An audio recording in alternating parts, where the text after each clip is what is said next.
Stormtroopers reporting ready. I see it. Capture this gun. Put yourself into the target.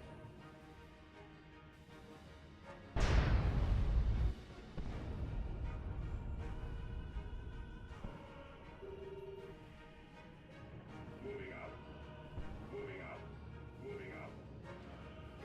Power node acquired. Capture Enemy better. augment. One of our allies has secured a power node. One of our allies has secured a requisition point. One of our allies has secured a power node. Let's go. They're moving now. Heading out. Let's go. Bring down that sentinel. Support installation deployed. Go ahead. Oh, let's go.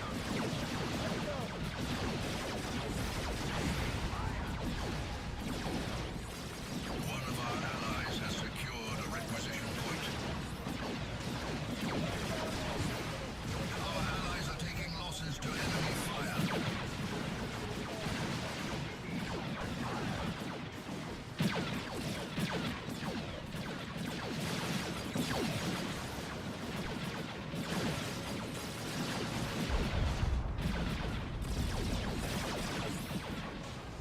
One of our key structures is attacked by the enemy.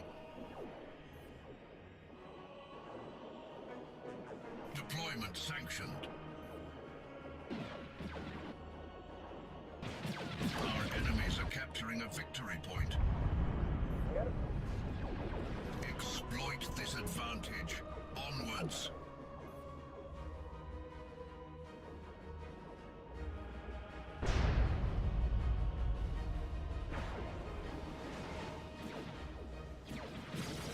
We are under attack. Order in.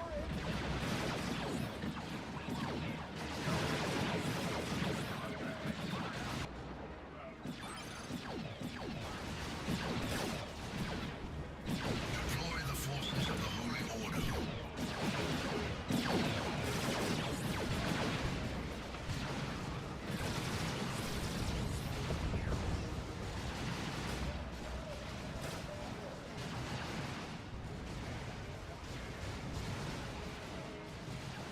Allied infantry has been destroyed. Honor and duty.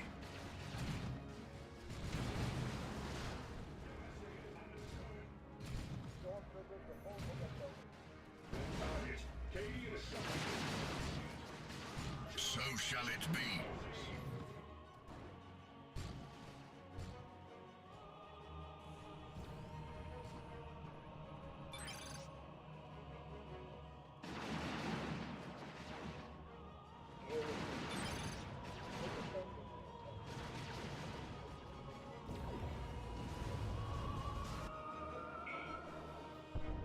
For the Ordo Malleus.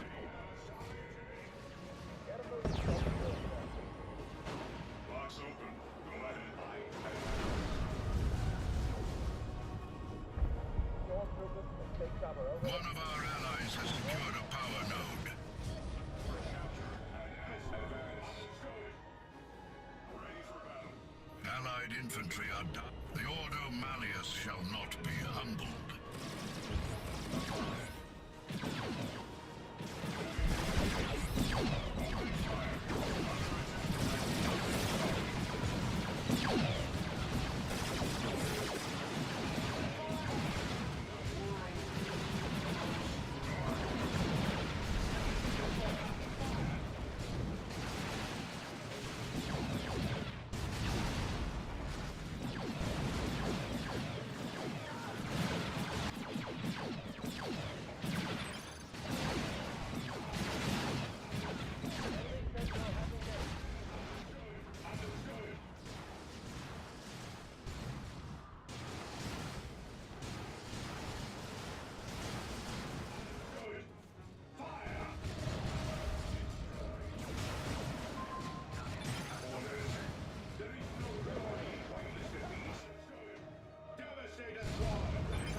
ally is capturing a victory point. Our allies are taking losses to enemy fire.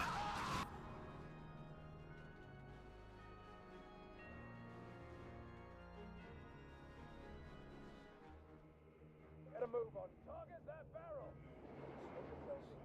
Regroup and repel the enemy's assaults. Our installations are under the enemy's onslaught.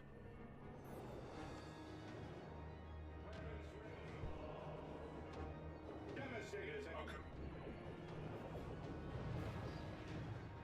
Let's take cover over there. The enemies of man claim a victory point. Ready for duty. Box open. Go ahead. They will not fury for the enemy. One moving to that position. Call receiving fire. Understood.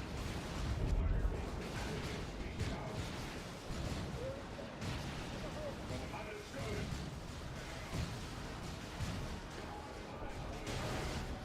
New units are available for deployment. Devastator squad. Attack.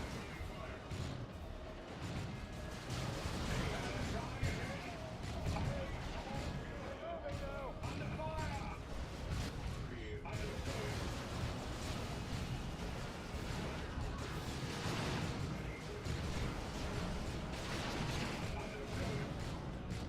Receiving fire.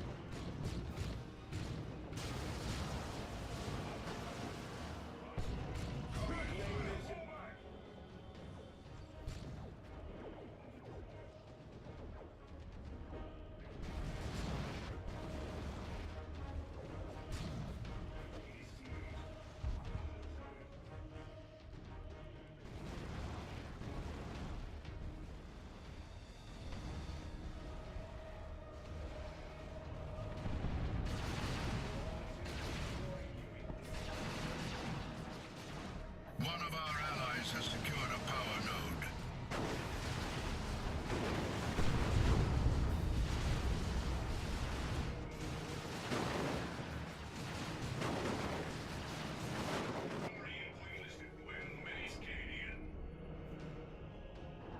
Retrieving armaments from the research annulled. Mission confirmed. Outcome advancing.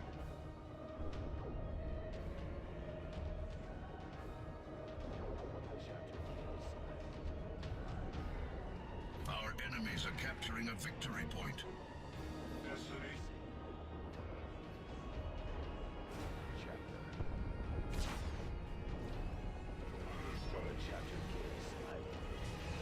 Gotta move on that.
Your forces obey you.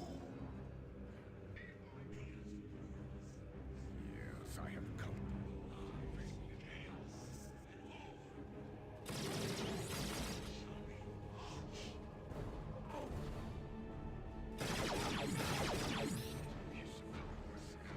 Your units fulfill your command. Victory point. We move. Who dies today? On blush. Provide some shelter.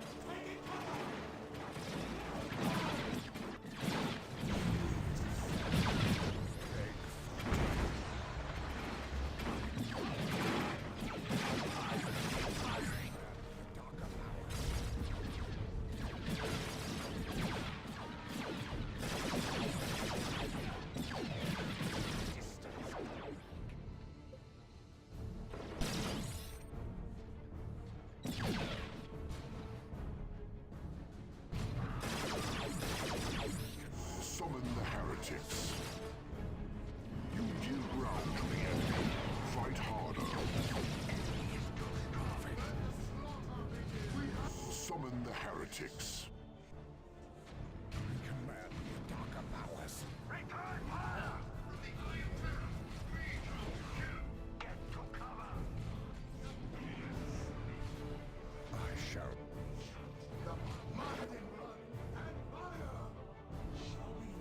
Son of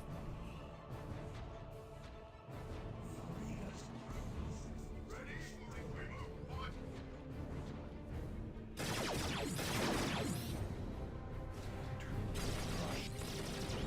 to cover. Fate.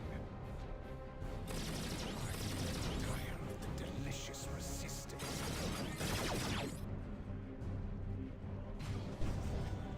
Your forces obey you. Who among you shall rise? Who dies today? No rest.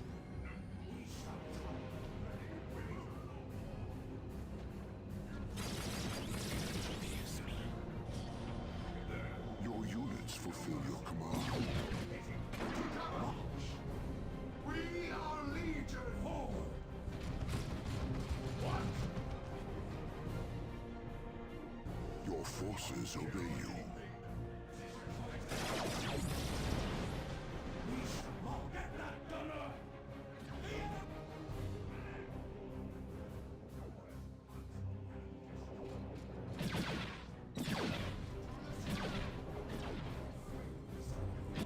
Your units fulfill your command.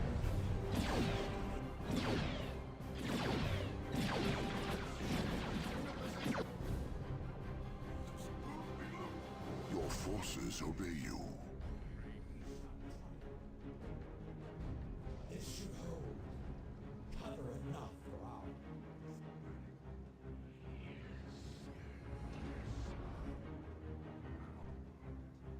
Station.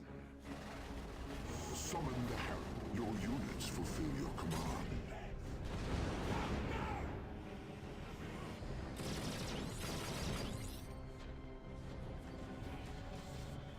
We're being shot. Draw the weapons of sorcery and pain.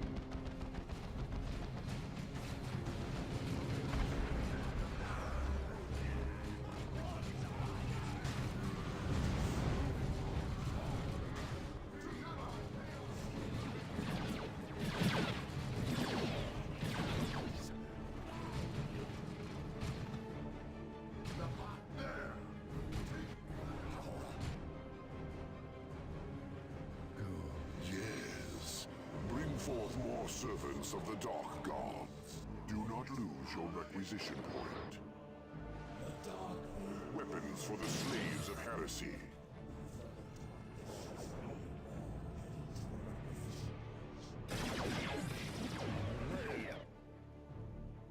Who among you shall rise?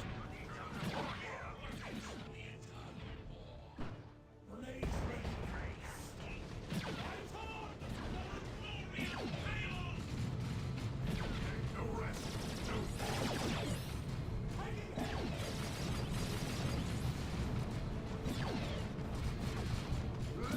No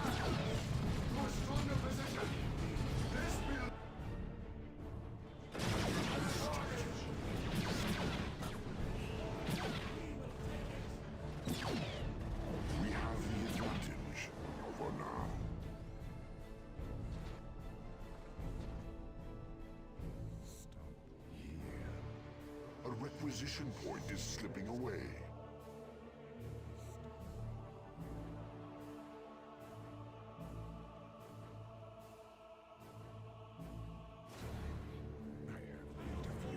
Summon the heretics. Ready to obey.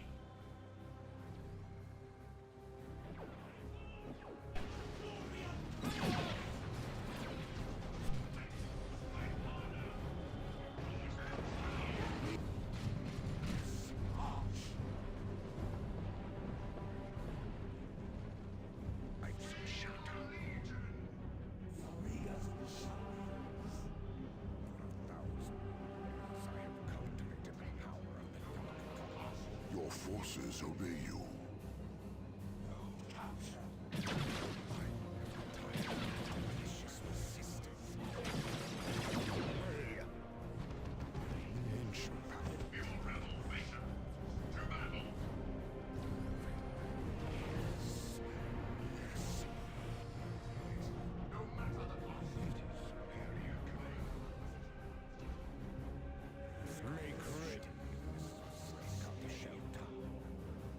Who died? Use what cover you can.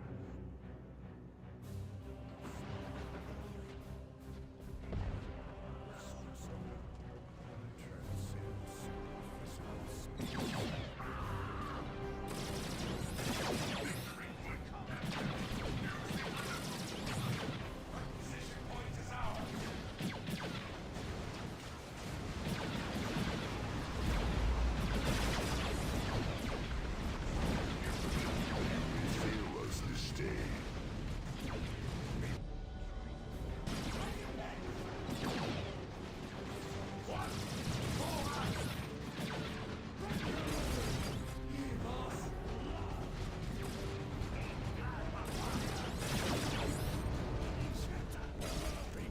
If that victory point is lost, call now upon the unholy power of the Chaos Gods.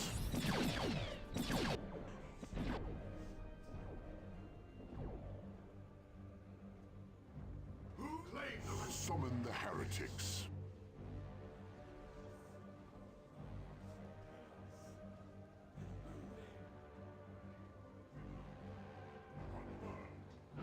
Summon the heretics. shifting?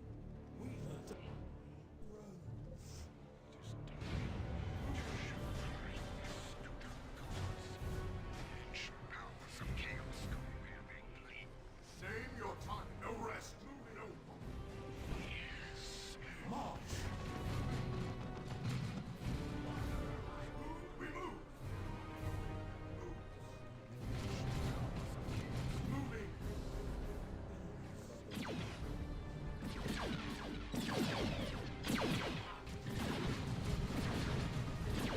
Do not lose your requisition point.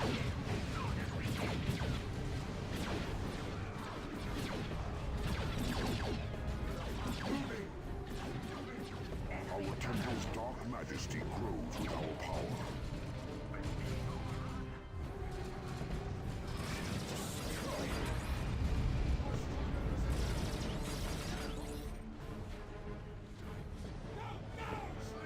Fresh warriors dispatched. You give ground to the enemy. Fight harder.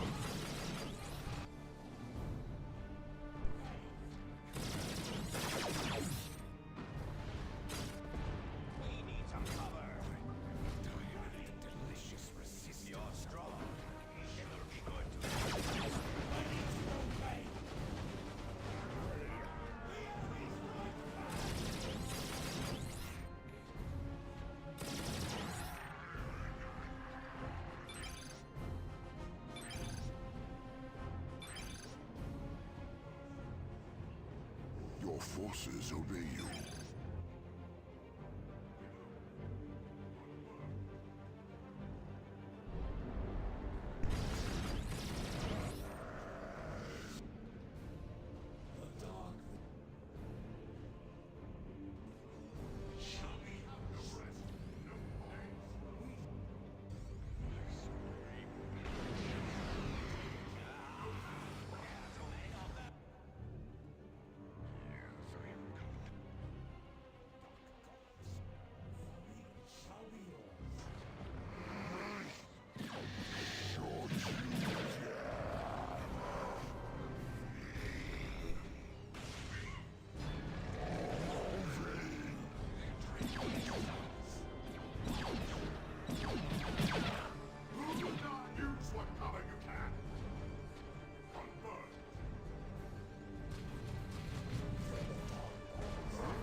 The Chaos Legions march from the Eye of Terror.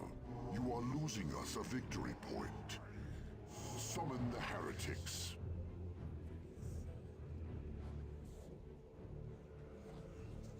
You give ground to the enemy. Fight harder. Yes. Bring forth more servants of the Dark Gods. We are Legion!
Summon all the kin of chaos.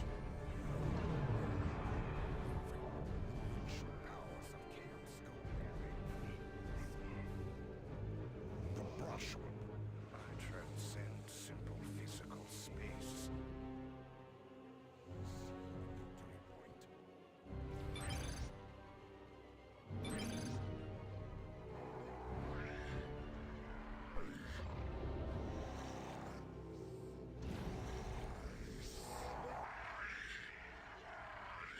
You may fail us this day.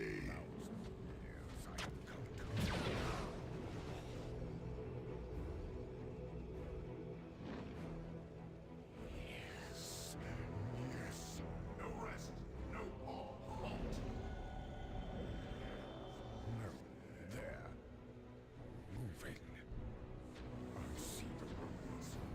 It is time. Shield yourself in glory and fire.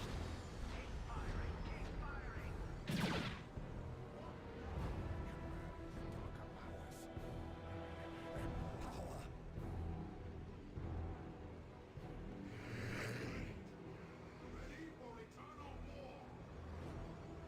I have seen our enemy.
If that victory point is lost,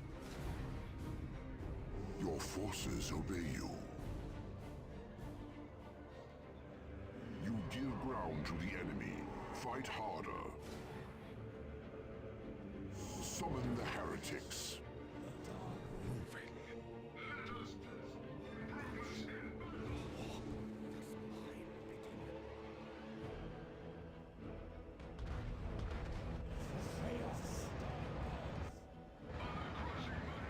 Come, warriors of chaos, to war! From the Eye of Terror!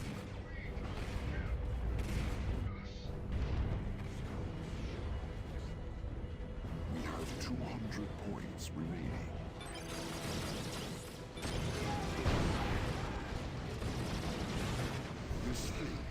not be.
Wow. There we go. For some reason, the setting got removed. Well, it was just basically me complaining how fucking ridiculous Town Melee is. Apparently, Town Melee is the best melee in the entire game, outclassing everyone in my melee squad is Chaos. Like, thanks, Torpid. Anyways, I don't know why my fucking microphone got removed from my settings, but it should be okay now. It's back up, I think.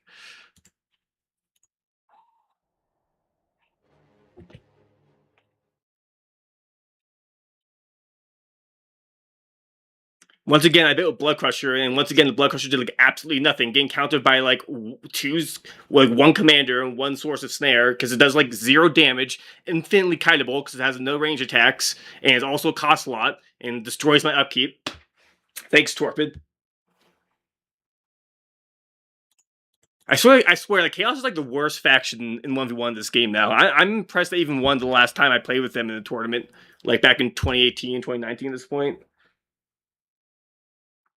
But I swear, they're like the worst fucking faction, you know? I think the way Zevergel played them, which is like he did the same build literally every game. He would go like double heretics, you know, double Aspiring Champions basically as fast as possible. And then he would like just tech up and go for Plague Marines, Bloodletters, and then he would just go for Grey and Clean one. Because like you know, he would go for Dreadnought too. Like basically every other unit sucks besides like a Dreadnought and Bloodletters.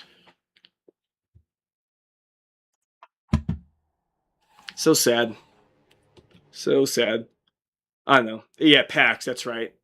When he doesn't play anymore, but like I used to kind of like meme him a little bit for always doing the same build literally every time. But the more I play Chaos 1v1, the more I think he like kind of had it right. You know, like Noise Springs are incredibly hard to use and expensive because like they have short range and their DPS is good, but because of their short range, it's pretty easy to kite them and slash or tie them up in melee. And like yeah, heretics are like decent, like super early game, but like they bleed a lot and they also feed a lot of EXP. We can look at that game. Actually, we can't look. I didn't save it. But like, if I guarantee you, if I load up that if I load up that game, that you would see like every tower unit being like level 3 plus, while like all of my units are like by the end of the game, none of them hit level 2 except for one heretic squad. It was just barely level 2. It's like ridiculous how easy it is to like outplay Chaos. It's like, yeah, like heretics are kind of good in like, you know, in like the sense of just a moving people together, but like when you fight pros, you actually know how to kite them and like send the right units to go fight them. It's like incredibly hard to play chaos. Like that entire game's just a story of me getting owned by Vespids. You know, I went for a Havoc, big mistake there. Pack should never go for Havoc. Havoc's like literally the worst step team ever. I just kind of go for it because A, I like playing off meta, and B, you know, like in theory, it should be a good squad. You know, relatively cheap, offers crowd control. You know, DPS to things that get close, but like due to the shop blockers and the assault troops and you know bugs on the heavy weapons teams, like I told it to set up, and just I had another setup bug where it set up completely the opposite direction where I told it to, so it just became worthless. But yeah, I went for a Blood Crusher because I was just kind of desperate to get a vehicle out quickly because they want to wait for a Dreadnought, but like every time I build a Blood Crusher, I'm extremely underwhelmed by it, and it's always disappointing how bad it is. It's just so bad. At least in retail, like it does more damage, and like its charge ability is way better because you can get squad wipes with it. And it's also cheaper. It should be 250 requisition at the most in Elite mod. Like in retail, it's like 250 requisition, 45 power or something. Let me actually go look at that. I'm a little interested. Like, yeah, Mr. Crow's a good player, but like, I don't know. I feel like my build was just kind of bad. I just like basically gave him a free game as soon as I built that Havoc, because like literally nothing in my roster could counter his army anymore.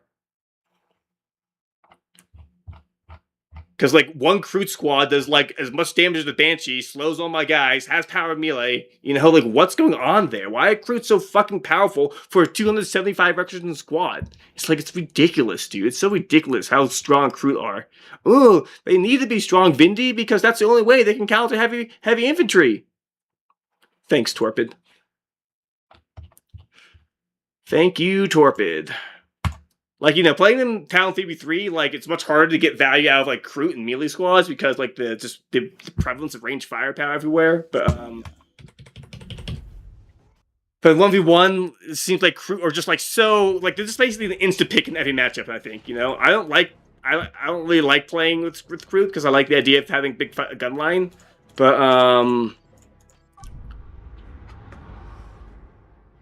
But the more I look at them, the more it just seems how obviously good they are in like every single matchup, except for maybe Imperial Guard. Oh wow, it's 350 in Retribution. Didn't know that. I guess it was 250 in Elite mod. I got confused. Interesting. Okay, so it's actually more expensive. It used to be 45 power in retail, but I guess not for a while.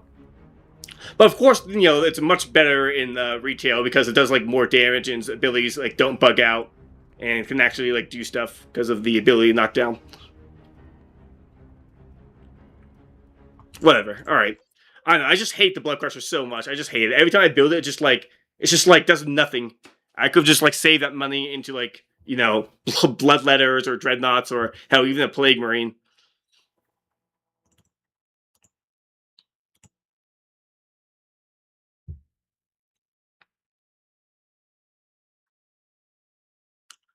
Oh, I know. Yeah, I feel like Chaos is so hard to play if you want to get good players, you know? Just the fact that Heretics are like so easily counterable.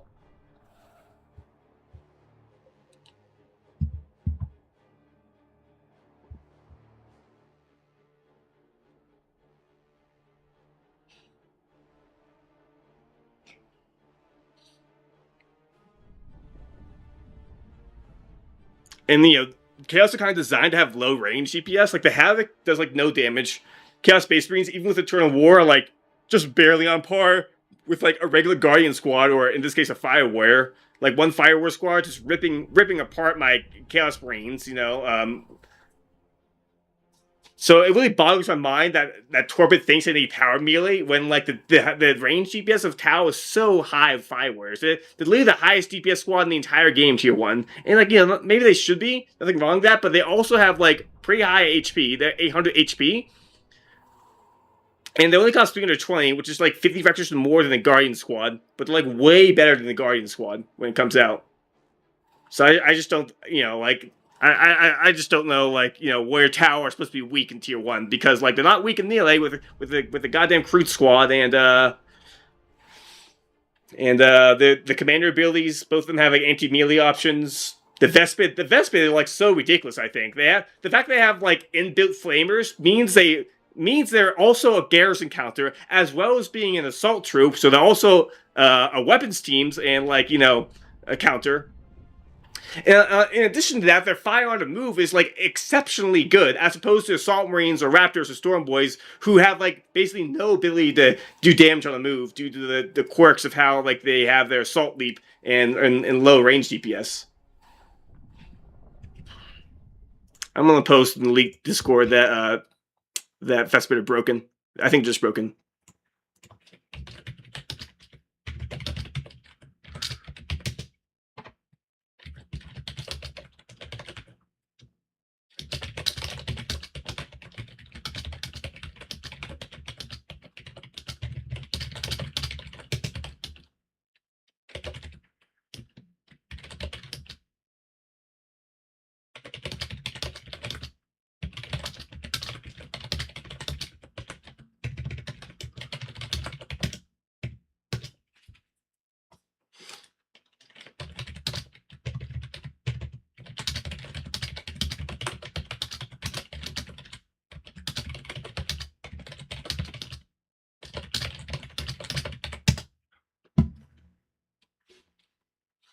Like, let me see how much DPS these guys are doing on the Codex.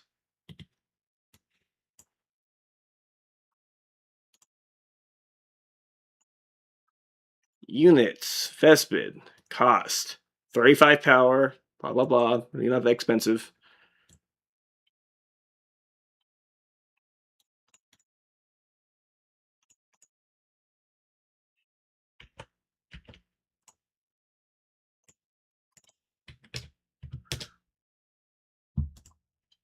Like, why did Vespers get a Flamer? It's so stupid. I think it's really stupid to get a Flamer. Also increase HP by 10%? Like, why? Why are they even, like, why are they even more HP? Like, what's going on with the squad? There's 5 members with 250 HP, so that gives them, like, you know, 1,000 HP. The Flame upgrade gives them, like, another 150 to 200. So they have, like, as much health as, like, a Raptor or an Assault Marine. Yeah, Vespids are, like, crazy good. Vespids are so fucking strong. I had, like, no idea how strong they are. Like, to me, it seems like they should be, like, high balance, like, Kroot, in the sense, like, they should only be good at, like, tying up things. The DPS should be kind of low, and they should be kind of fragile. But instead, Torpid is designed to be, like, basically on par with every other melee unit in the game. You know, like, they're, like, way better than fucking Raptors, you know, or Assault Marines. Like, sure, like, their jump is, like, slightly weaker, that they don't have, like, a CC effect, but, like, that's really pretty minor, where, like, the main benefit of jumping is, like, the tie-up range units, you know? The knockdown effect is just, like, a little bonus. I mean, sure, it is definitely mad of, like, have it playing its Tau, but, like, I think that the Vespid, like, I think the Vespid is, like, legitimately OP. It's, like, they should not get A, they shouldn't even get a Flamer, and B, they shouldn't get upgrades that increase their HP at all. You know, they should be a relatively fragile squad. Like, Kroot and Vespid should be pretty fragile, and the only purpose should be, like, just, like, acting as auxiliaries for the Tau to tie up and screen from them in melee, you know? Instead, you basically didn't even line your fireworks at all. All you fucking did was just only recruit and Vespids the entire game.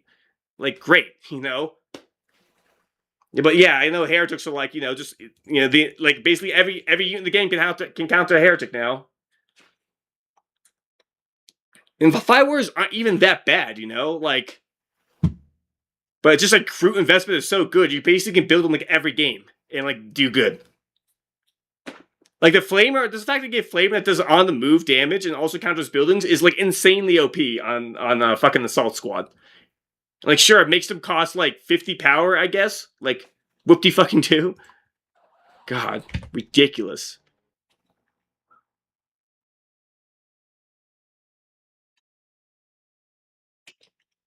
Tau range damage isn't even that weak, though. Like, the Fire Warriors do quite a bit of damage. You saw, like, on the left side, the Fire Warriors chip like 300 HP off my Chaos Space Marine squad before, you know, just while they're on the move and chasing them a bit, you know, like shooting them for like a few seconds.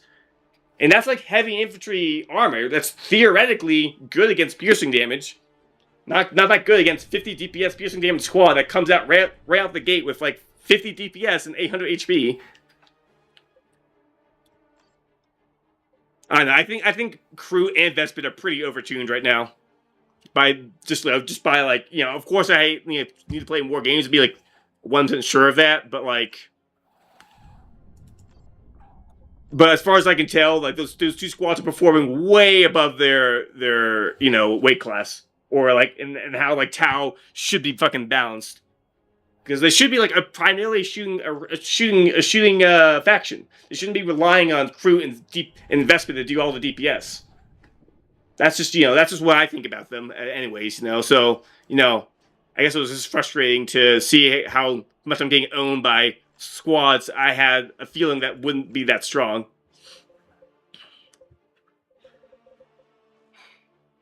Pretty frustrating. It basically means like I can't even build like heretics anymore. Heretics are just like countered by like everything in the fucking game.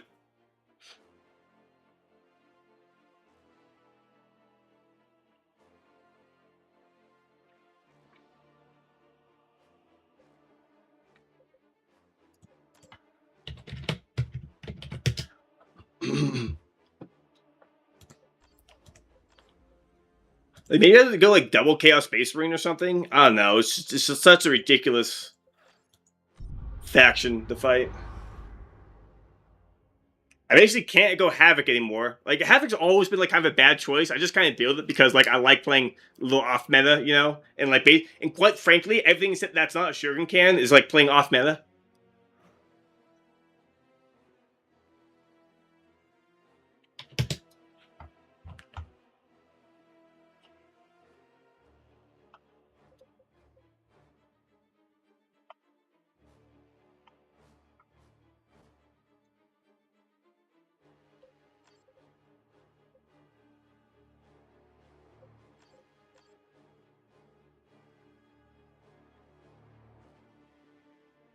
I guess I'll like cast a game with these guys. I don't know.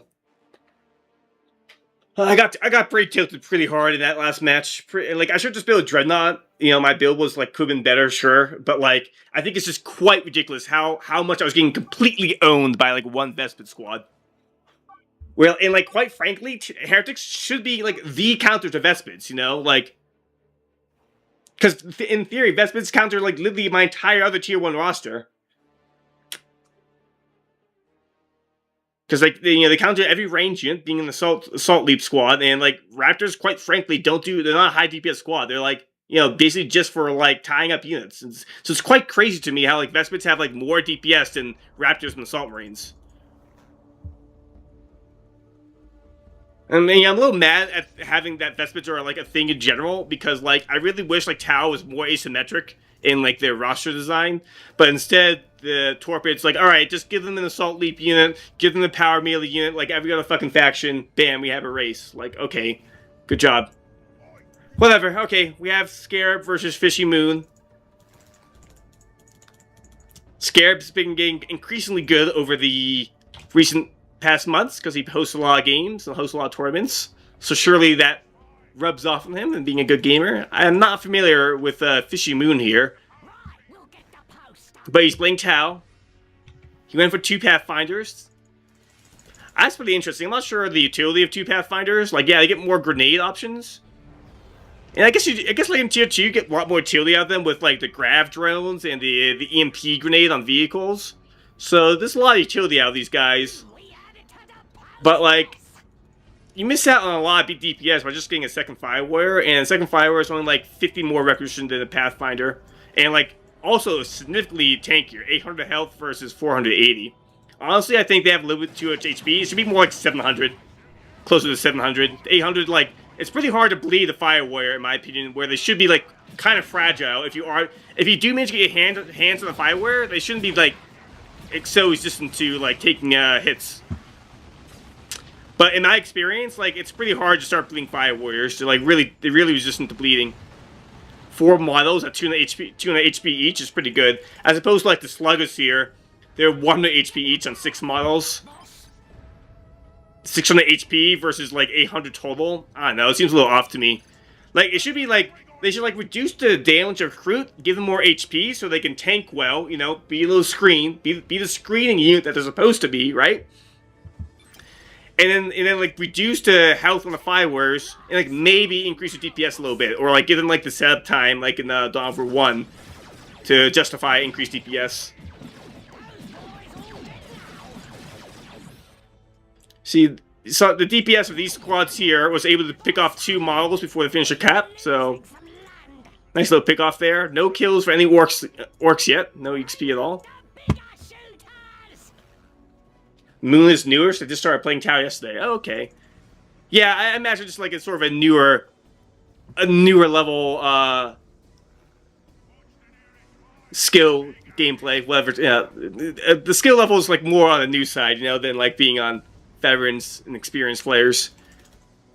I think Salty Scarab is like, he's not a noob, you know. He's definitely I think he's competent at the game, you know, and he definitely learns a thing or two after all the tournaments he hosts.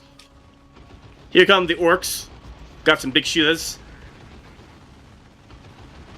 The Pulsar Shield's quite good at like dealing with melee. Having an on-demand instant knockback akin to Purification Rites, pretty good. He probably should have used it on the Storm Warriors for a retreat here, but it's fine. Fire Warriors get out once again with no model losses, because, you know, the Fire Warriors, OP.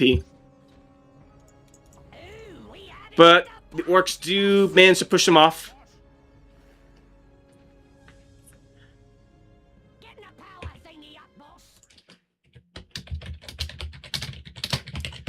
Yeah, 2 times CSM, like, you know, it's better than, like, sometimes nothing, considering you don't have many options just for tier 1 openers Chaos, because Havoc suck. But I think 2 times Chaos Space Marines is actually pretty easily counterable as soon as, like, tier 1.5 or tier units come on the field, and then you're stuck with, like, this massive requisition investment in 2 Chaos Space Marines that, quite frankly, like, are pretty easy to handle with just, like, a single weapons team, or, like, an assault unit, or, like, getting a commander to go melee them. Or recruit with power melee, you know? Like, yeah, like, it's the only way to really, like, concentrate range fire DPS as Chaos. So, like, just for that utility, like, having extra range firepower is always good, you know, because it's easier to get to apply your damage than melee. But I think 2 times Chaos Space Marines is quite risky in all things considered. So it's a little too easily counterable for my taste. Whereas at least with the Heretics, yeah, like, it's kind of easy to counter 2 times Heretics as well, but at least they're cheaper. And, like, they can scale and support your vehicles and demons in tier 2. Anyways, I'll stop crying about Chaos balance. Oh, there's Repulsor Shield. Wow, pretty good. I don't think it does any damage, but it stuns them and lowers their DPS, and the knockback is pretty good. He has Crew Carnivores, 1000 HP. Power melee. Quill trap, booby traps. And the extra slow effect on hit, which makes it like impossible to kite away from them.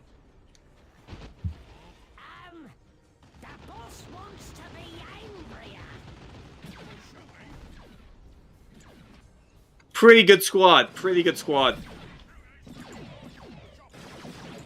They have more health than Storm Boys here, and probably similar damage. Well, Storm Boys do a lot of DPS. I might be wrong about that. Ooh, yeah. Bit overextended there on the Shooter Boys. They're 2 alone. Bit too focused on getting that power node, but he did get a generator too. He should probably finish taking out that power node. He's pretty close, but I guess he wants his war boss to come not get caught out and come defend. Yeah, sorry. Sorry, Scarab. Yeah, the Shooter's got a little too caught out position over there. They need to be treated a little while ago, especially without the Storm Boys trying to make room for them. The Storm Boys are just kind of sitting back. Here's the crew, like, getting their HP regen on kills, applying the poison, which, is it just a slow, or is it also damage? It seems to only just be slow. They also get infiltration when they stand still, like Catachans with this upgrade. Pretty crazy squad, very efficient, because this upgrade's only 20 power and 50 requisition or something. So, like, their requisition cost is pretty low compared to their their damage output. And they're only like 20 power with this. So they're a very efficient squad, very efficient. So this might spell the end for the Orcs here. They do have a tech lead, it's only saving grace. But they're getting kind of owned by this little Tau strike force of Kroot plus Pathfinders and Fireware. You can see here the Orcs are getting very little kills, as opposed to the Tau, who are all kind of getting close to level 2, and also level 2 commander.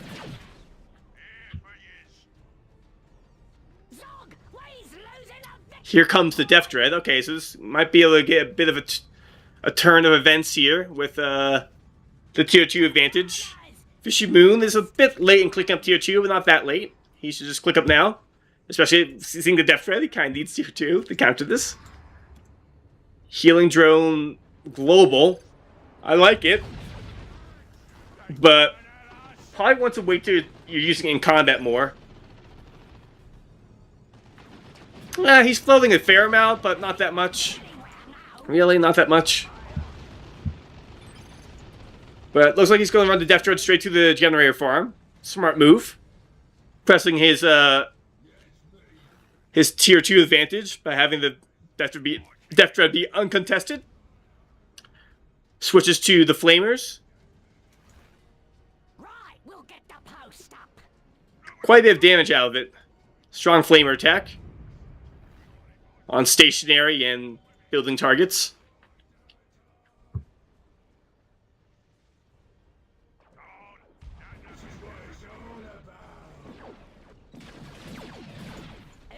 We added to the post, boss.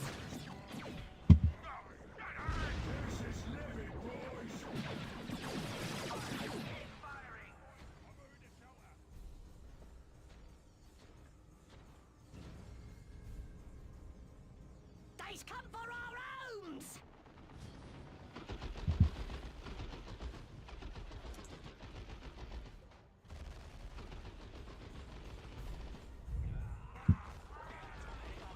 This Kroot managed to get a generator here, but we're forced off. Honestly, they probably could have ignored the War Boss here. Got a couple kills on the Shooter Boys, but I guess he didn't want to bleed anymore. Power node over here being destroyed. Like, once again, like I keep pointing out here, the levels for the Orcs are really not doing good. So as soon as these Fire Warriors and Pathfinders and Kroot hit level 2, the Orcs are going to start having a lot more of a tough time taking even trades. But, you know, got some Gen Bashers off with the Death Dread and beforehand in tier 1. So that's where Salty Scarab is kind of winning here. He's kind of winning in the power war. So his trades are worse, but he has a power advantage. So that might make the difference here.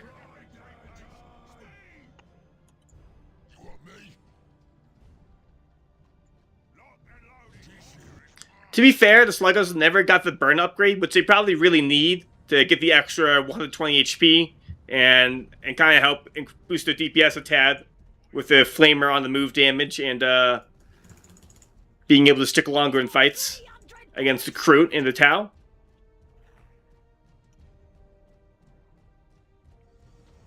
There'll be hordes and hordes of us soon. I can't tell if they have their EMP grenade upgrades. It doesn't look like it. Uh-oh. Oh, he's getting a little caught here. Ooh. Probably a smart choice to do that. I think I would have jumped with the Tau Commander and used his Repulsor Shield to try to save them and kite out. But, you know, there's a whole Death Dread behind him, so not a bad move just to hit the retreat there, especially since he's pretty close to his base. May as well just hit retreat, reset. Salty Scarab now going tier 3. That's where Orcs want to be. Unlike other races, Orcs tier 2 is not incredibly strong.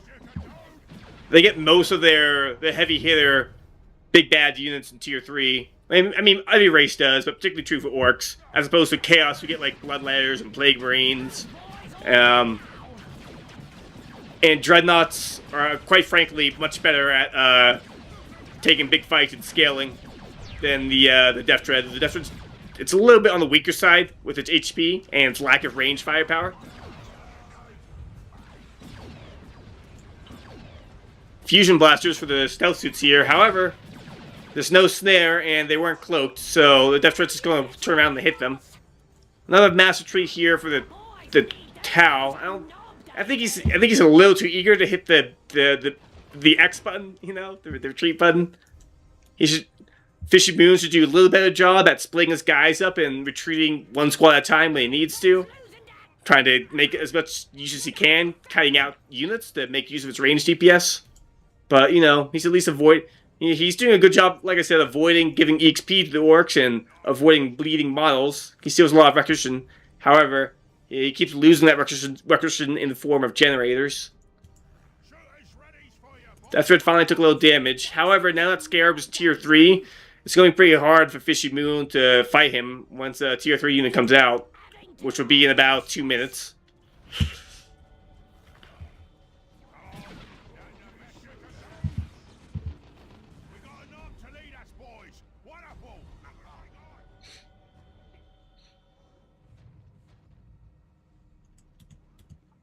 He's putting 2 generators over here. Okay, I kind of like this play. He's like, all right, I need power now. So he puts 400 recursion worth of generators down. Honestly, this play is honestly not that bad because, like, A, it kind of diversifies your power. So if he bashes one, he's probably not going to be bashing the other. And B, it gives you quite a bit of power generation. So even if he does bash one, it can usually slingshot you with a large power income into tier 3 before you get bashed. Anyways, here's Storm Boys coming in. Already tied up the stealth suits. Not good for the Tau here. He needs them online to counter this Death Dread. Pathfinder here's late response, no kiting, just kind of sitting there eating Storm Boy axes to the face. Yeah, big owie, I agree.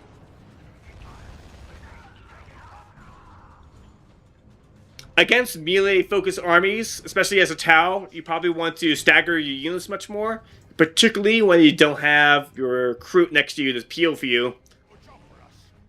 So, like, if you had, like, a squad here, then a squad here, it kind of provides, like, a bit of a defense in detail aspect where, like, one Storm Boy can't, like, tie up, like, everything here and have, like, a big mess for the Tau to try to maneuver around fighting in one big blob.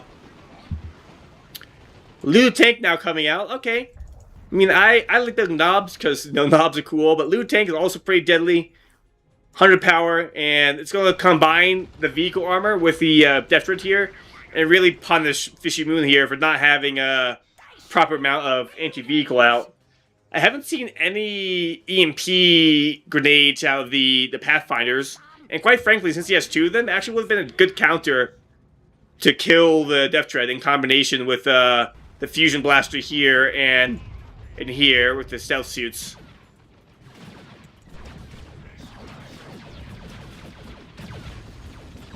Yeah, misses the photon grenade, slow there.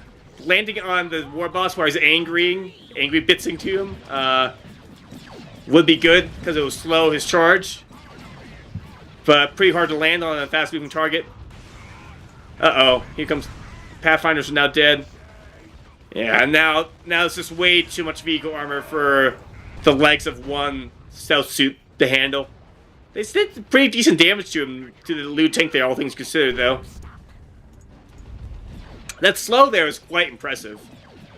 Like, the utility by itself there is already pretty good, you know? I think Fruit don't really need a high DPS on top of, like, the health and the slow and the screening utility they provide with the rest of the Tau roster, which should be, like, primarily a shooting-focused army, right?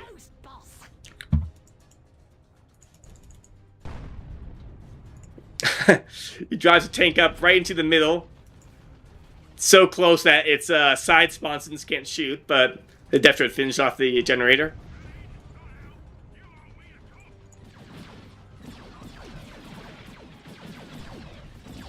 Ooh, oh, a crazy special attack. And a rocks to finish him off. Oh no. Oh no. Oh, that's so painful. Oh, well, good game, Fishy. It was a good game. Honestly, I think he was playing well in Tier 1. I think he just kind of lacked his cognizance of keeping his units a bit more split up and kiting, as well as making sure he can defend his power farm. He definitely lost on the difference between power income here. The Orcs just able to keep the power farm up the entire game and maintain a big tech lead, which kind of sealed the deal here. Good game, though. Good game.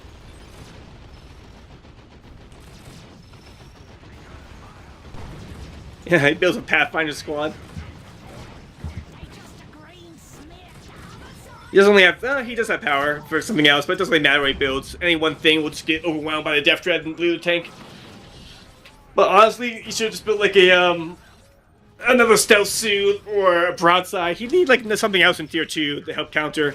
He spent the entire game basically on 2 Pathfinders and the Kroot, which are pretty good in tier 1, but obviously they tend to fall off.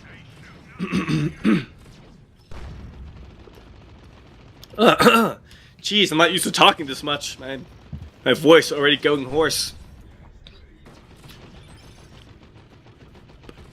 I'm just kind of waiting till one of them concedes now. He's just kind of memeing at Salty Scarab here. Here comes another loot tank. Just gonna kill his HQ at this point. Yeah, there's a good game.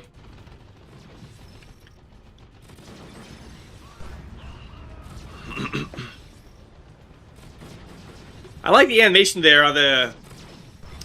Well, I don't know that transport's called for the Tau, but like the little aircraft transport that comes in, drops things off. Pretty cool.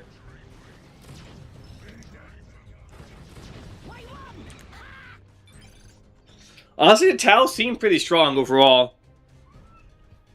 I think, I do think the Kroot and Vespid are kind of overtuned, to be quite honest, compared to, the rest of, both compared to other units, as well as, in relation to their roster, like the Fire Warriors and Gun Drones and Pathfinders and their commanders. Good game, though, good game.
Alright, I guess I'll try Raptors now. It seems like Heretics get a little too crushed by Vespids and Kroot. Like, I get Kroot should be kind of like the counter to Heretics, I get that, but like, the Vespids also seem to be performing quite well due to the amount of AoE damage their flames do.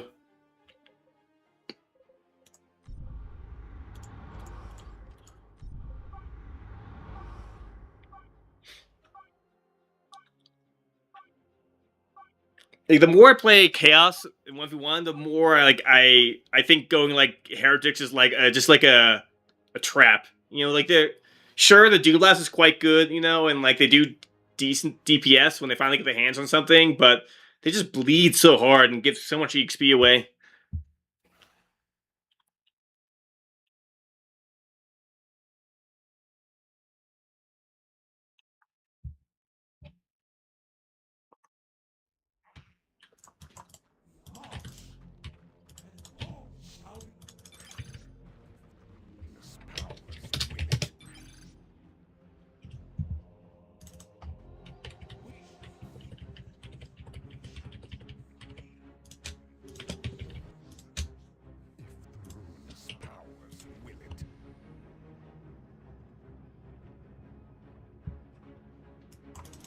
I'll do something a little different.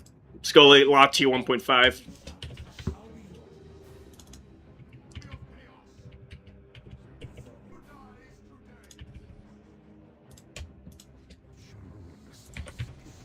Your forces obey you.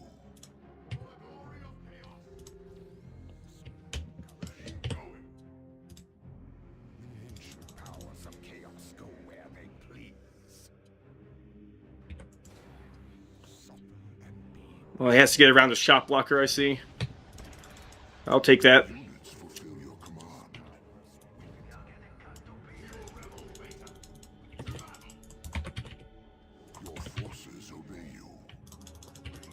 Push him up here.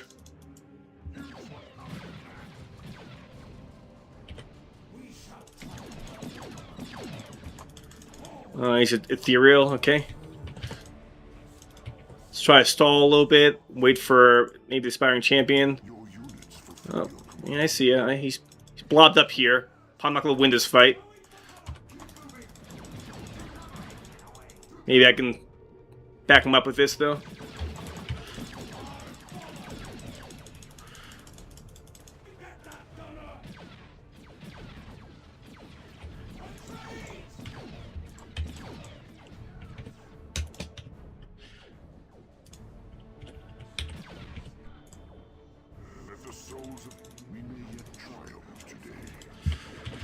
A lot of damage, a lot of damage. Your forces obey you. Ancient powers of chaos go where they please. That's a lot of damage.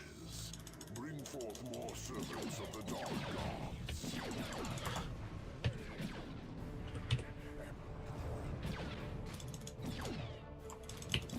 Your units fulfill your command.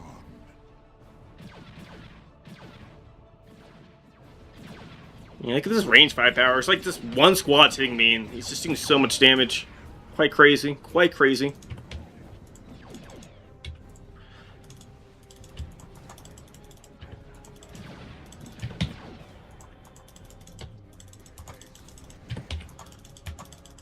I'll take that.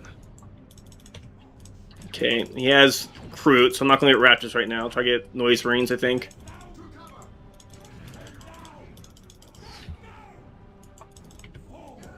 Not looking good. He's pushing me in quite hard. And it's going to be pretty hard to defend this, I think.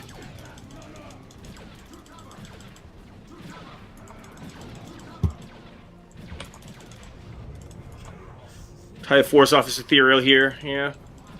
Best I can do for now.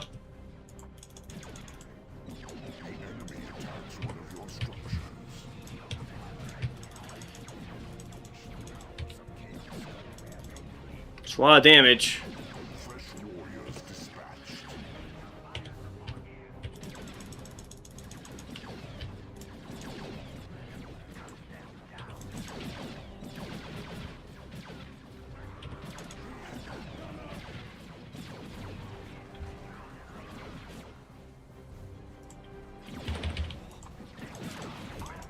All right, that was really close. I went way too close to the sun there, but I'll take it.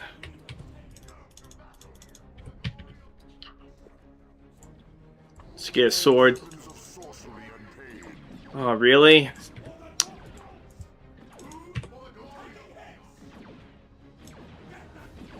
Just back him up a bit.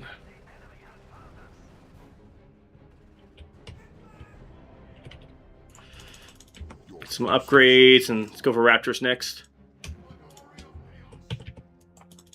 I'll get Raptors next. No, I'll get Havoc. He's not going Vespids right now, so I'll make him get Vespids or punish him if he doesn't.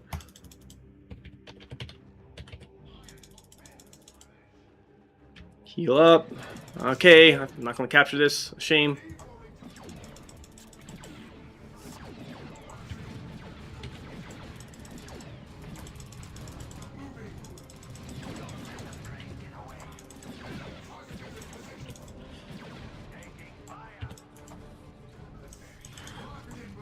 Try to get a generator.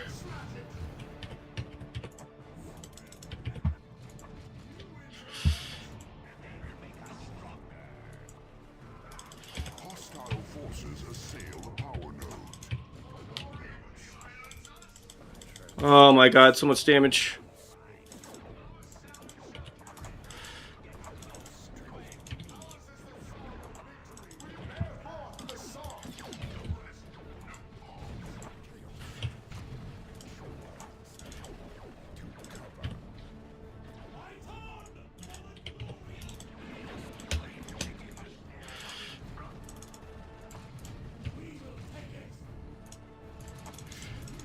Hear this dirge and despair.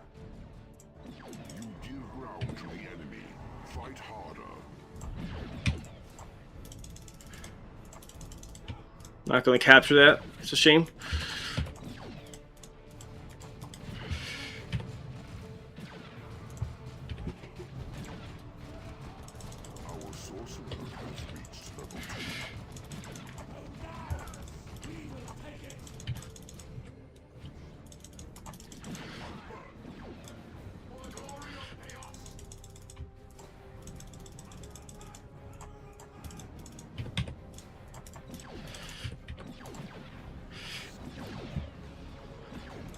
I'll take that. I'll take that.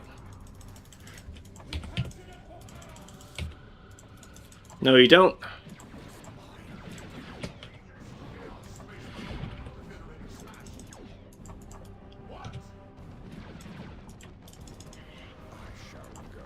Alright, they're about to come get me, so I'm going to retreat. Just retreat out of here. Call now upon the unholy power of the Chaos Gods.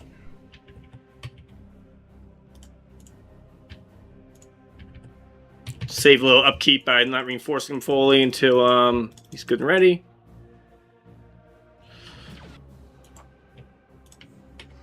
Back now.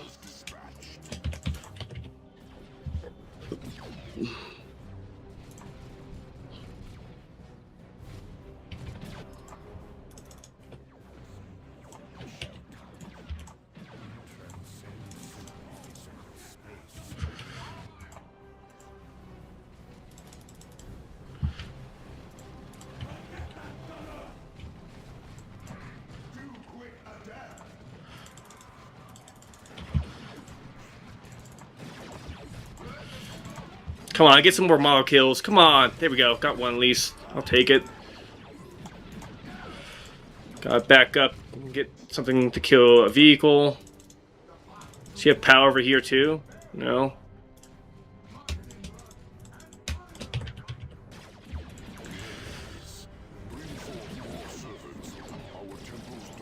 Take him out.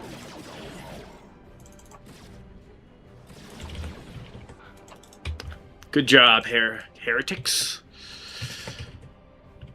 I will just get Mark of Corn here. I don't want to get a whole last scan to counter this. Probably will need a Dreadnought to really counter this thing. From whence will you draw power now, fool?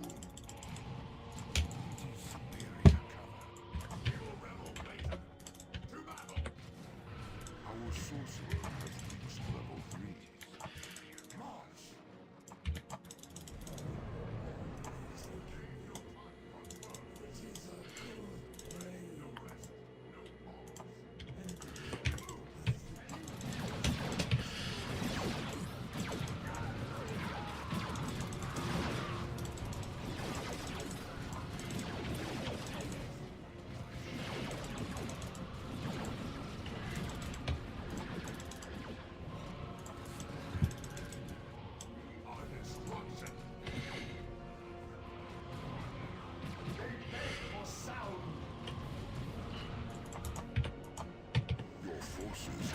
Oh wow, they died.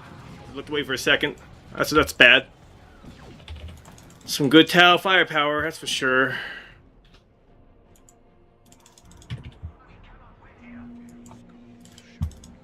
That was not good. Your units fulfill your command.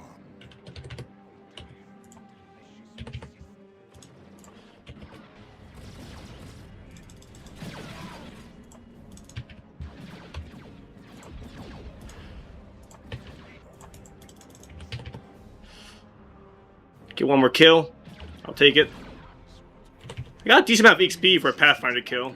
You do manage to kill him, they give you XP.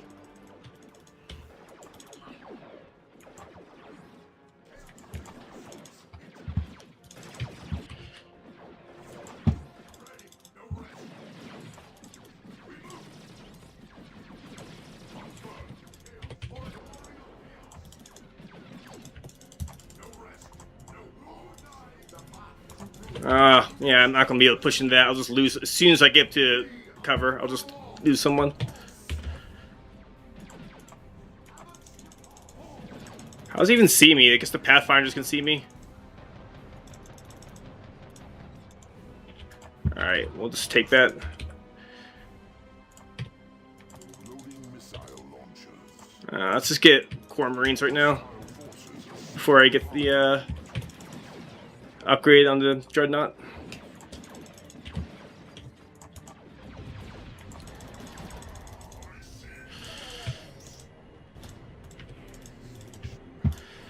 Let's try to get over here.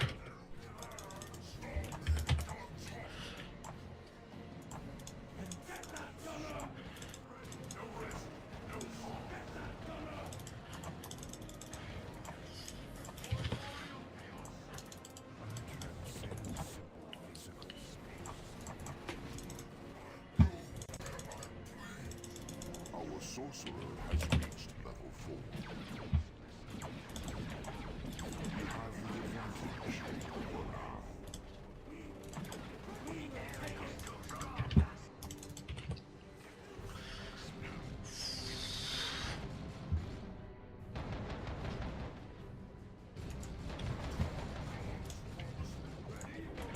Who rises from these ranks?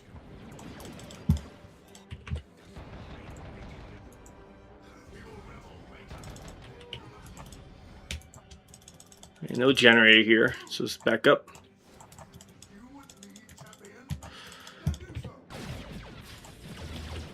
Alright, he's chasing me down. Very well. What is this? Is this a global? I'm unfamiliar with this effect. Must be an ethereal thing. The enemy seeks to destroy one of your generators. Your forces obey you. It's a lot of damage. It's a lot of damage.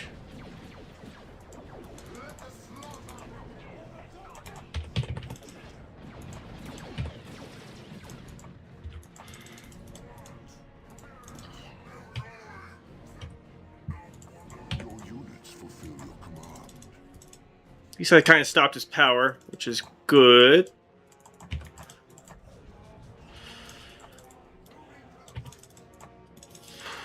Summon the heretics.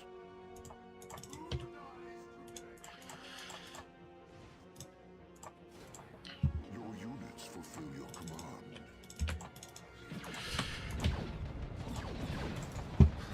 Come forth and be bathed in fire.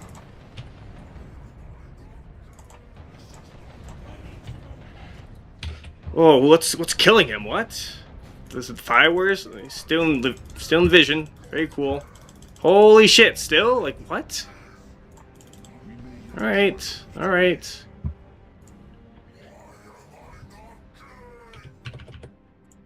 Fresh warriors. Holy range damage, Batman.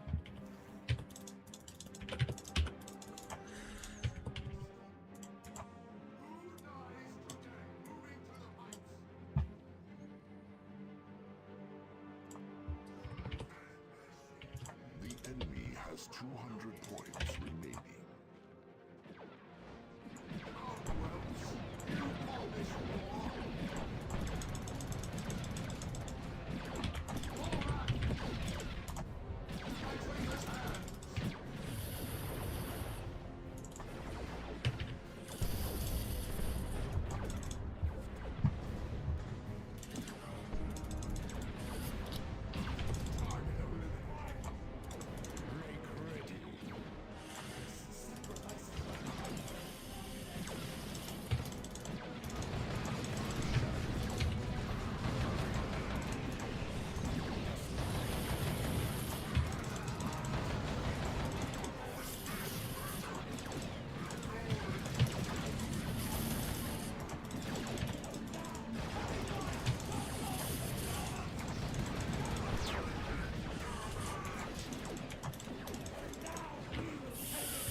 I will take that kill. Thank you.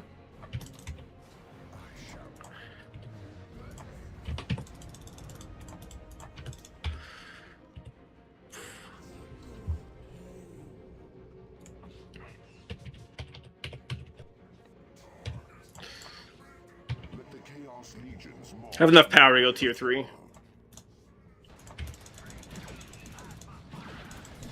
sorcerer has reached level 5.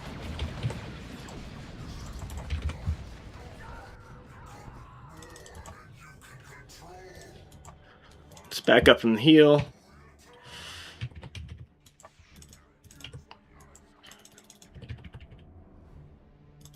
Summon the heretics. There. Oh, okay. Well, at least I found this dudes. Yes. Bring forth more servants of the dark gods.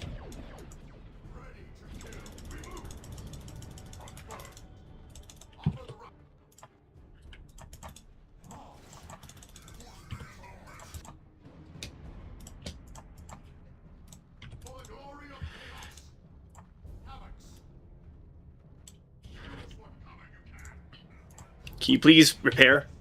Please. Super please, Plux.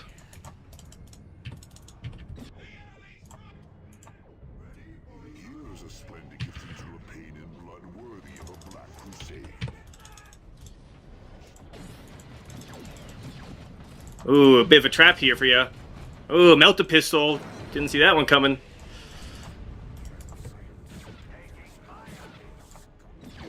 How much are they? 550?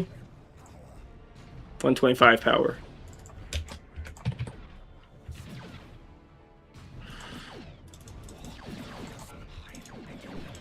Uh-oh. Oh, that's a great special, though. See if he can get out from that. Power is all but spent.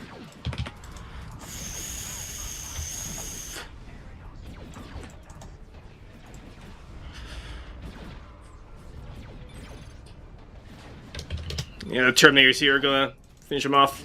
Good game. All right, not bad. That was well played by Schrodinger's Tech Rush here. I don't know. I find Tau pretty powerful in 1v1. I haven't this is like maybe my 5th match playing with or against Tau in 1v1, but I find a lot of the things pretty surprising. Like if I were to do like some pretty insane amount of DPS, especially with this Pulse Drive upgrade. I mean, I'm trying to look at his levels here. Yeah, see, like, he had Muskhard. He did get level 2 in the squads here, but, no, I got a lot of levels on my... Where are these guys? Yeah, they got level 4, so yeah, he got decent levels, but I think without having the extra heretics for him to feed off of, it really controlled a lot of the EXP he would otherwise normally be getting. Good game, good game. Yeah, that was pretty insane special. But to be honest, it wasn't like that insane because, like, I'm fighting the drone that, like, you trigger specials based off the squad you're hitting. It calculates your melee skill against the squad you're hitting melee skill, and for every point higher melee skill you have a greater chance of triggering a special. So not only was the drone squads hitting had like a much lower melee melee skill. Ooh, follow. Thanks, 70TY Twix. I appreciate it. So anyways, not only was my Chaos had like a higher base melee skill than the drone, but he was also higher level, gives you higher more melee skill. And also when squads are moving, their melee skill is lowered. So when he was trying to move that drone squad away, his melee skill was lowered even more. So the disparity became quite large between the Chaos Sorcerer and the drone's melee skill.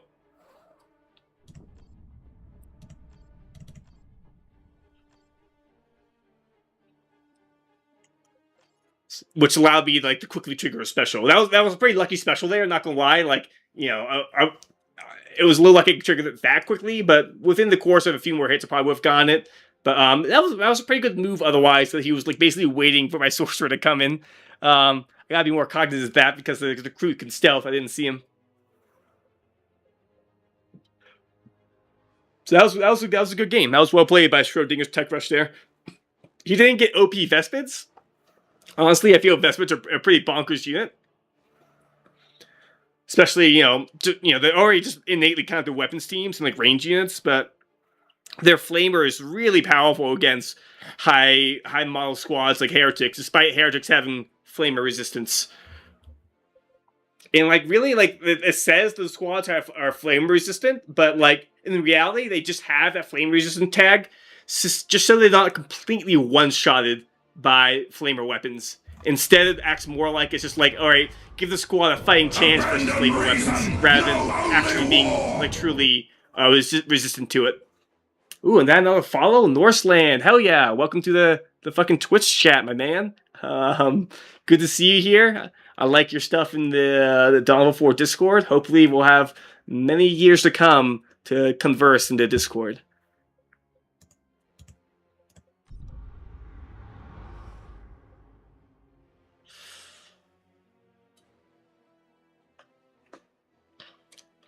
I'll try do a double Heretic opening again, but I just find like it's pretty hard to use unless you get like a really good melee like flank off or something. If you just like run a Heretic straight at someone, they're really like not great. They bleed quickly, they're low HP, and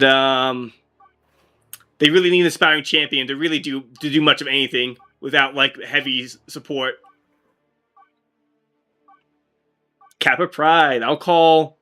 Oh, I got filtered out there. I don't know what that filter was.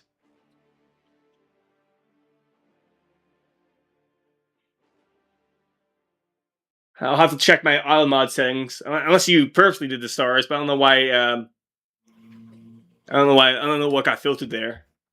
Interesting. Unless it is the Feg clan, I've put Feg in the list of banned terms because I don't like Mencitron trolling me all day.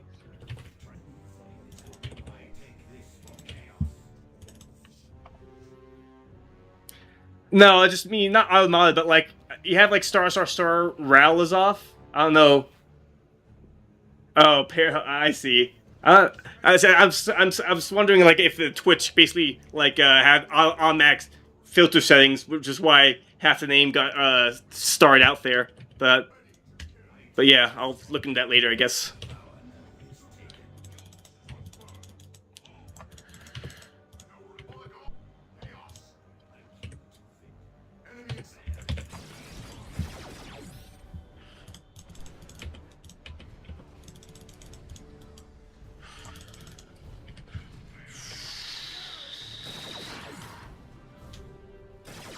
Let's see how well they trade here. I'm a little interested to see. I think his DPS is kind of low for a range commander, so it should be an okay trade for me. Okay, here's some crew coming to counter me. Hello.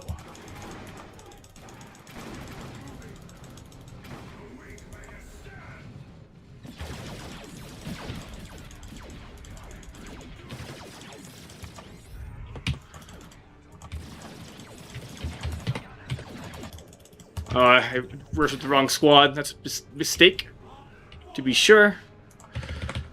Your forces obey you.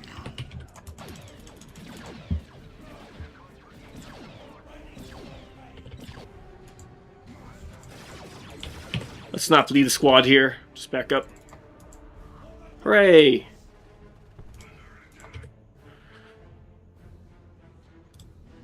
Get the noise bring out quickly. I think the noise ring is kind of best to cast Lord because you can quickly close the distance with them, get their damage off. Fresh warriors dispatched.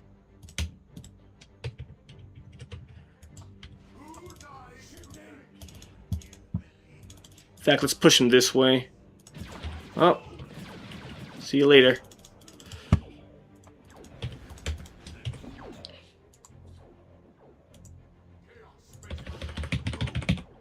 Your forces obey you.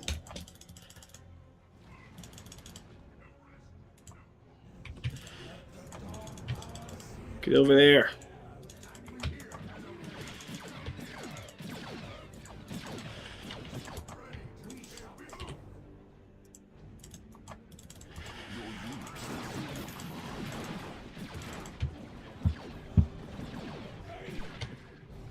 There's a lot of squads. I need a backup here. Okay, aspiring champions want to push into this. Good micro by Tenso here.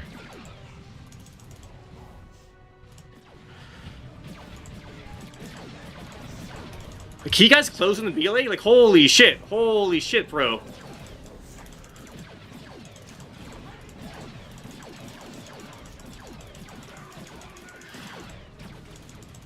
Trying to see how much I can, like, skirt disaster here. Pretty insane damage by one crew squad, ignoring all of that stuff.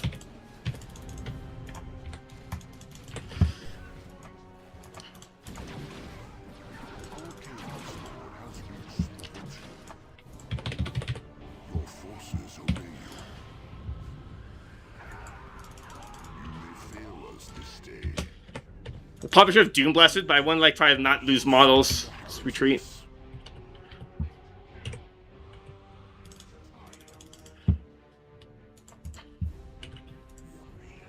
Your units fulfill your command.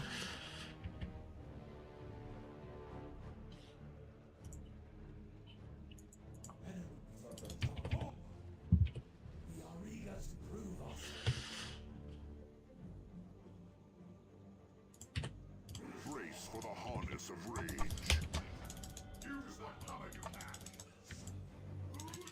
Try to get in a more defensive position. Victory point is He's probably gonna come this way. He's probably gonna recap actually. Let's go over here. Have the noise ring come over here. And kill the power node. yes. Bring forth more servants.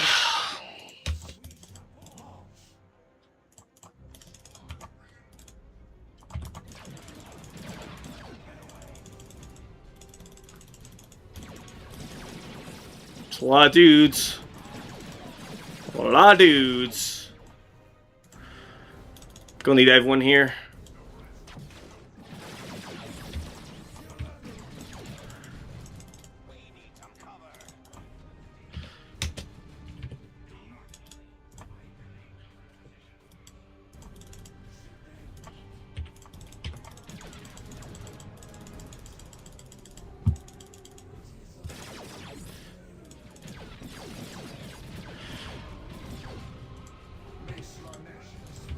Summon the heretics. Weapons for the slaves of heresy.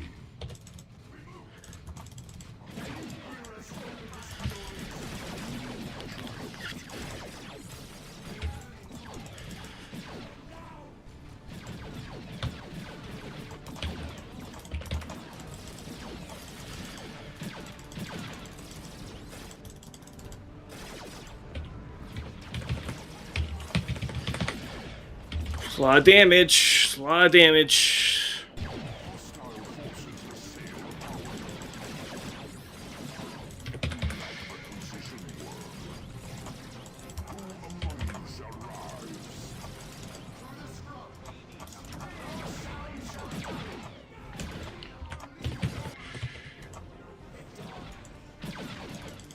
Gotta save my generators despite my guys being low HP.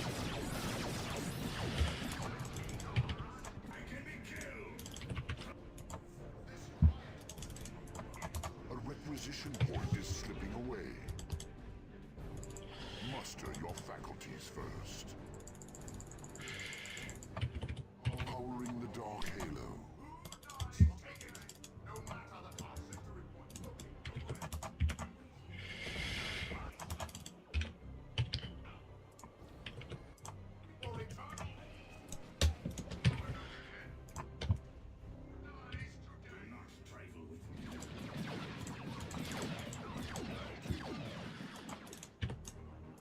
It cannot be done.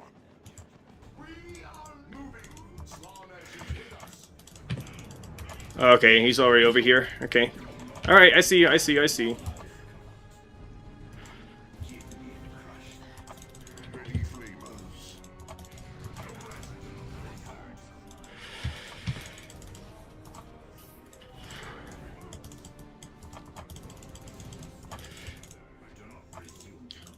I'm in a favorable position here, so I can stall him out like this. For now.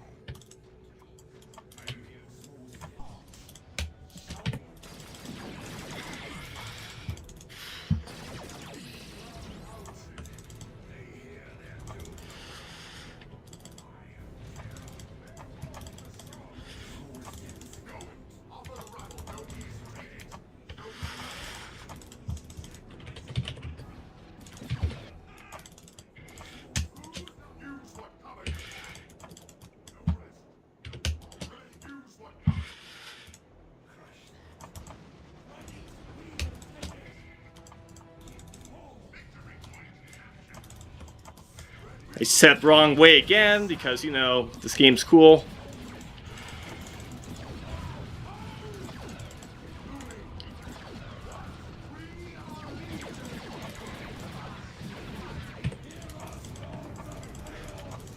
Alright, let's try to push in here.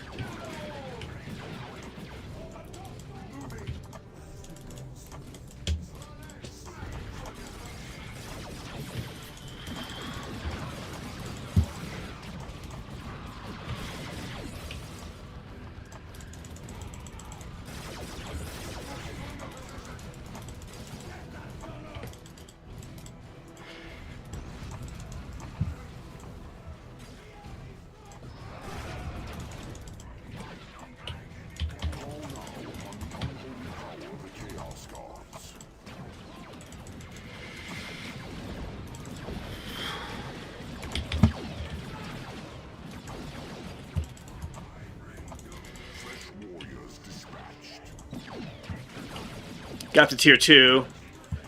Let's back up. We may yet triumph today. Your forces obey you.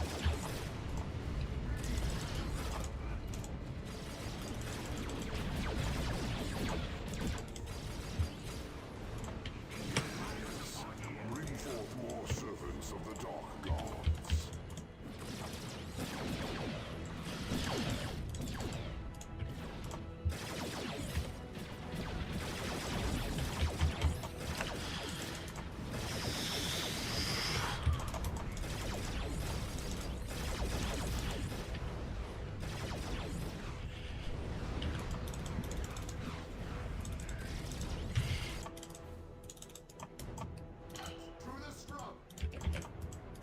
Our temple's dark majesty grows with our power.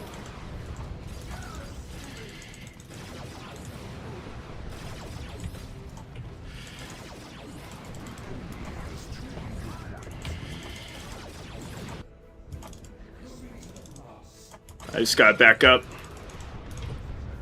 Need like a last can. Get Dreadnought when I can.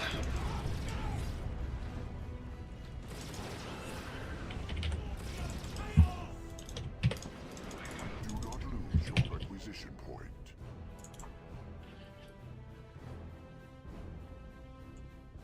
Your forces obey you.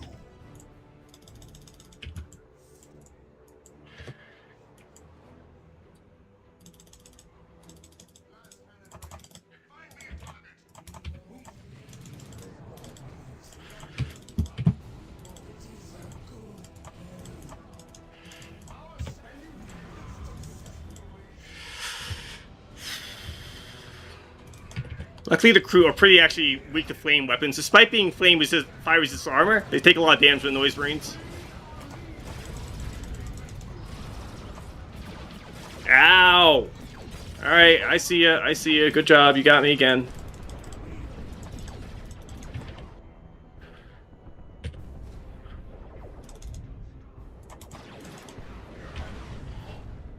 A lot of range firepower.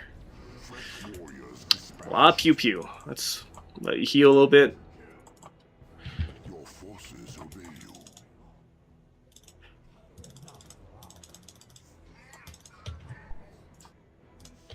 Yes.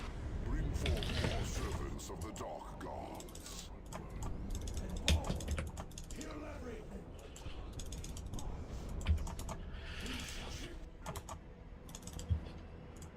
Get my melta pistol. From these ranks.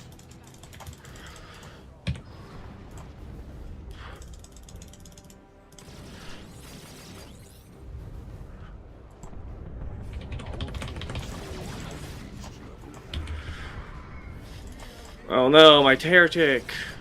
I might probably get this though, right? Surely? Surely. I'll take it. And he got out too, that's really good. That's basically, I thought I had to trade there, but he got out. Incredible.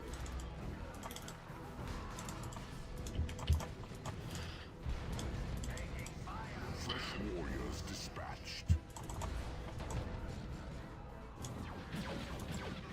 You are losing us a victory point. Yes. Bring forth more servants of the Dark Gods.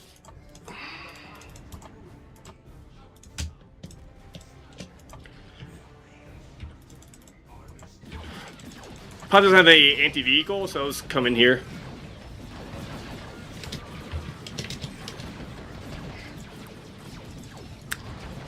People really skip on the drones because heavy, like setup teams are really hard to use. So that's like kind of Tao's the only way to scale into anti-vehicle. This is still kind of dying to the Infernal damage, so GG.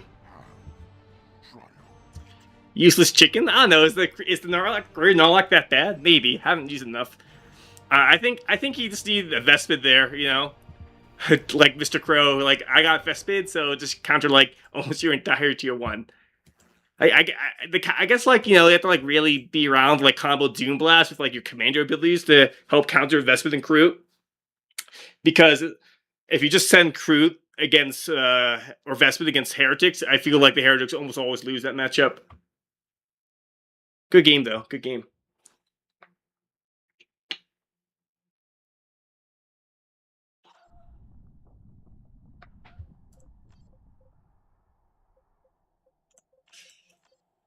Let me look at the power difference. Yeah, I started probably. I wish it was with graph, so you can see over time the difference. Probably got a big lead after I got that. Oh, that Gen Bash off as he was teching up to tier 2. Good game.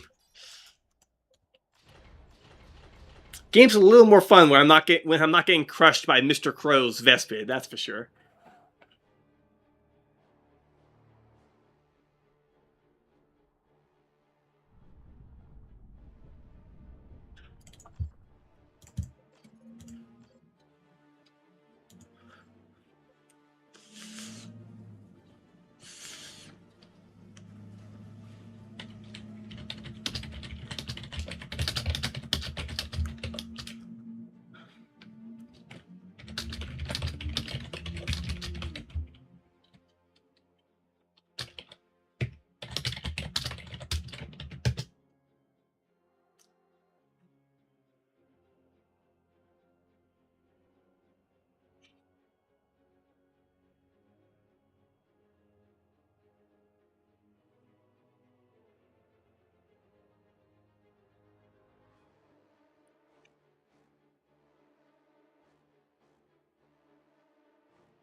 Yeah, so like I don't know. I get pretty salty when I lose. You know, I'm a little salty. Not gonna lie. Particularly when I'm losing the things I don't understand, which is like all of Tau at the moment, because I just don't understand how Tau, like all the units function. Like I kind of have a decent understanding of Fire Warriors and Pathfinders because I've been using a lot in 3v3, but I have not been playing around with like the Kroot units and the Vespid, who seem to be pretty powerful in 1v1s. Let's see if Fufu Hunter can make good use of them against free Daz here. To kind of expand on points I was whinging about earlier, I do think Chaos is like, they're not a bad race. Like, the Heretics are a very cost-efficient unit for their price point.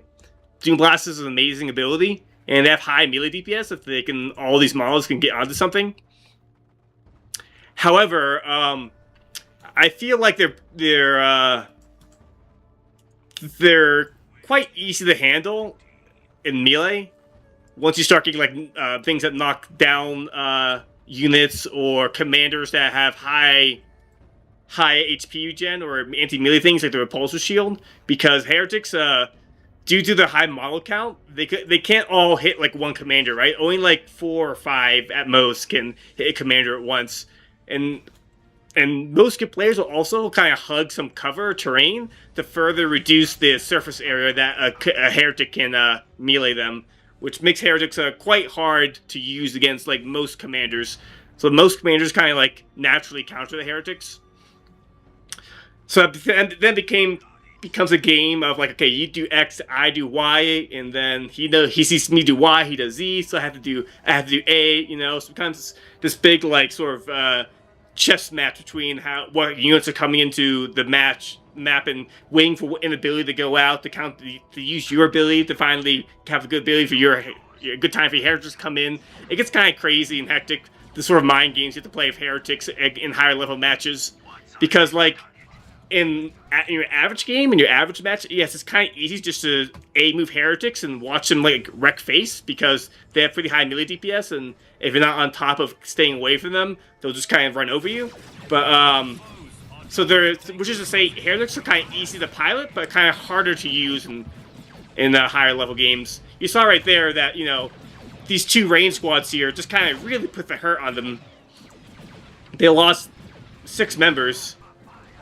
Already gave out quite a bit of EXP to these units here, as opposed to the Chaos player who doesn't have any EXP. That's the big weakness of Heretics. They feed a lot of EXP. Highly bleedable unit. Free Dawes has not been... He's not putting down generators. Is he getting raptors, maybe? He needs, like, at least one generator for good raptor timing, but... Maybe he's going for noise rains? What's next? He's going with Noise Marines or Raptors, surely. I guess this is a good Raptor timing. Raptors are 400 and like 40 power. Okay, okay. He has one generator. Yeah, this generator should have gained... Like, this generator should have been a little earlier, but otherwise, you know, doing fine. Let's see if he goes Raptors here. As opposed to the Tau, look at this, man. He already has, like, so many squads. These dudes are a little bit cheaper in power. They're like 240 requisition and 15 power. So a little cheaper than a basic weapons team. And these heretics don't stand a chance against, like, a whole army here. Free Dawes? Come on, man. You gotta build something here. What are you doing, man? You need to build something quick. You're, like, way outnumbered. Or you have 5 squads out for... Well, I guess, like, 4, because I'm not sure if you count the starter squad, but I already built 4 squads. Here come the Raptors. Should just Overwatch them to get them out at the good timing. Only CSM versus Tau today? That's so far, so far. I mostly default to playing Chaos Space Marines. I whip out my Space Marines, but then want to try really hard. Chaos is like, you know, sort of like my comfort race, you could say. Because, like, the Heretics are such an efficient unit, just sending everything in melee.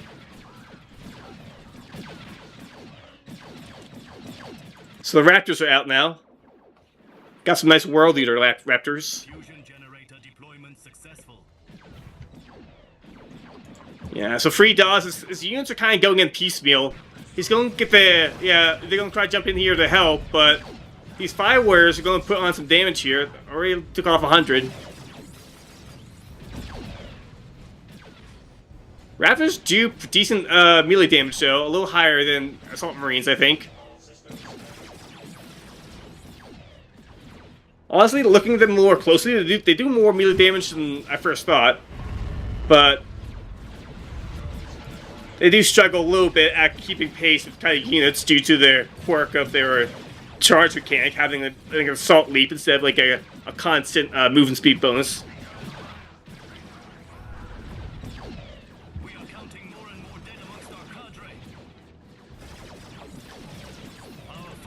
I kind of like this build by Fufu. He's going for heavy gun drone squadrons without upgrading them. So instead of being like a weapons team, they kind of become like a fire on the move, pew pew base of fire. And they're, you know, 2 of them are relatively cheap in power. Both of these units are just 30 power.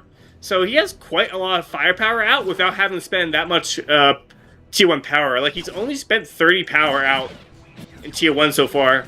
I mean, the Chaos Players only spent 40, so they're kind of even, but you can see with the massive squad advantage here for the Tau player, he has much more of the map. Unfortunately, like, you know, I understand being in this position, like, you're like halfway done capping with a point and some units come on you, but it's almost never worth it to finish a cap and take free fire. You should, like, just retreat or, like, try to fight back. Because, yeah, he captured this point, but now these drones are just gonna just out-cap him.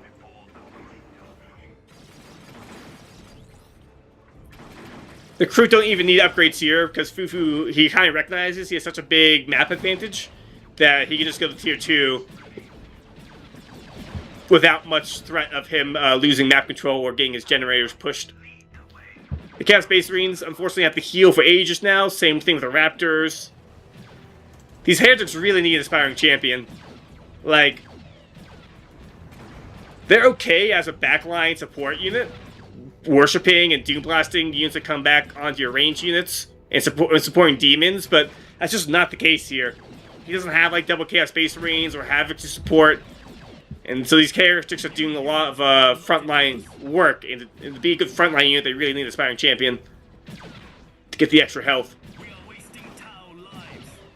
Yeah, and then that with the Heretic, you can replace the Heretic kind of easily, but it's going to mess up his tier 2 timing. And while I was getting to tier 2 with only 2 squads, yeah, there goes the Chaos Lord, I think, too.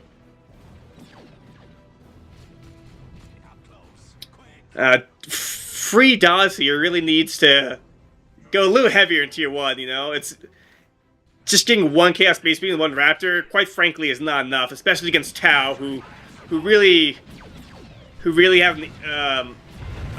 They seem to naturally be able to get 5 squads out quite easy, as opposed to Space Marines or Chaos, who it's kind of harder for them to get that many squads out. at least in that short of time.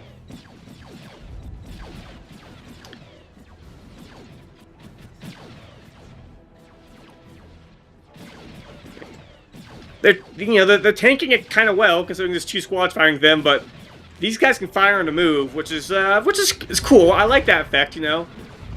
Honestly, I kind of like this this unit. It seems balanced. Like, see, this is why I don't understand why like Tau need like Kroot having power melee or Vespid doing tons of melee damage, because like they have things like, you know, the fire on the move heavy gun drone squadron, which is already kind of a melee counter because it can kite melee. Whatever. He's going tier 3, so here's Fufu kind of playing. I think he's not trying super hard. Like, Fufu's a good enough player where if he was playing normally, he would be getting a lot more upgrades or get like a Devilfish out in tier 2. But going right to tier 3 is definitely it's a cheesy move, you know. Like, there are very few cases when you're playing in, like, an even match where that's the appropriate thing. Maybe if you got, like, 2 power farms up and you slingshot your way there. But Fufu recognizes, like, he's winning pretty hard, in no danger of losing map control, so why not go tier 3 and get a Hammerhead out or a Crisis team? Yeah, and it costs 15 power, exactly. Yeah, so this unit is actually pretty cheap to get out quickly. Like, Fufu got these 2 units out quite quickly after his initial Kroot and Fire Warrior team.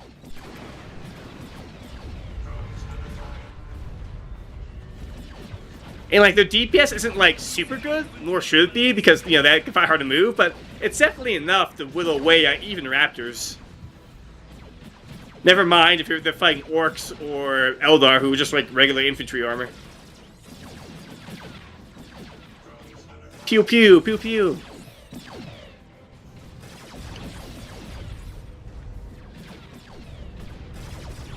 Yeah, okay. Well, you know, they do die kind of quickly. They don't seem to be that durable. Like, they're weaker than a Fire Warrior team, you know? In terms of HP. Granted, the Fire Warriors have, like, 4 models versus 3, but still. So here comes some Krutox Riders. Seems to be a pretty good unit. Heavy melee. Unsure how good their range weapon is. It seems to do something. Like little autocannons on the range weapons. Elite melee infantry. I wonder what armor they're classed at. I'm surprised it doesn't tell me here, like the rest of the Kroot. And then the rest of the Tau units.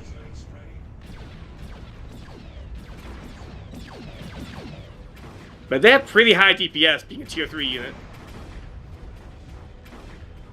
And by the sound effect there, it sounds like they do splash damage as well.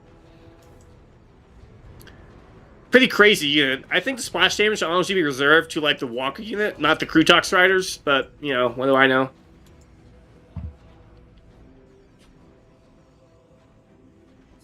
Yeah, I know. Yeah, I'm stuttering a lot. I know Sardauk.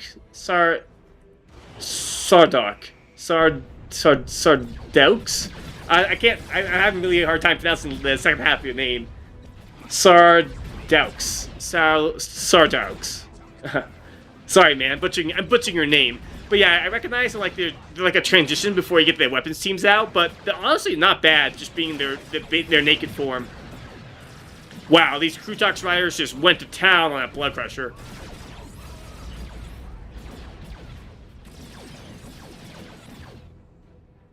RR, good game, yeah. I guess $3 is Russian.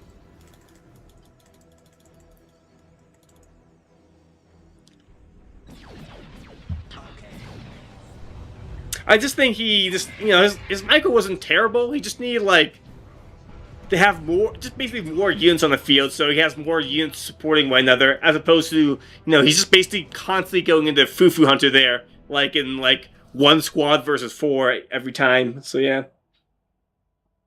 Kind of frustrating to play as or against, gives me IG vibes. I mean, there's shooty faction to be sure, you know, I think some of the units are overtuned. Honestly, I think, you know, quite a bit of them a little overtuned, like, I think Kroot and Vespid are a little overtuned in the DPS department, and the Tau Fire Warriors could probably be a little less tanky. They seem a little too hard to bleed, as opposed to the Pathfinders, who have, like, half the HP of a Fire Warrior team.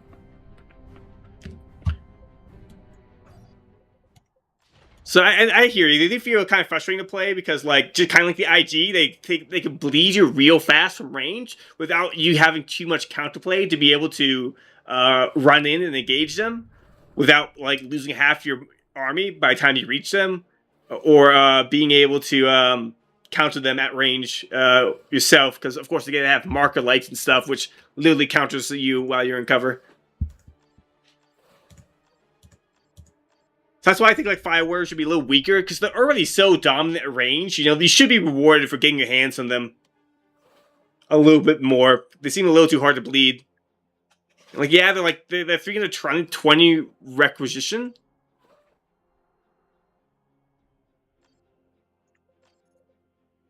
But even then, I feel like they're just like a little too strong right out the gate. You know, at least like other squads, you just spend power to get the extra HP. I don't know. Like, you compare it to Guardian Squad, yeah, they cost slightly more, but they seem like way better than the Guardian Squad right out the gate.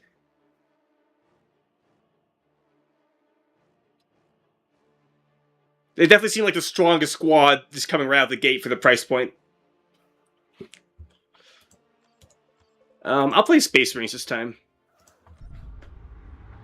They have a lot of upgrades to purchase, though, and once they start bleeding, your eco suffers. Yeah, it's a good point. They do bleed you quite a bit with their range firepower. And the Fire Warriors do have a shield around Tier 1, but their upgrades are all locked behind Tier 2 other than that.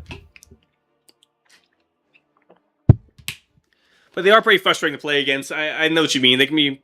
You know, Mr. Crow just kicked my ass as Tau when I was playing Chaos.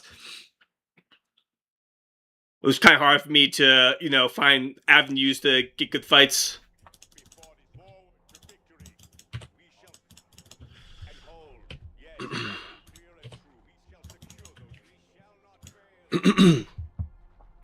Yeah, thanks, man. Good luck, have fun.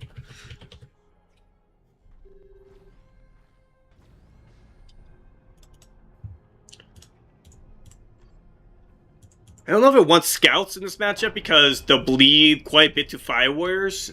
So I'm willing to skip the second scout. Like IG as well, you know, double scout tends to suffer a little bit. Let's go over here, try to capture this.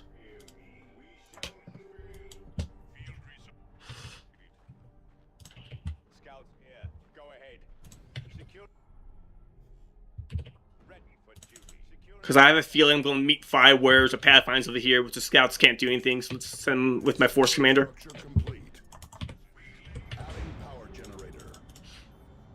Get one generator for now. 2 is a little too risky if he's going super hard for my power. Okay.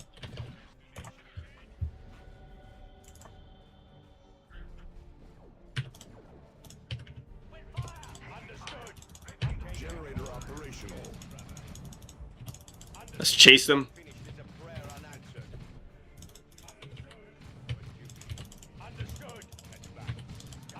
All right, there we go. Okay, I like that.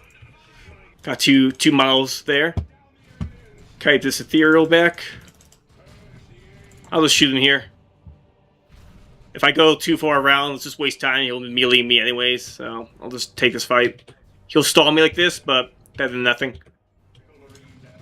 With that, I could probably safely get that generator down.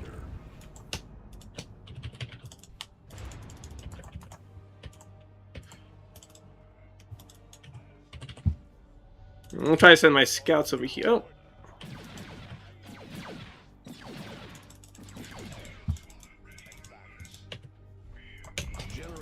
Come over here.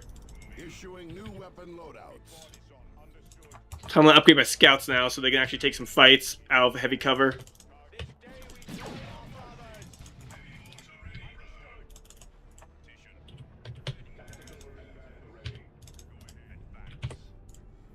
We shall make it so. I don't know what he's building. Oh, there's the Vespid.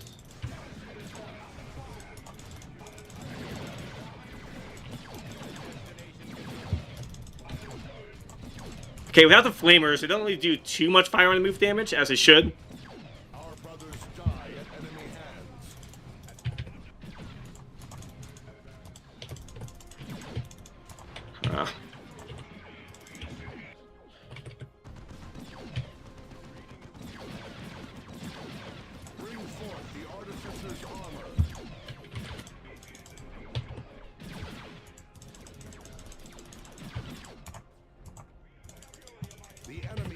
destroying a key structure.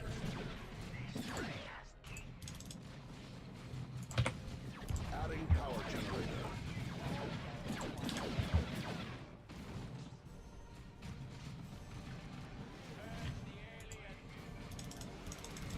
I got too close.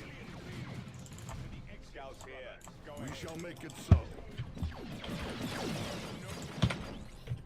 Generator operational.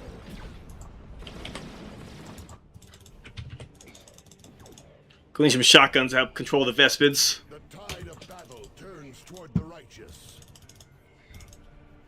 The enemy is capturing one of our strategic points. He also is probably on a weapons team. Maybe it'll be wise to get Assault Marines as well. Marines, make haste to reinforce your brothers. See, but do not be seen. Scouts moving out.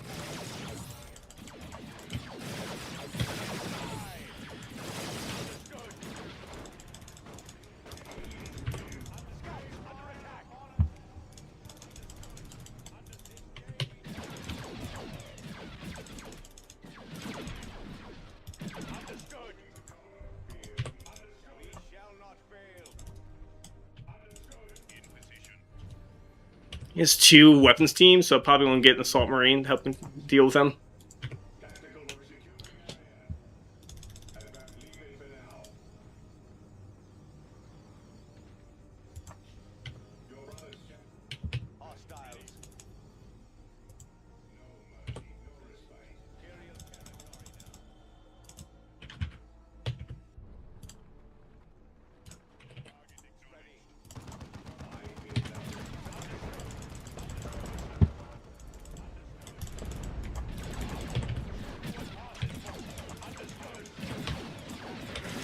Yeah, the weapons team's gonna kill me there. Gotta back up.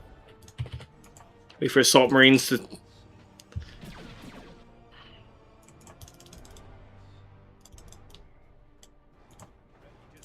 Oh, hello.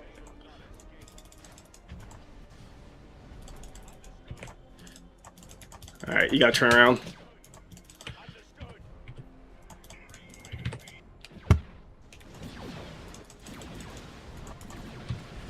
Press on to victory, Space Marines.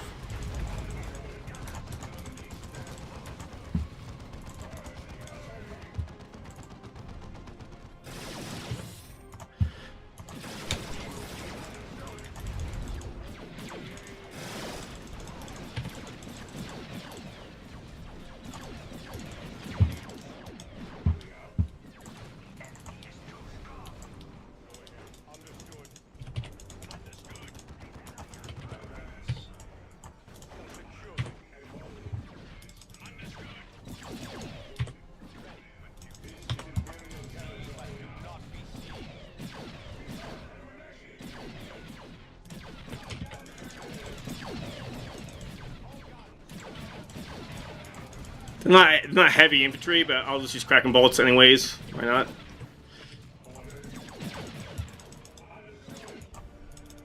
Back up to the Devastator.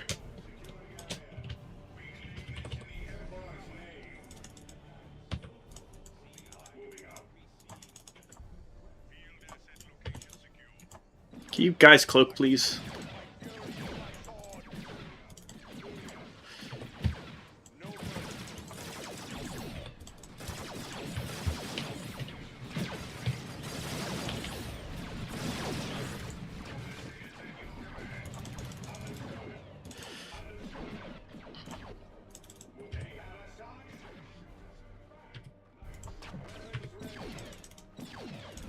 The enemy has 300 points remaining.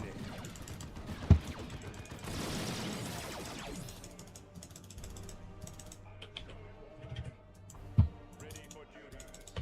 Go forward to victory. Hold position. Fear me. Advance. The Codex Astartes guides. Just hold this ground for now. Advance. I am invincible.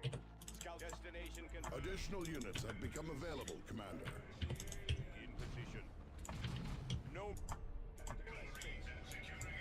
Ready for duty. Forward to victory.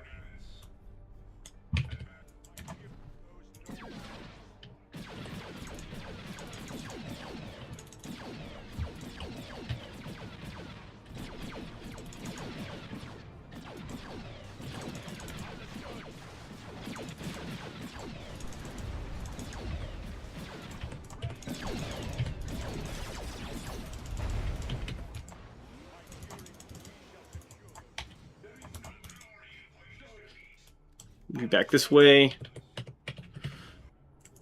Get these. Ceasing rearmament. Get my beloved Power Fist.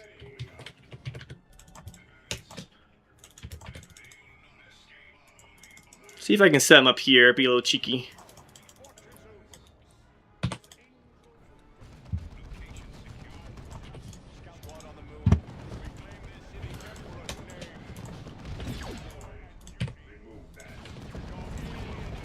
Reinforcements have arrived.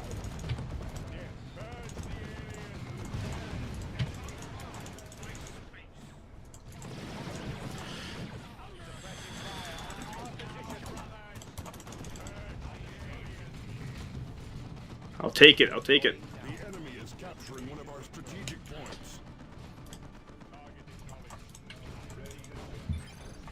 Yeah, good game.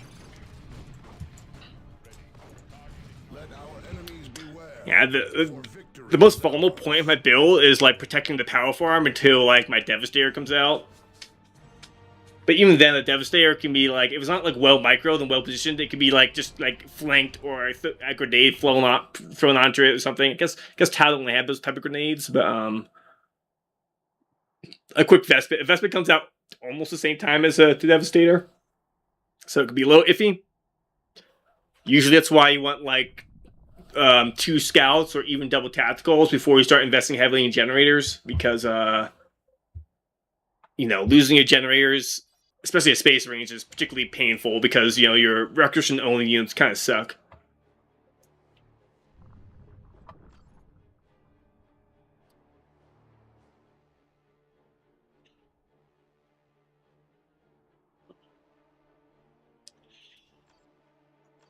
Good game, Tenso, though. Good game.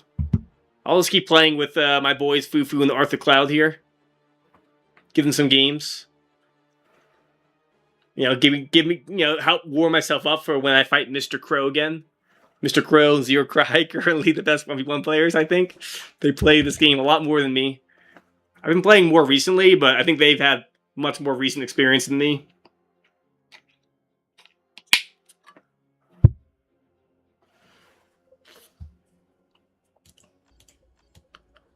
Play Chaos again.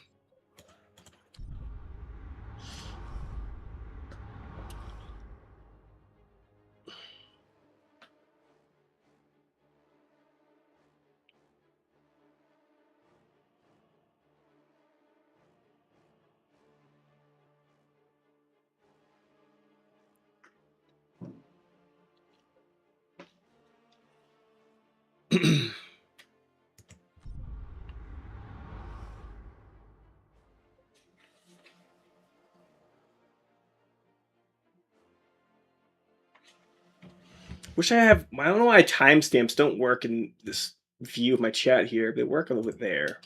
Do the pop out. There they go. I just had to refresh it, I guess.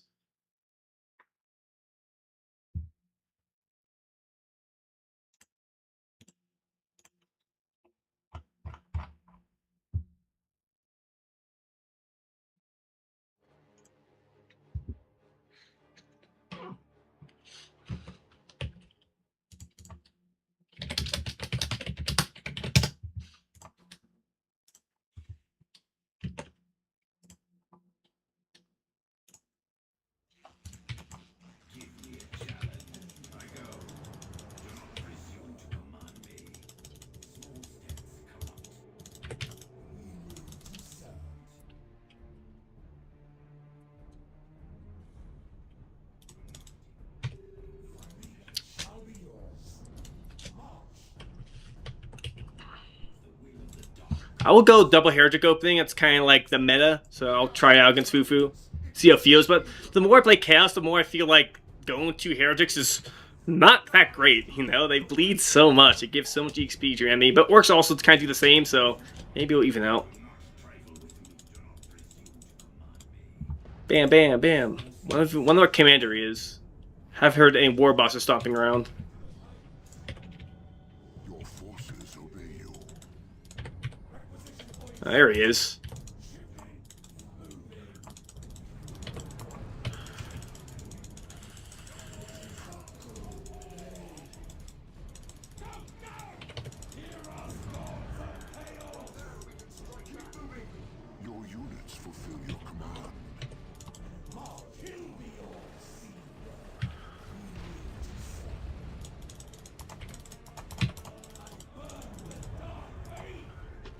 Oops, got these guys too far.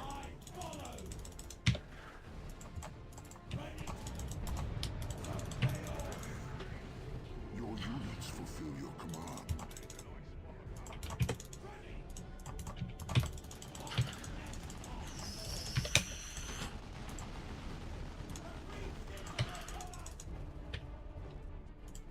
Your power is all but spent. Ready, flamers. Oh, I got the wrong one away. Oh, oops.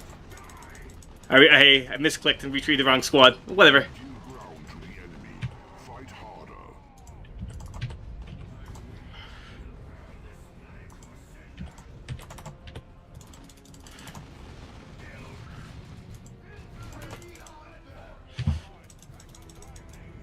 All right, my flamer's online. I like that. I like that. I'll just get 2 power generators. Why not? I'm have some map control to play with. Send my heretics on the sides. As soon as they reinforce. Summon the heretics.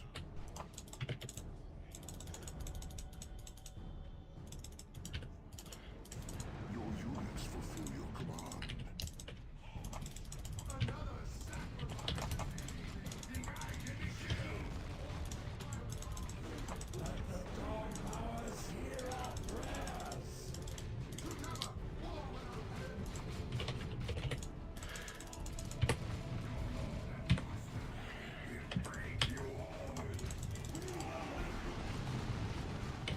These heretics not going to survive that long. Let's skim out.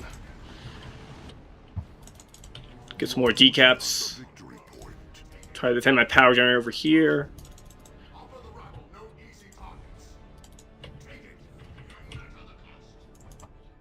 Probably should have not built 3 generators. Think I need 1 less to get these guys out quicker. It's kind of hurting me right now.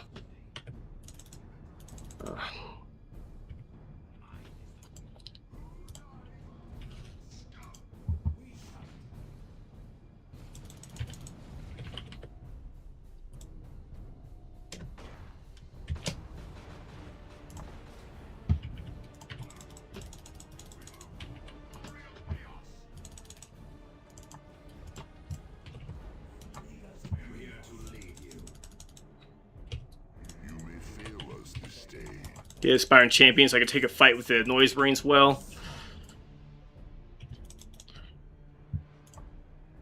From the Eye of Terror, we summon the heretics. Okay, let's get a Havoc next.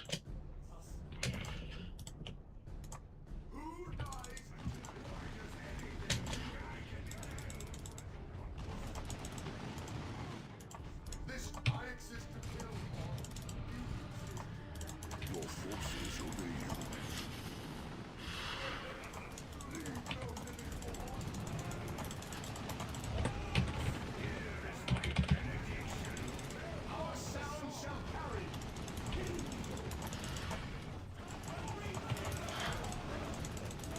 Oh, he has Luda. Okay, I just didn't see that.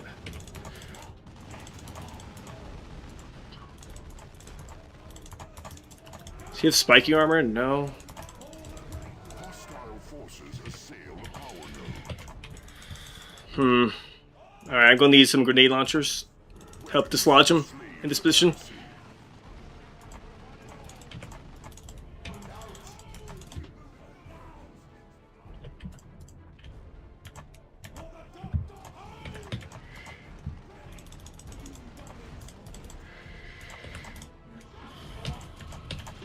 I got the pain boy.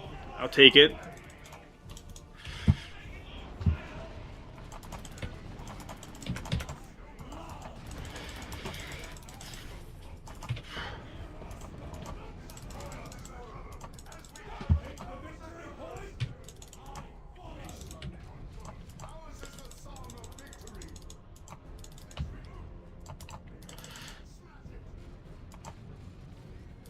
You give ground to the enemy. Fight harder.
I know, good boy. My cat wants to play. I know. We'll play after this, I think.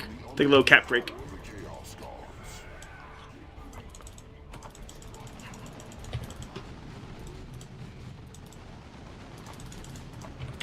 Oh, he got him. Surely I'll get him here, though, right? Yeah, I'll take that trade. I'll take that trade.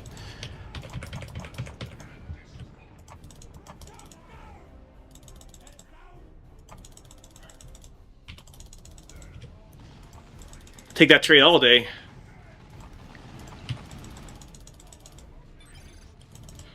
GG.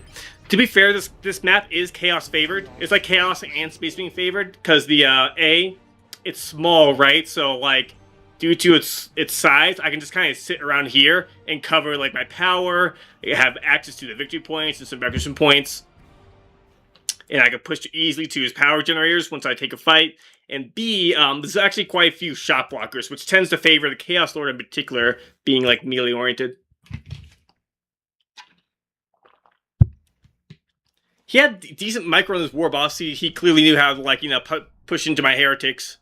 I think he should have gotten spiky armor though, like the tanky HP regeneration war gear is particularly good on against chaos on commanders.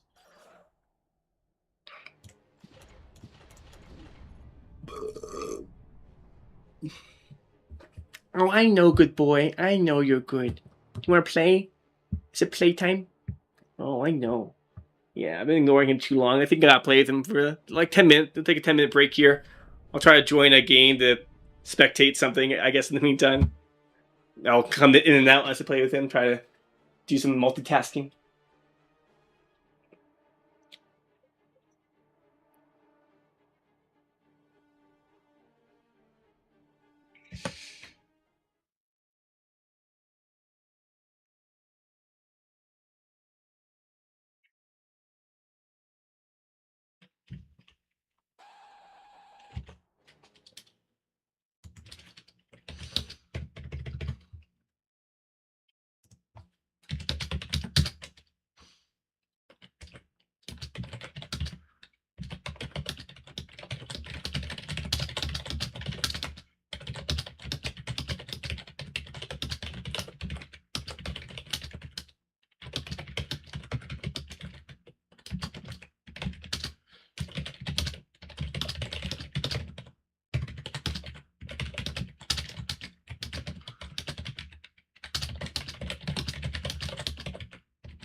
Caramel. Okay, I'll play with my cat for a little bit. Let me change my screen here. You guys can watch me play with my cat. Hi, yes, we're on stream now. Yes, we're on the stream. Yes. Okay, I'll play with you a little bit. Okay, a little playtime, huh? There we go. He really likes it when I wave this toy around. He likes interactive toys, i.e. me, to wave this around. He particularly likes it when I play out in my living room. This is okay for him, but he wants me to go run out. I'll come back. I'll be right back. Oh, you're good. Yes, you're very good. Oh, you've been good. Yes, you've been good.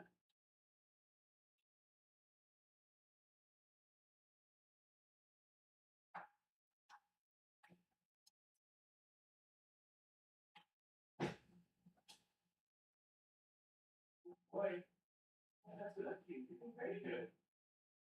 Very good. Yeah. Good boy.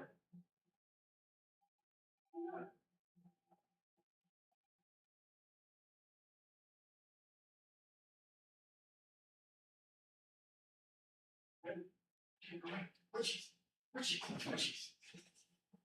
Oh, sorry. There we go. Okay. You crazy boy. You're being crazy. You're being so crazy.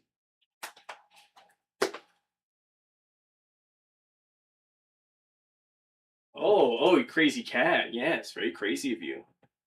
Yes. What? No, come over here. Come over here. You little cat. Oh, just out of camera view too. Where are you going? Where are you going? Yes, you got it.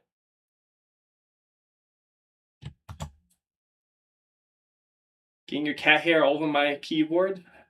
Yes, you are.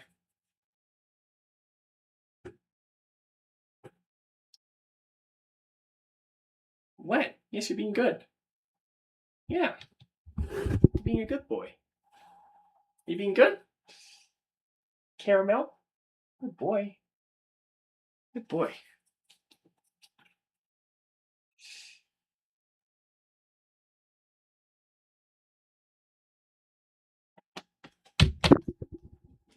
Oh, there you go. Yeah, there you go. You little boy. You little boy. Yes. Yes, you're being good. Yes. That's very good. Yeah, you got it. Good boy. Oh, off we go. All right, I'll be back. Yes, off we go, little boy. Off we go.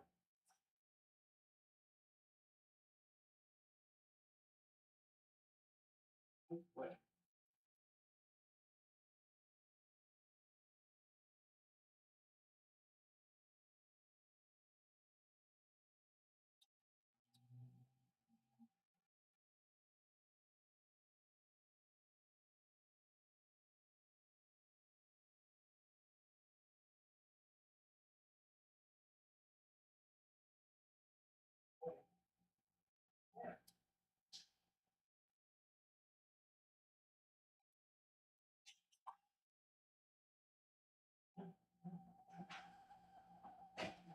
Oh, got it. Got it again. Little caramel.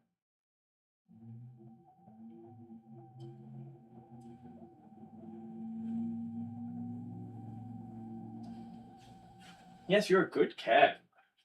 Good boy. Yeah, you like your cat toys? Yeah, cat toys.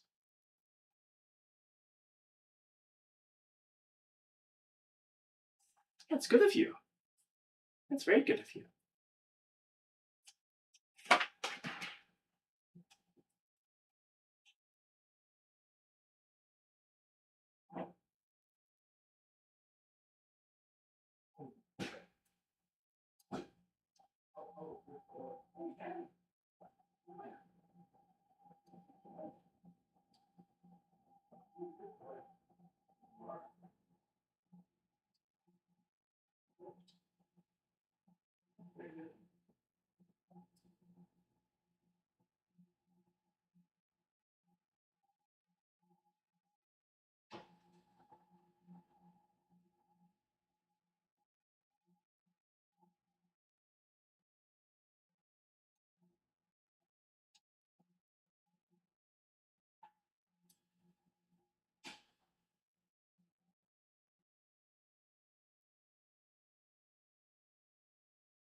Very good.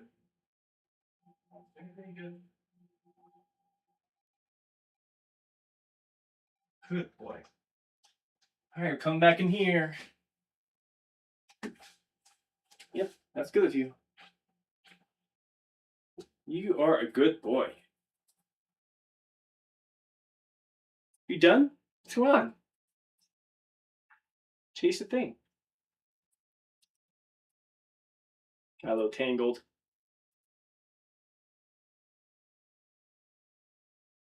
All right, I'll run one more time. Okay, let's go. Let's chase.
Wait there now.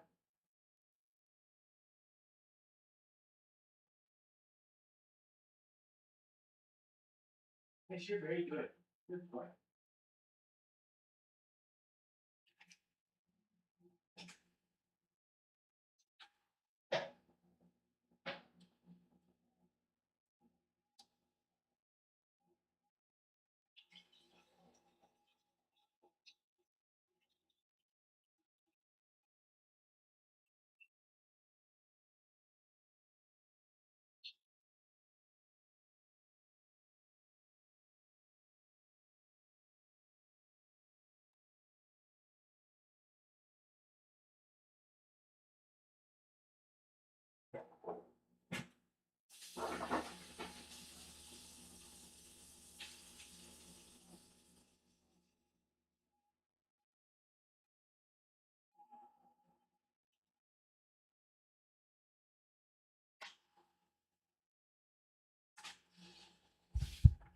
All right. Now another play session completed.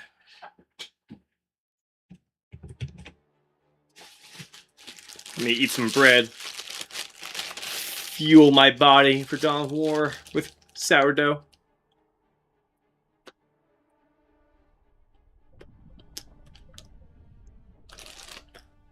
When what happened to Fufu Hunter? Did they stop doing Watchful Wednesdays? Fufu Hunter. Looks like it.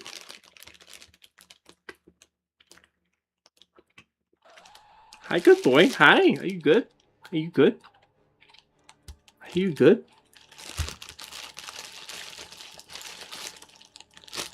He also likes sourdough, but you're not supposed to eat bread. No, you're a cat.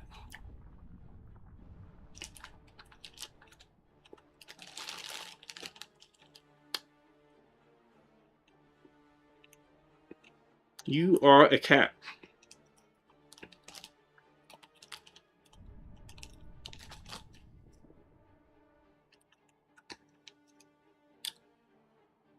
You get a small piece. Here you go.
Ugh.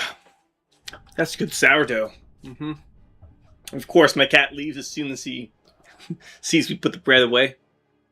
Silly boy. Not a whole lot of lobbies up. I don't know if Mr. Crow's online for 1v1. If you're listening to Mr. Crow, I will do another 1v1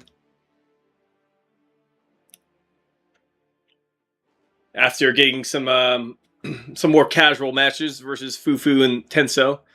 They played well, but this lack of big, the micros is pretty good, but they just kind of lack the sort of positioning aspect of setting all the dudes in the correct side. You know, like I find like a lot of the flaw of a lot of players, including me, is like they tend to split up their army too much to try to capture the whole map. Where really you need to like kind of group your entire army up in order to take a fight effectively. Particularly in elite mod. Like in the retail, squads are more like individually powerful and sometimes like OP, you know, that they can like get away with a lot of fights that it should otherwise normally be taking in elite mod. Therefore, in retail, it's kind of easier to kind of split your dudes up and capture the map. But even then, you know, it's just like just about the principle of RTS is like if he has more of his army. He has more battlefield investment of resource and power fighting you at once. He is probably going to win that fight. And if he's winning the fight, then you know he can march to your power and kill you. And like sure, you might get like a cheeky cap of erection point and slash or like a victory point on the other side of the map, but like that really doesn't do a whole lot if you're continually losing fights. So therefore, you kind of want to keep your army mostly together in order to have as much battlefield advantage as possible. You know, you don't need to like blob them all up. Well, maybe it's orcs you do. You know, to get the wall. But yeah, you kind of want to keep your dudes together, just so you can have as much power, like literal battlefield power, as possible, to give you every advantage you can get when you take a fight. And sometimes, depending on the matchup, you just kind of need it, you know. Like if it's if you're fighting like a commander as Chaos, for example, like it's very easy for commanders to kind of solo any one Chaos squad, as opposed to, let's say, like a Storm Boy or an Orc, Slugga, or a Banshee who have high DPS to force off a commander coming at you.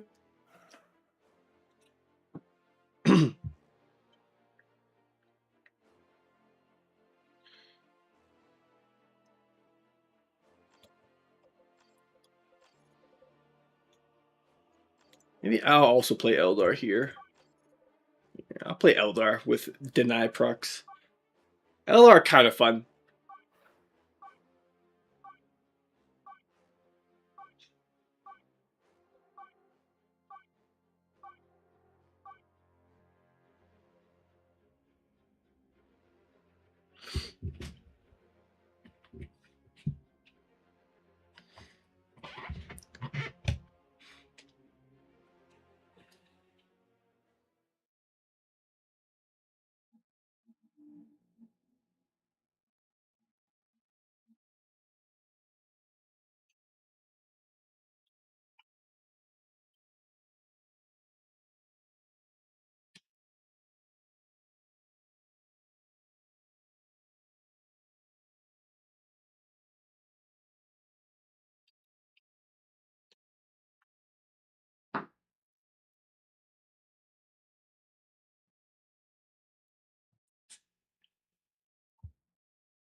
I'm not like the best Eldar player either, so maybe that'll handicap me just a bit to make this game more interesting.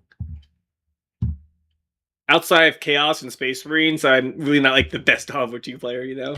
But of course, that's kind of how RTSs work. You main a race. You main a race.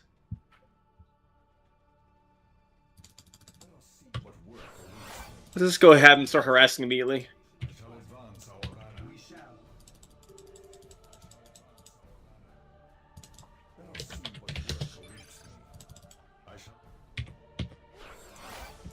Oh, hello. The God Emperor sycophants. No, I shall not seize it. I will find their hiding places. An ally has gained control of a victory point. Forget its place. Adding support structure. I will get there. We are called for. Give it not, I must consider. It is primitive technology, but it shall be ours. Great war to gain the advantage. Support structure complete.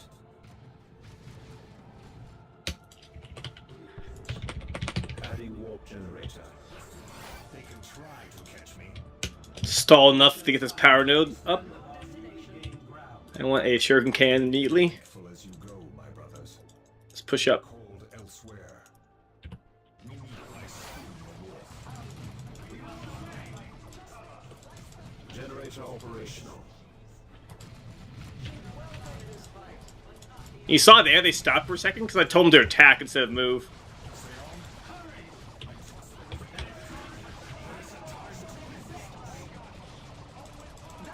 But otherwise, they did a decent job minimizing the range firepower.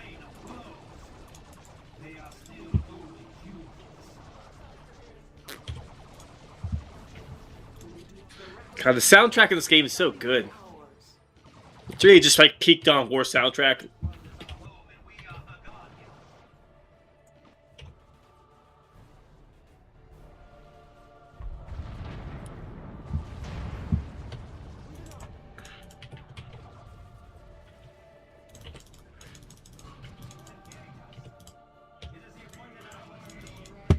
I want to get my tier 1.5 squads out before I upgrade my dudes.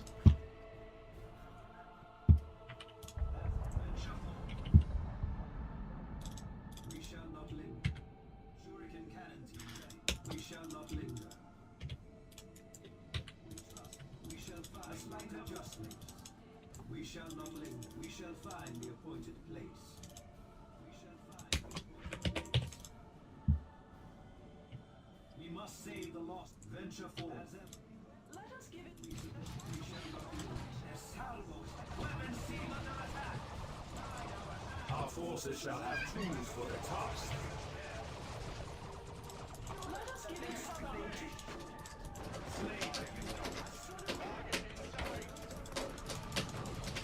Yeah, the shotgun that blast is kind of bugging out for him. Unfortunate. Just sit here for now. It is time to add to our war panoply.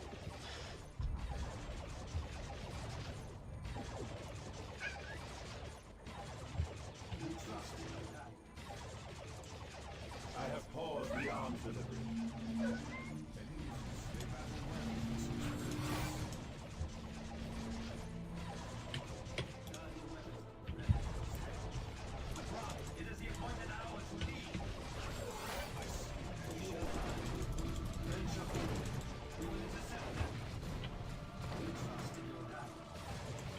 Teleporting is so strong in this game.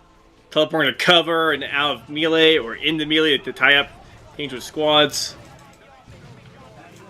The Banshee Temple said our allied soldiers die where they stand.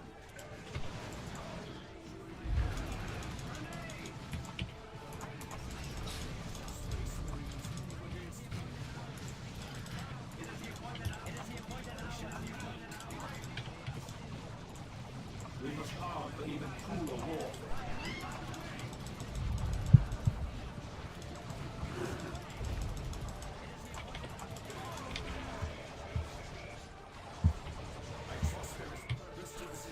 Brave the war to gain the advantage.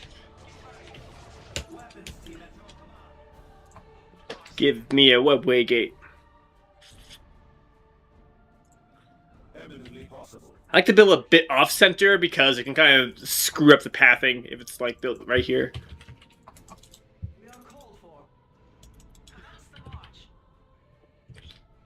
I believe the Warp Spire webway gate gives you energy. Yeah. Mobilizing additional guardians. We will be there shortly. We must relocate quickly now.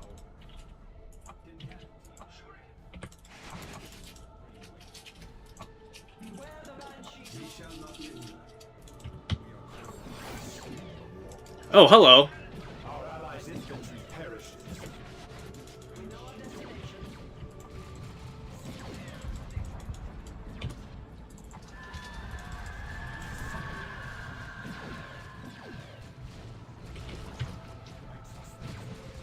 Oh, I lost a. Oops, I forgot the micro hit. I'll get another one.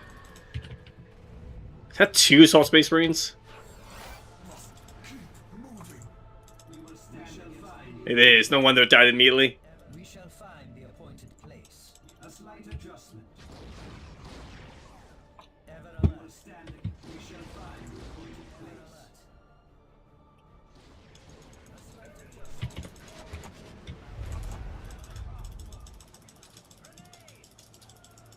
We are replenishing the squad. Bit off of that placement. The humans persist. Ow. Steady hand, cloudless eye. Victory awaits. Retire. We must away. We shall not linger. We must away. The humans persist. We are setting down infantry reinforcements.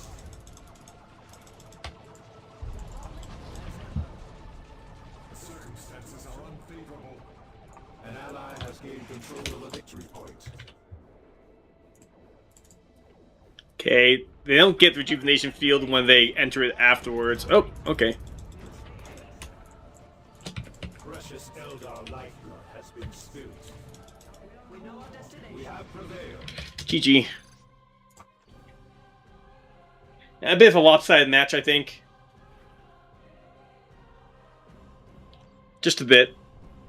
It's kind of why I don't like joining games without like a guy recognized to be also good. But it's just kind of how it goes, I guess. I'll join King of Python's games. He's always trying to get me to play with him, so... Oh, Typhon Meyer, I hate this map. I hate it. I hates it. We hates it. Oh, I know you're good. Yes, hi. Yes, you're very good. You're very good. I know you're very good. I know you're good. Okay, I know. I know. I know you're. I know you're good. We'll play later, okay?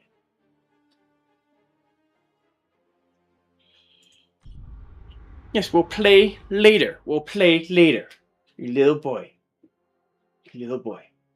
Yes, we'll play later. Yes, we will. We'll play later, okay? We'll play later.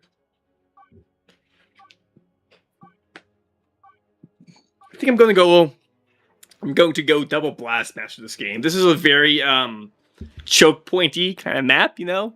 Very little room for flanking and maneuvering, so tends to heavily favor range units, and in particular artillery. Yes, you're good. Yes, you're very good. You're very good.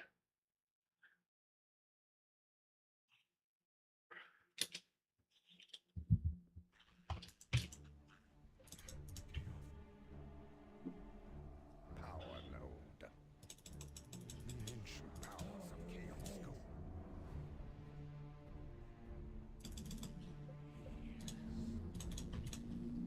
Secure this power node. Going to be a little aggressive with the sorcerer Muster your right out the gate. See if I could doom bolt something.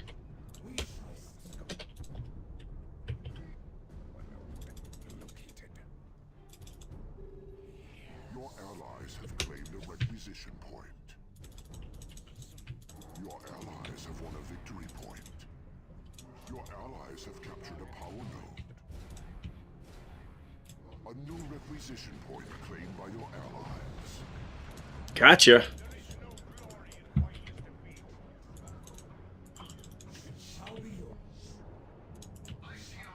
Your forces obey you.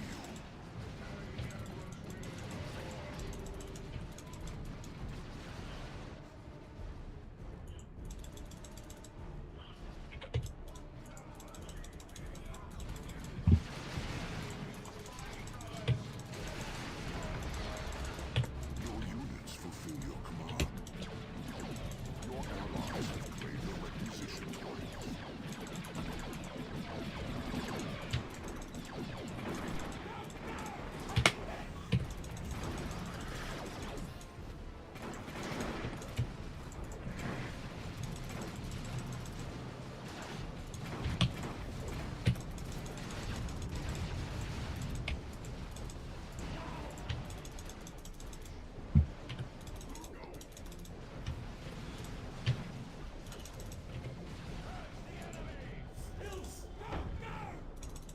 Allied structure under attack.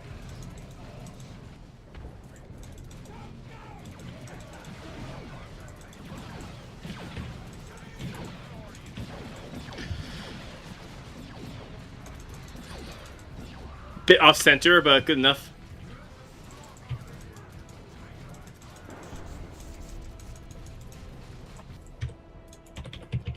Your forces obey you.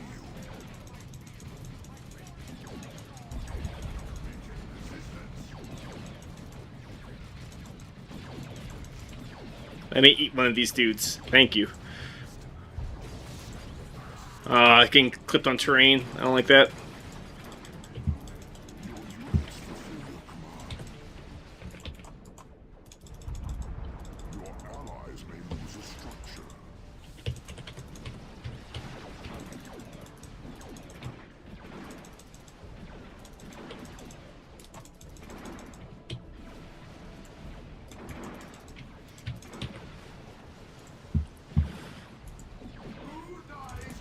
If that victory point is lost,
flame does so much damage. Like, what the hell?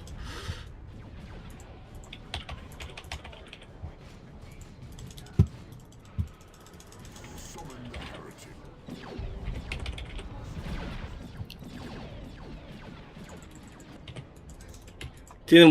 Didn't mean to lose a heretic there, but kind of wanted to get as much damage as possible on the Noise Marines. No big deal. I'll just get Aspiring Champion this one, not lose it. Shall rise.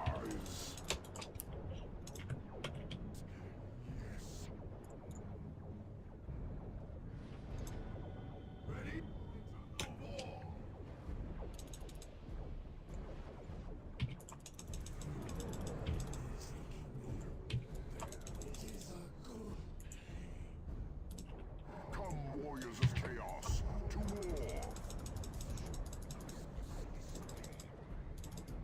Already level 2 on him. That's pretty good. As opposed to this Inquisitor, he's only level 1, but she has double war gear. She might be able to do something.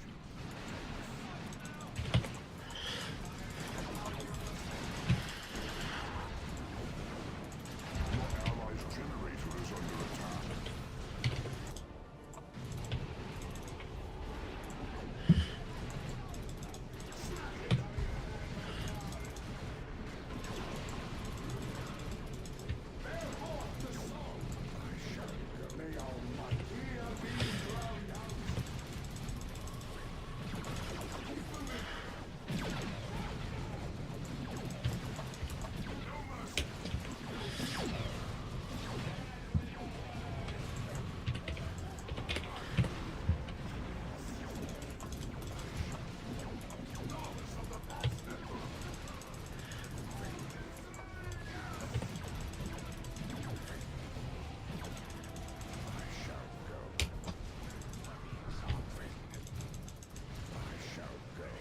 He combos well with the Guardsman because I can consume him pretty easily. Get some more Doom Bolts. Num num num num. Bring forth more servants of the Dark Gods.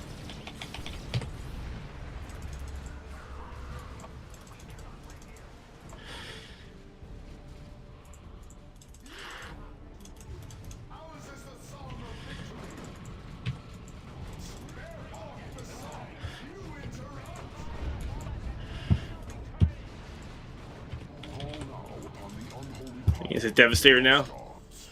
Let's back up a bit. Get to tier 2. Your allies have won a victory point.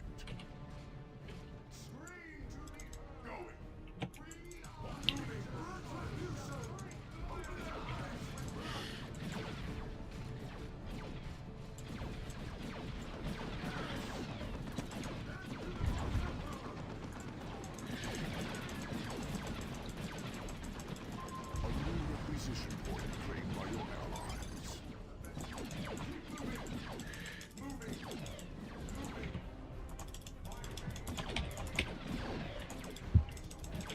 Alright, so we get caught. Fresh warriors dispatched. Do not lose us that power node. No, there. We may yet triumph today. Yes. Bring forth more, sir. An ally's generator is taking damage.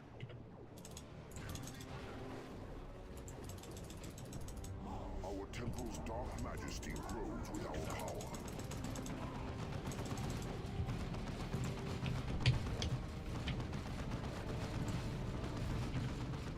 The Rob Warp Fire can knock him down, so I'll rely on that for now.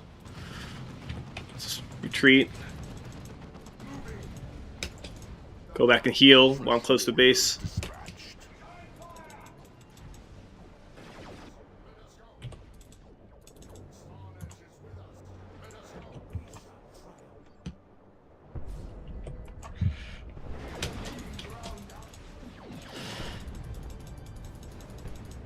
No, he lost it.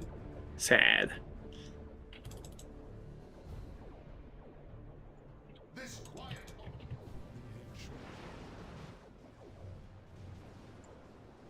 We shall dominate the weak.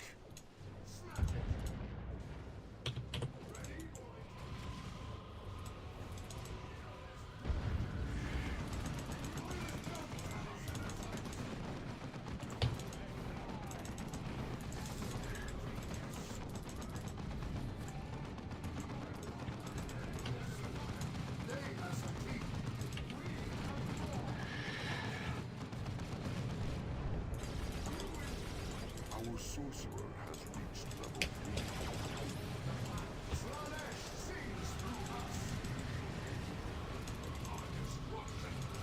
You are losing us a victory point. Your ally's generator is under attack.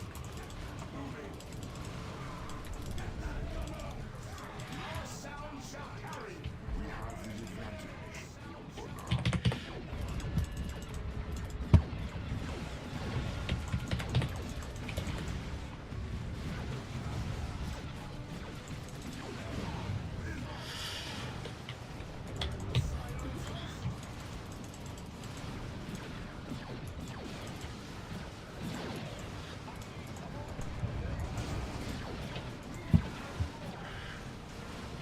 Summon the heretics.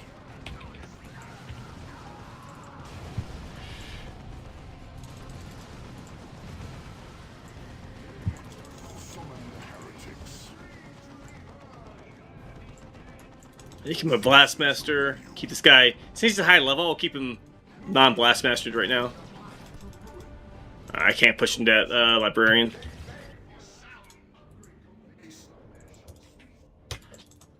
Your allies have Maybe I'll push him over here quickly. point.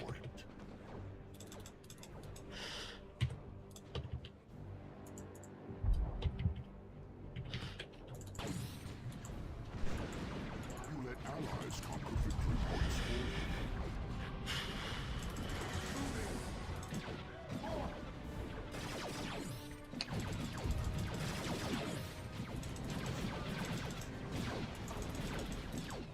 A new requisition point claimed by your allies.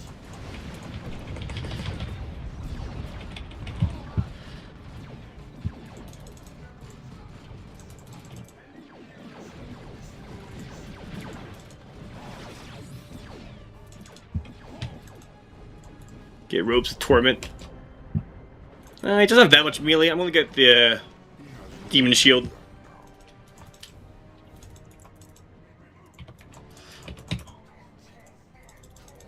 We may yet triumph today. Yes. Bring forth more servants of the Dark Gods.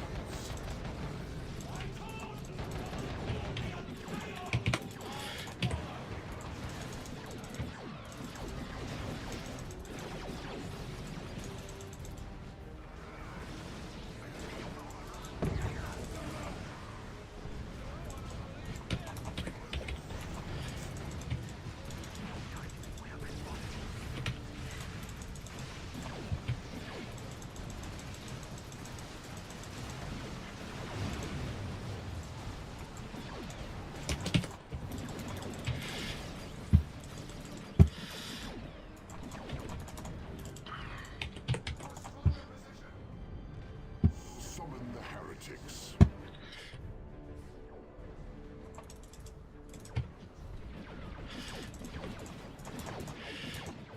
Fresh warriors dispatched.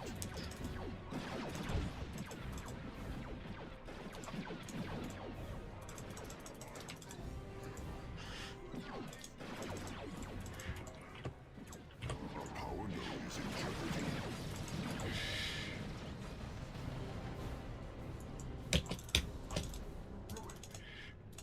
Your allies have won a victory point.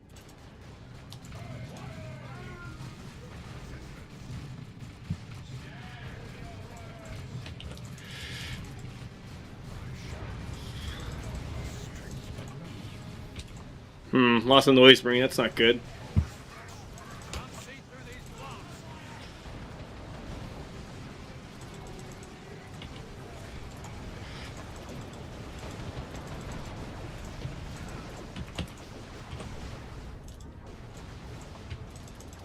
We have the advantage for now. Hit him with a Doom Bolt.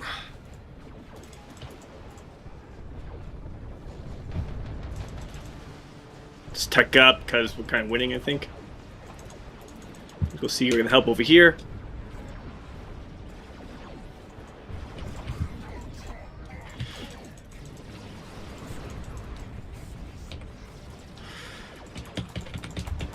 Our sorcerer has reached level 5.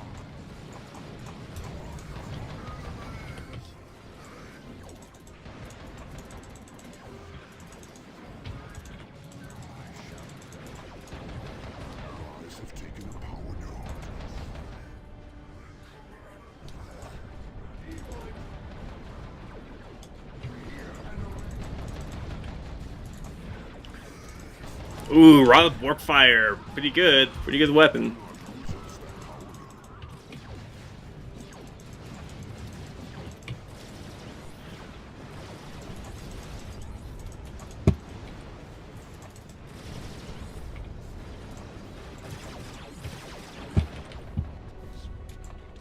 Our sorcerer has reached level 6. Let's just get Terminators, I think. Here's a splendid cathedral of pain and blood. Blastmaster. Black Crusade. Blastmaster's very fun to use. Very fun. Just has a lot of drip to it, and like all artillery weapons, like teams, they tend to miss a lot, misfire as well. But when they do hit, that's a lot of damage.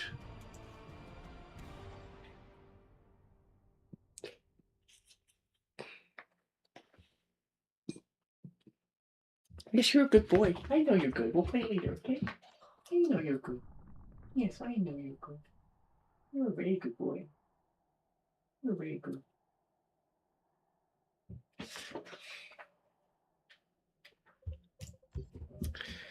And the sorcerer, I think, particularly excels in team games because there's just like much more room to metaphorical room to set up good Doom Blast angles and just eat heretics and hold like a particular spot, as opposed to like in 1v1s where you're much more you're split up throughout the map, so it's a little harder to get good Doom bolts on like squads that tend to be a little less clumped up, and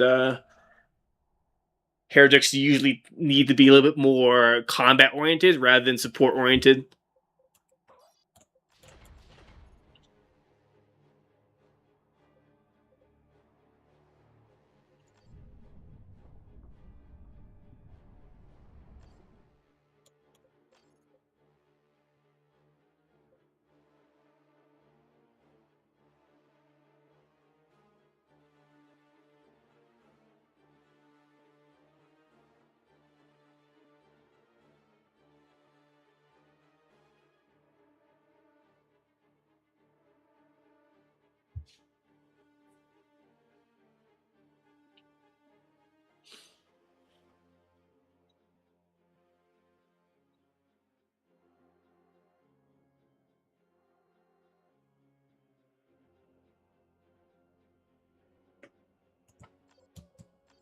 Pure Guard versus Tau. Oh, Chaos. Okay. Okay. All right. We'll do a little chaosy. Get a little chaos in here.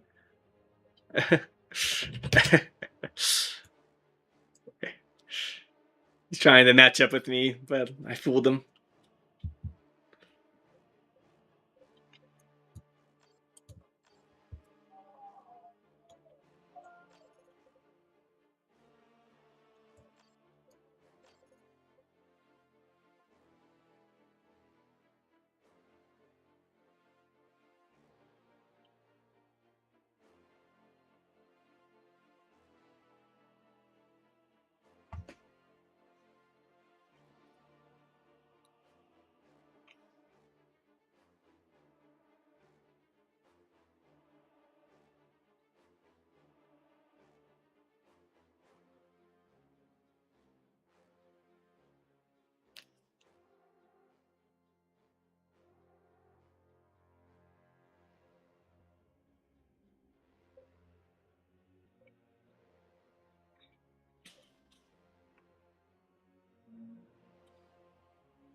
Uh, uh, uh, uh, uh, uh.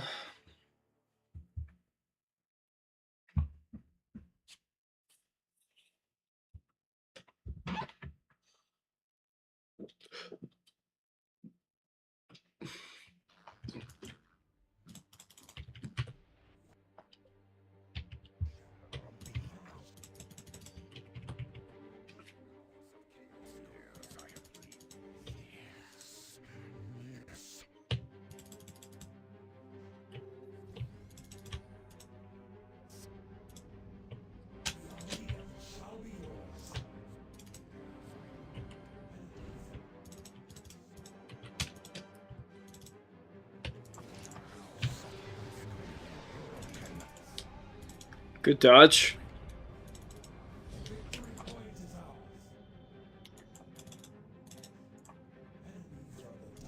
Allies have taken a power node.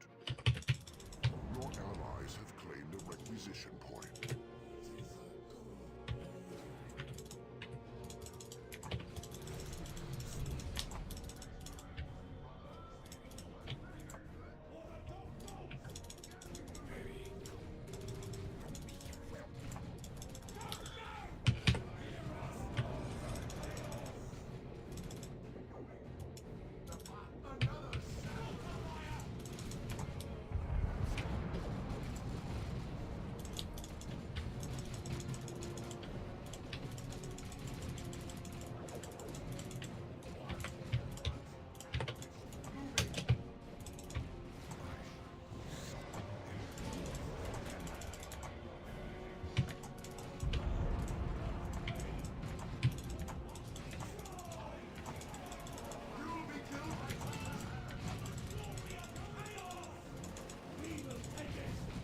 Do not lose us that power node.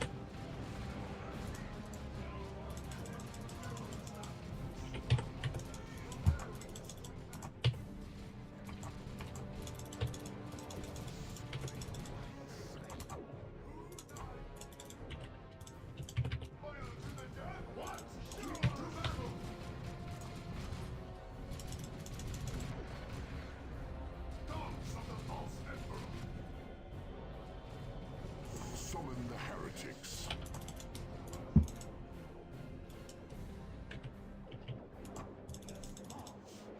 You let allies conquer victory points for you. What's going on over here?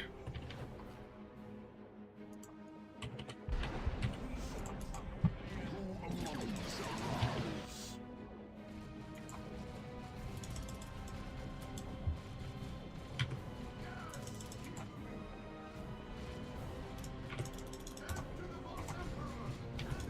A new requisition point claimed by your allies.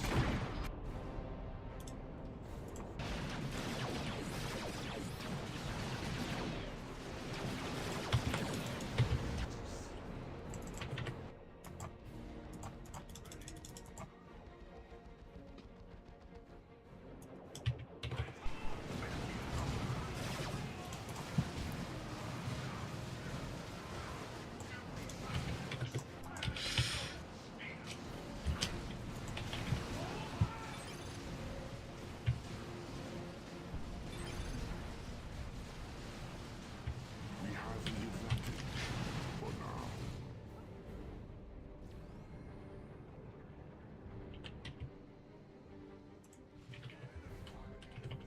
A requisition point is slipping away.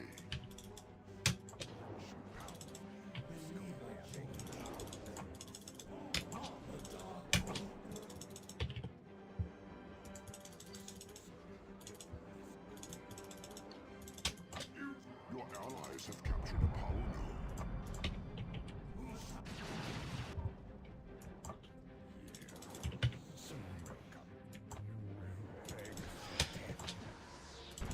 Your allies have claimed a requisition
Kind of knew he'd get Flamer there, but I judged getting this bash off over here would be worth it. Especially since I had this part captured too, so it kind of like has to give up capturing it in order to get the bash off. So I think overall it's worth it. Your forces obey you.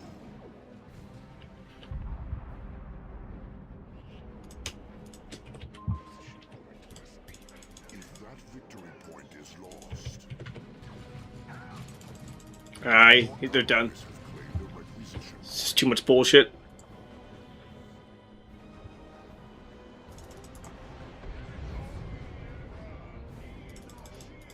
Yeah, he's not gonna get a kill here. Let more join the eternal war. Our temple's dark majesty grows with our power.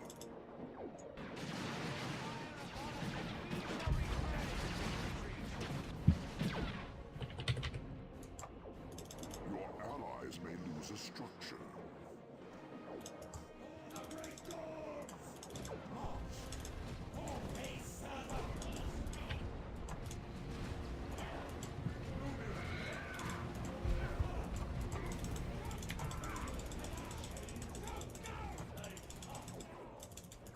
We have the advantage for now.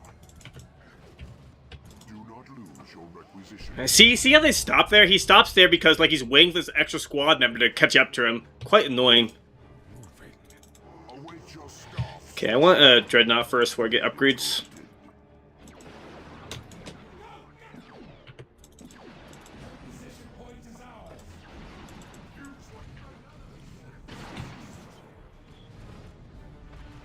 Summon the heretics.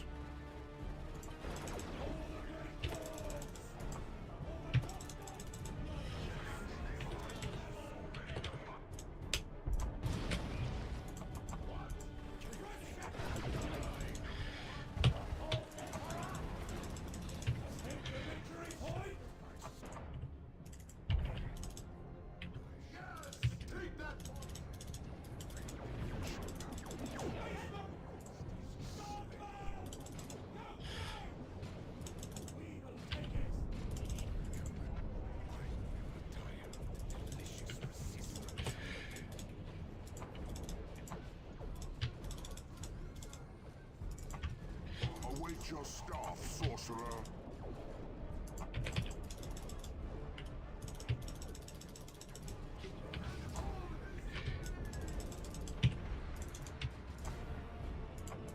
A requisition point is slipping away.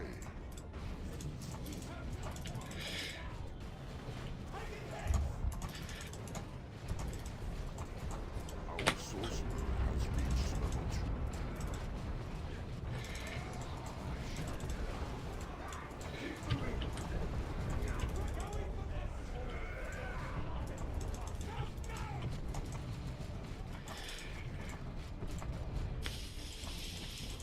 We may yet triumph today. Didn't mean to retreat that one. That's a mistake.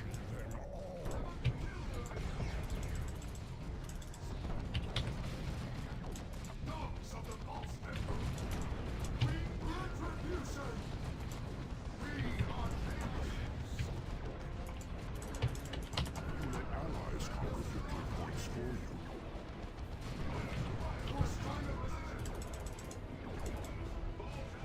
Yes. Bring forth more servants of the Dark God. We summon all the kin of chaos. Fresh warriors dispatched.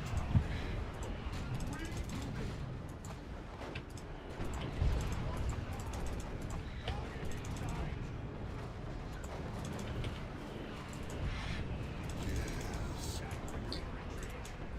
A new requisition point claimed by your allies.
Double broadside? What?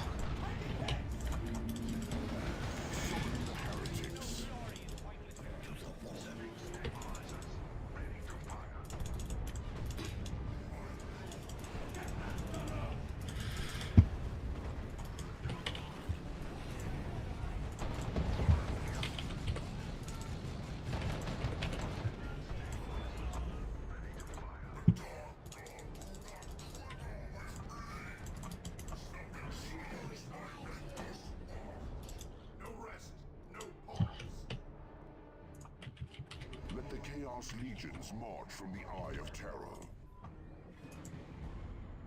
Summon the heretics.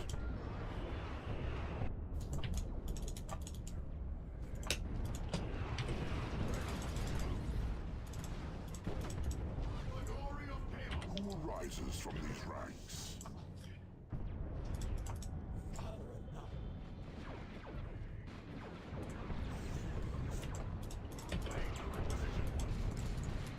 Your forces obey you.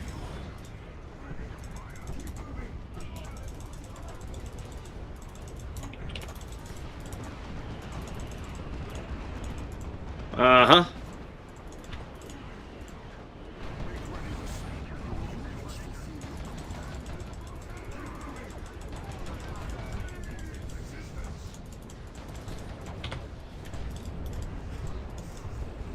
Your allies have claimed a requisition point. Your allies have won a victory point.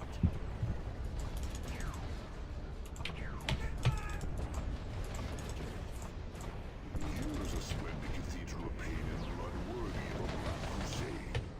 We have the advantage. Yes, bring forth more servants of the Dark Gods.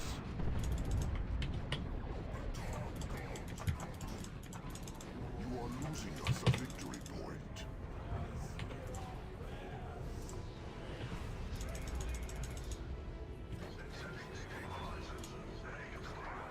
A new requisition point claimed by your allies.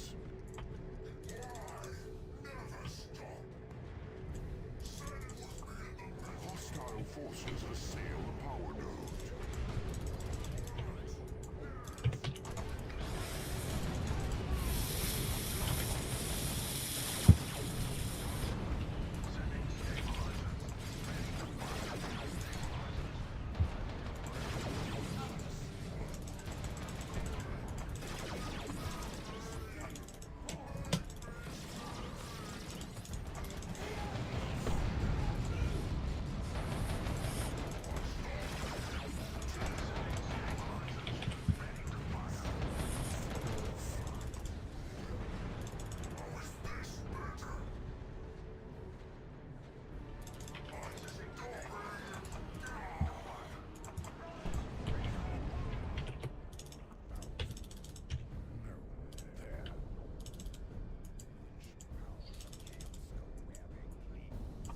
Fresh warriors dispatched.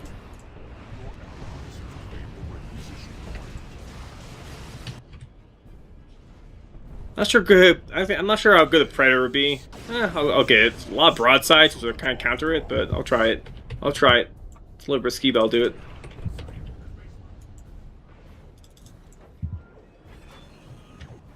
Actually, let's get Grand Clean one. Want to combo with my Tome Subjugation. Your allies' generator is under attack.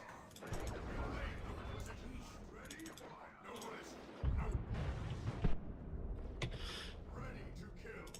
Take it. No matter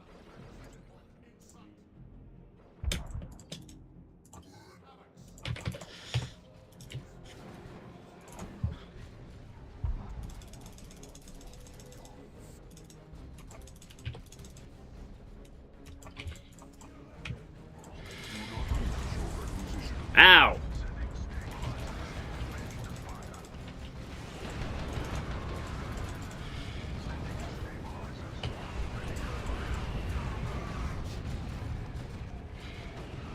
Oops. The broadside killed it. Didn't realize that.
Oh yeah, you're a power fist. I see ya. I see ya. You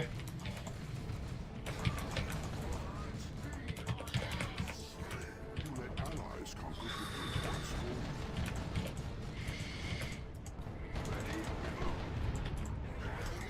for you. I see ya. Bring forth more servants of the Dark Gods. A new requisition point claimed by your allies. You shall dominate the weak. Well, if I can consume a broadside with my Great and Clean One subjugation combo.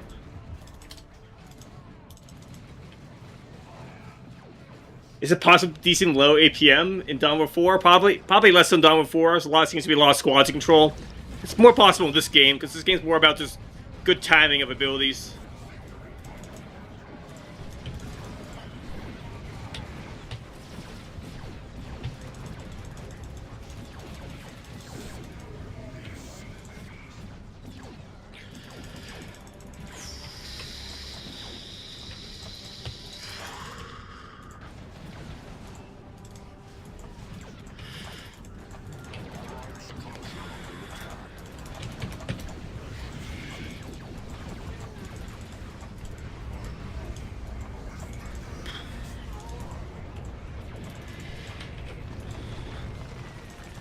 Well, that's nice. Let's push in with that.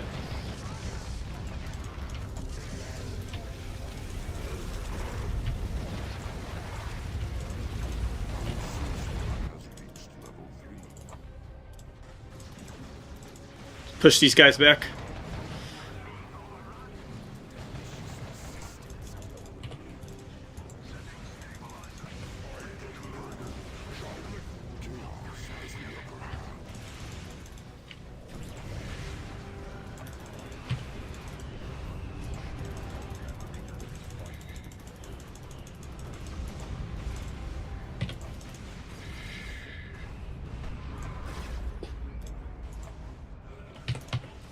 Your allies have claimed a requisition point. A new requisition point claimed by your allies.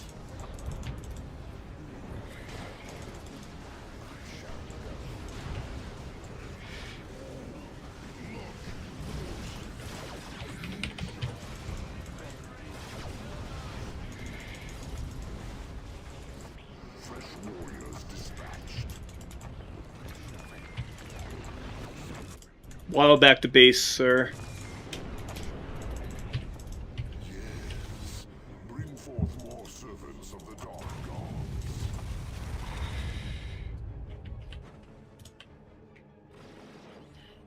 Summon the heretics.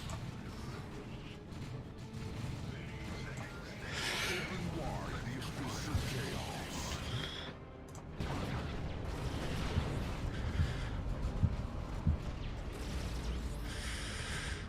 Pretty good one. I'll take it.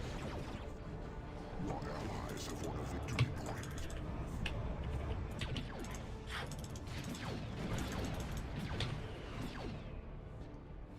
Victory was inevitable.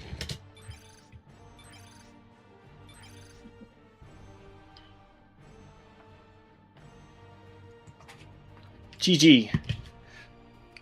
Hey, Eric Parent Art. I keep thinking it's Pen. I just can't read right. Eric Parent Art. Nice to see you in the chat again. I appreciate you coming to hang out with me. Sorry, usually when I play games, I like to win, so usually I'm focused on playing the game rather than reading chat. I need to get like a little screen like right below my monitor because I have a dual monitor setup, but like it's a little hard for me to turn my swivel my head all the way over there.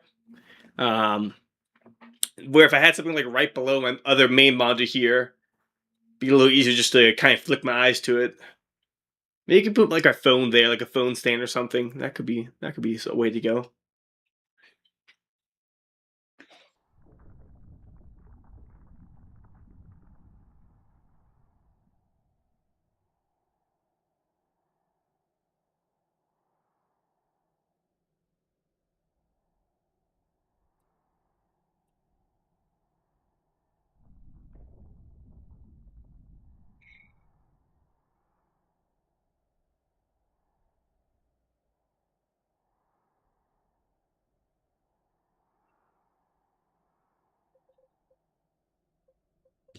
Kind of did not do as well as last game.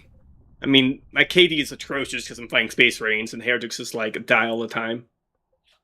But I got some good Doom Bolts off still. My commander level is not as high, so in fact, it's the lowest in the game. I guess like the other two guys, like the across the map, it was more of like a 2v2 and then like a 1v1 side. And against Space Marines, it's really hard to get some model kills on them. Like they tend to, the Space Marines, so they kind of naturally don't bleed as much, so it's a little harder to get EXP off them.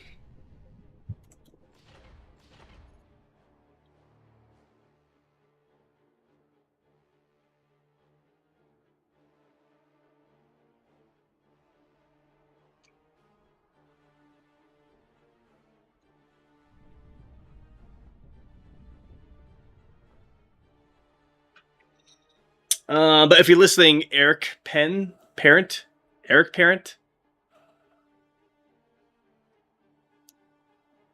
Yeah, if you're listening, I would say in Dawn of War in general is more favorable to like lower APM players, just because like you don't need like incredible multitasking ability to like macro your base real quick, control your army again, macro your base. And like the more traditional RTSs, you have to be a little more quick in terms of managing everything across your base, as opposed to Dawn of War, which is just mostly about fighting for your forces. Like, yeah, it definitely helps if you have extra APM, to help multitask on different fights at once, or, to quickly build something. But generally, you don't have to macro very hard, or like at all, really, in Dawn of War. So therefore, like, I would say it's a less APM intensive game. Yeah, much friendlier than StarCraft. Like, I played some StarCraft 2 back in the day when, it was kind of like when it was being released. I did some ladder somewhat, and, I didn't ladder too hard with it, but I got like diamond level with some ease in StarCraft 2. But like around there, I was starting to hit a bit of a plateau where, like, if I wanted to go any further, I really needed to push my multitasking skills and APM higher, rather than just like relying on good micro units. As well as like tight build orders. Maybe I'll cast a game? Question mark.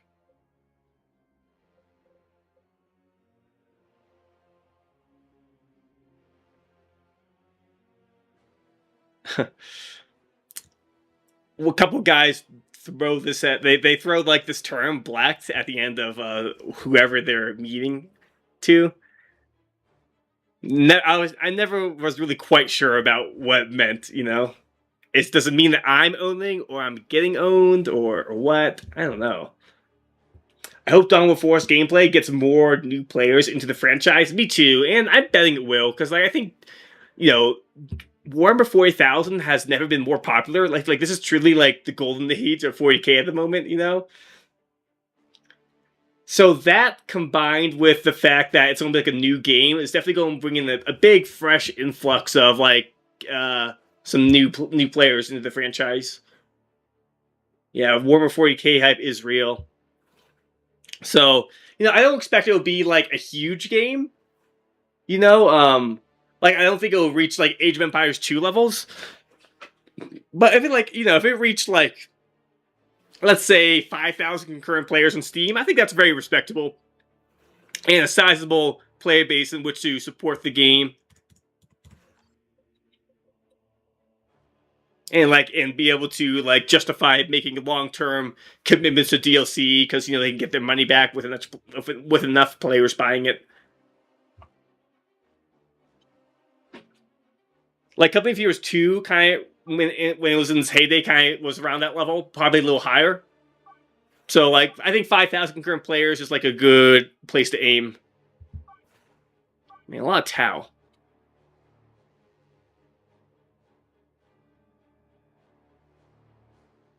Yeah, exactly. Which is a bit of a problem with the Dawn of War 1 and 2, whereas, like, the only players really playing 1v1s in particular, but also, like, team games, are, like, old-time vets who are, like, just, know all the ins and outs and know all the builds and tricks and, like, can crush new players quite quickly, which is not, like, a good experience for either player, in my opinion. So, yeah, like, just the fact that we'll have a new influx of players will definitely give the more of a fresh experience and less of a stale and, like, less of a stale experience, and the game will feel more novel and more fresh. Come Heroes 2 at Speak had a really healthy player base. Yeah, exactly. So if we reach that level, you know, which even then was not like the same level as like StarCraft 2 or Age of Empires 2. Even if we reach like Come Heroes 2 sort of levels, I think that'd be a really good spot for it. Like not huge, but still large enough to do a lot with the community. A new requisition point claimed by your allies. And then maybe we can grow from there. Maybe. But you know, it's an RTS game. At the end of the day, RTS isn't very popular. Let's not get this guy. Your forces obey you. Goodbye, cover. Goodbye. Where are you? There you are.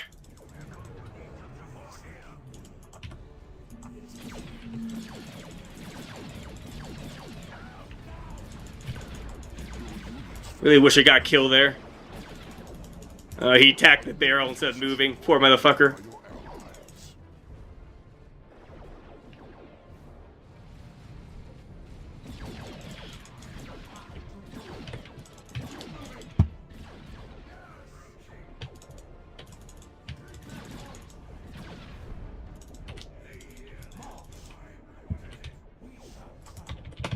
Your forces obey you. Oh, okay. Okay, I didn't realize you could shoot over that. I guess that makes sense. It's not like a wall. Marker lights? How dare you marker light me, bro? How dare you marker light me?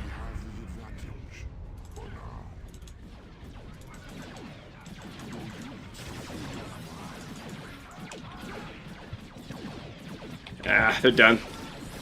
They're not going to get that power node.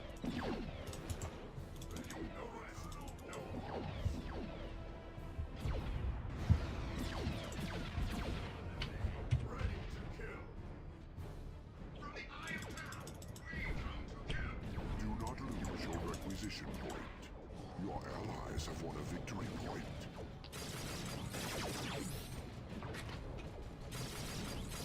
Like, if units are out in the open, Chaos Space Marines can pour on some decent damage here, but it's a little tricky. A little tricky sometimes.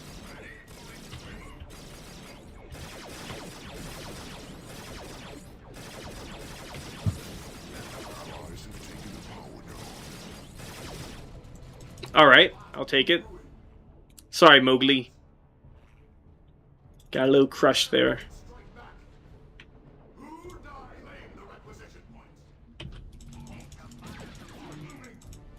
We got level 2 off that commander kill. That's pretty hype. That's pretty hype. Pretty hype.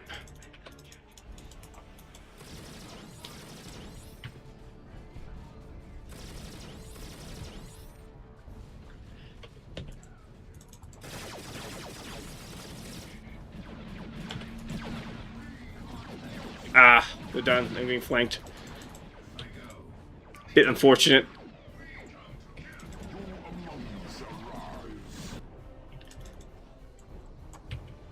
Upgrade interrupted. I get my my havocs out here. I need to push them before I send my noise rings up. We may yet triumph today. No rest, no pause. I wear the harness of rain.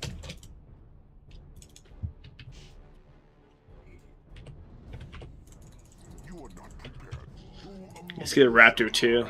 Let's go full tier 1. Keep healing a little bit.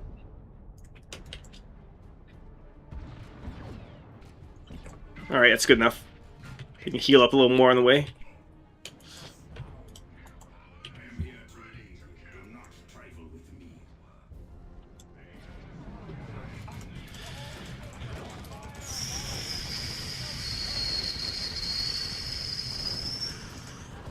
Can you guys get out of range of this? Holy shit, bro.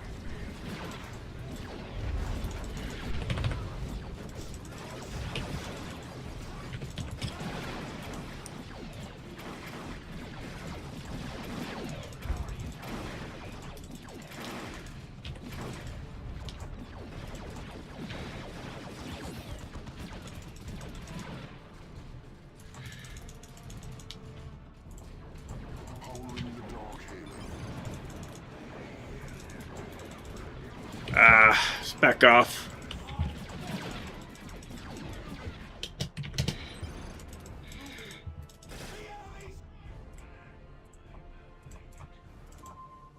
Did he lose everything? Why did he take a...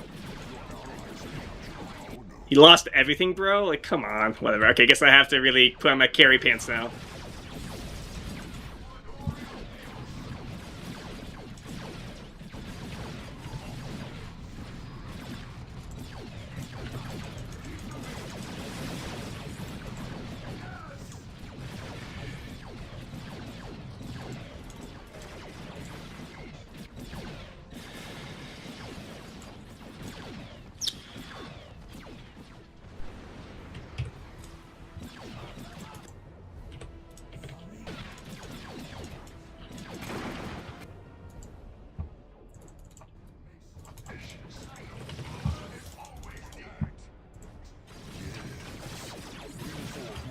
He rebought his Raptors.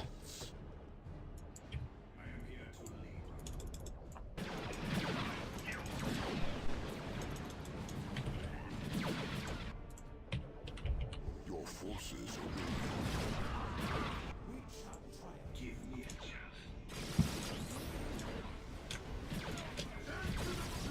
And these crews just like rip them apart. And the slow is actually quite good to melee units because like sometimes the melee they kind of move around to get into the position they want to be, and if they can't move, then they'll just stand there doing nothing instead of actually hitting a melee. Good game though. Good job, Slaaneshi Cacophony to you know, hold the line there. He took the 1v3 like a man, while the rest of us was able to, his other teammates, me and Legit Light, were able to capitalize the rest of the map. He's still champion there too. I guess he did a good job.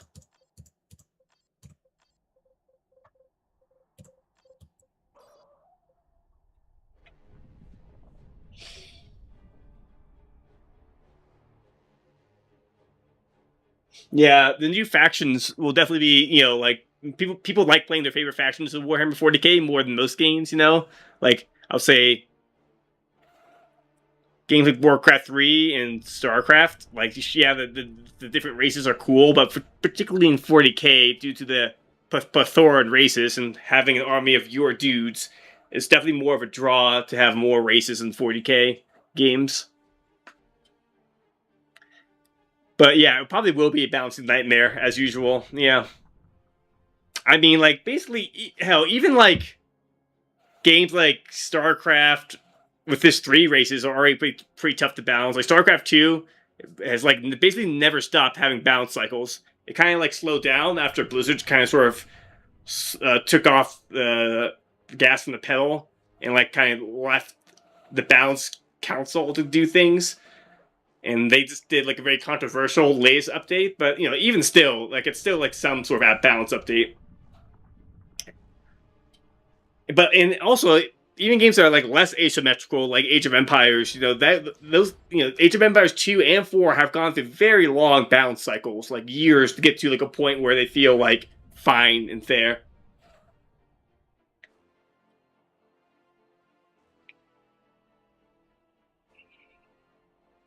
Give my hands a little stretch here.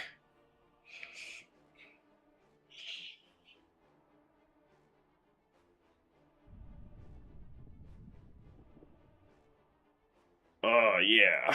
Oh, stretching. Oh, my God.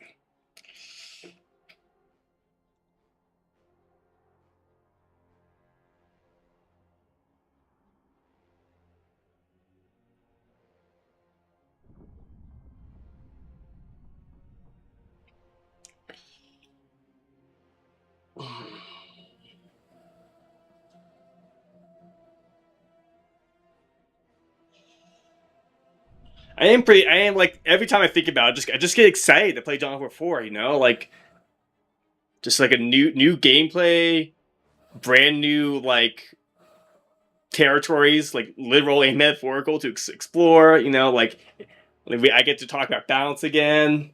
My bread and butter, whining and crying about balance. When I'm not, you know, at least on the in-game stream, I'll try to definitely be a little better about that this time around.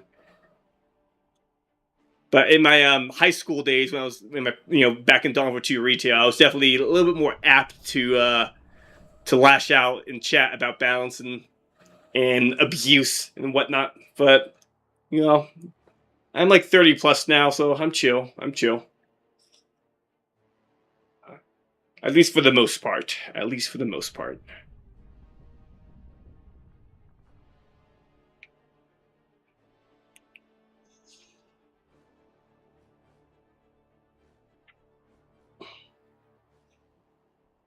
We're starting to reach the hour where Dawn of War 2 lobbies are kind of like dying off. Like I say, it's like mostly the play base is mostly European based, and now it's becoming like late nighttime for on a weekday in Europe. So it's a bit sad.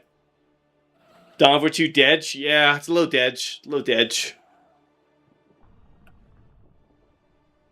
To be fair, Dawn of War 1 Definitive Edition is usually not that much better. Let me take a peek at it. It has Dawn of War 1 Definitive Edition. It has like a much larger concurrent Steam player count, but I feel like the majority of those players aren't even playing multiplayer. They're playing like mods or skirmish.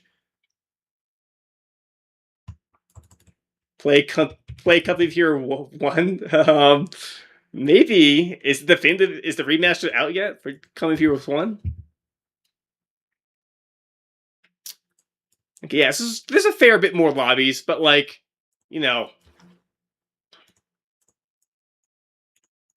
yeah, it's bigger. It's bigger now with Definitive Edition, as opposed to like 2 or 3 lobbies. There's several to pick from here, but like most of them are kind of like dumb lobbies. They have like 3v3 quick start here, which just becomes like a huge slugfest of like infinite resources, right? Or like maps like this, Oasis of Shar or Castle Lucian, right? Where it's just like very often like these huge choke pointy maps where it's like it favors these static gun lines a lot, and races like Chaos and Dark Eldar kind of like don't do as well because they need to like close into melee or make use of flanking maneuvers, which is very hard to do on basically any map that's played now. Barrier Grounds is a little better, but even still, it's still kind of choke pointy,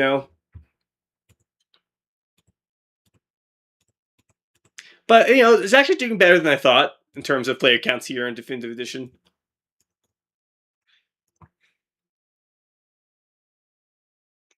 Yeah, I mean, Dawn of War 2 has been dead since 2013 when like Relic stopped supporting it, And Elite Mods have doing a great job over like the past decade keeping it alive, but even still, even just like a few years ago, there was 500 concurrent players on instead of 200, which is does make a significant difference. But even still, it was still kind of dead since 2013.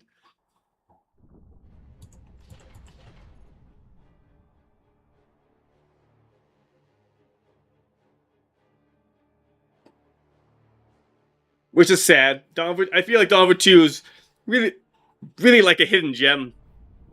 And I get it puts a lot of people off being more micro combat oriented with basically zero base building and almost no macro to think of. You have to think macro a little bit about what your unit comp is and how many some units are more requisition intensive, some units are more power intensive, so you should go for them depending on your economy situation and your cap order and stuff matters. But it definitely takes a back seat to the pure micro adrenaline fueled gameplay of Dawn of War 2, which I appreciate a lot. I feel like it despite the lack of base building macro aspects, it definitely it feels super authentic to the 40K experience.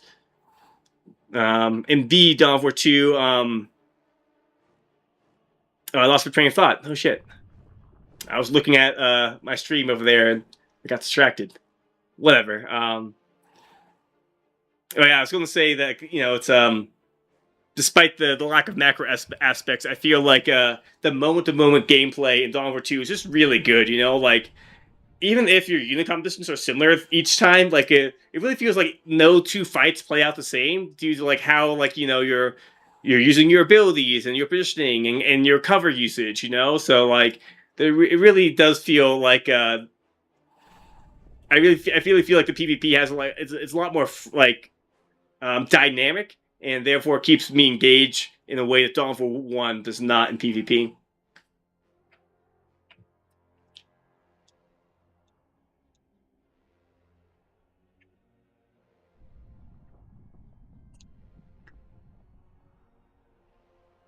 Should have just joined this 3v3 match. I was kind of see if it was going to fill up, but I got distracted again.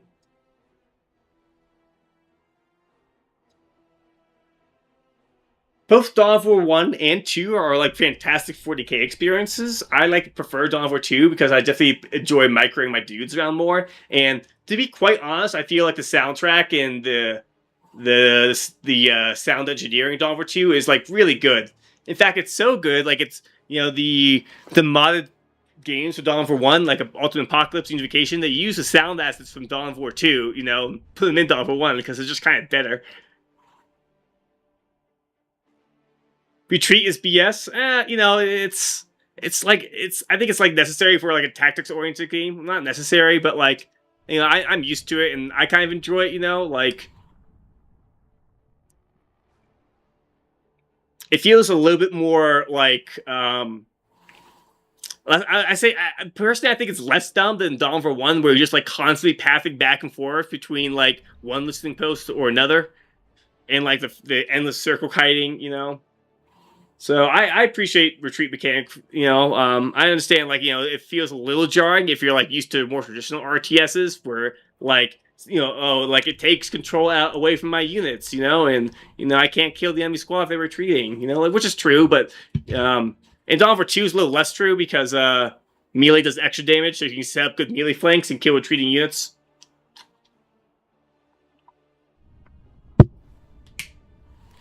Which is why I'm glad that Dawn of War 4 is having like a compromise between the retreat systems. It seems like the retreat mechanic in Dawn of War 4 is going to be more like just Iron Harvesty in the sense that it doesn't seem to confer any bonuses to you to make you more tanky on retreat. But it will still allow you to cleanly disengage from melee like it does in Dawn of War 2. Chaos Gate 1998, that's a game I've never played. a bit before my time. You know, my first 40k game was Dawn of War 1, like a lot of gamers.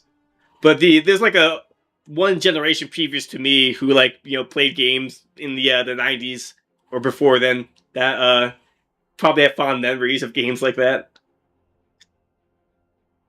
I think the earliest RTS game I played was like StarCraft and an Emperor Battle for Dune. Like my father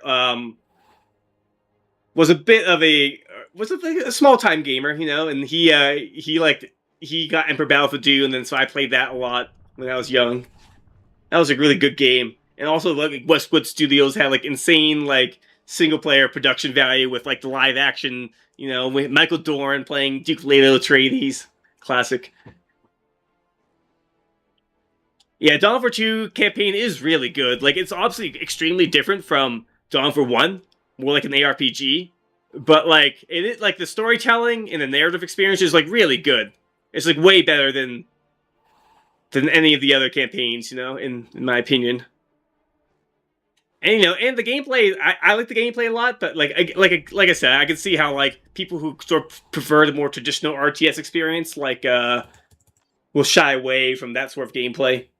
But, you know, I'm more open-minded when it comes to playing strategy games, you know? I don't, like, have, like, oh, no base building. I can't touch this game at all. It's like, you know, I'm here for Dawn of War, man, and 40k. If it's a quality 40k game, chances are I'm going to play it. Of course, like, I'm a little biased. That's, like, I prefer Dawn of War 2, right? So I do have preferences. But, like, you know, I still played a lot of Dawn of War 1.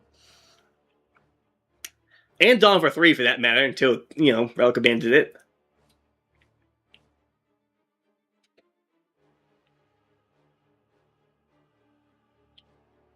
But yeah, and, like, I would say the narrative experience in Dawn of War 1, the original campaign, it's good, but, like, it's not super special. It's good, though. I think the Dawn of War 2 does a little better because it's just more, like, lines. You know, the quantity is, like, more than Dawn of War 1, as well as the quality is just as good, if not better. With all the banter between the squad members and in between like the different enemies you fight. Good cutscenes. Dawn of War 1 campaign, I don't think really its cutscenes were lacking. You know, it was all rendered in engine. They didn't have like any cinematics except for like the opening cinematic to the game, which for a good campaign, I feel like some of that is needed to really like make it special.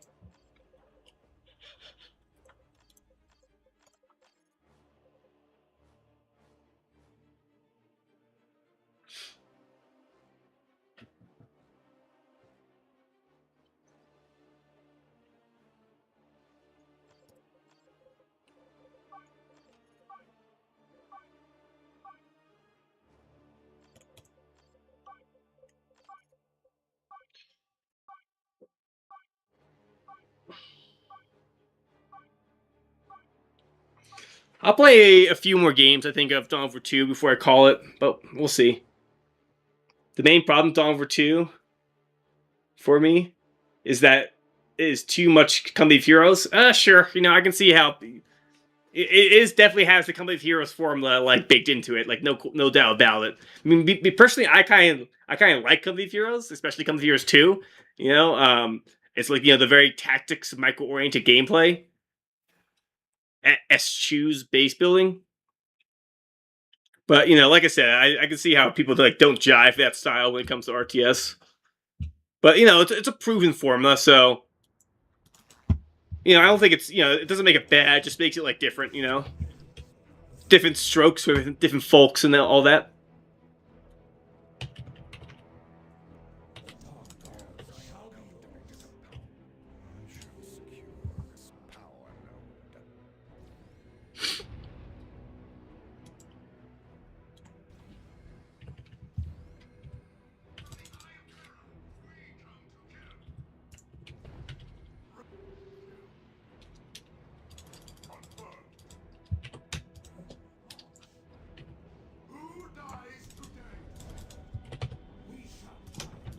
Your allies have captured a power node. Your allies have claimed a requisition point. Personally, it doesn't really matter what kind of style Dawn of War 2 picked. It's like if it had like the same level of like sound design and like voice acting, whatever, I'd probably play it no matter what kind of game it took. Just because I think it sells a much better authentic experience.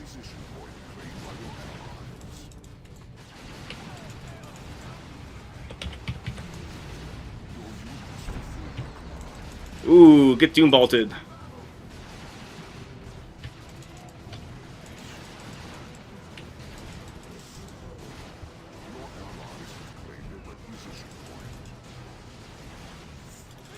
War boss.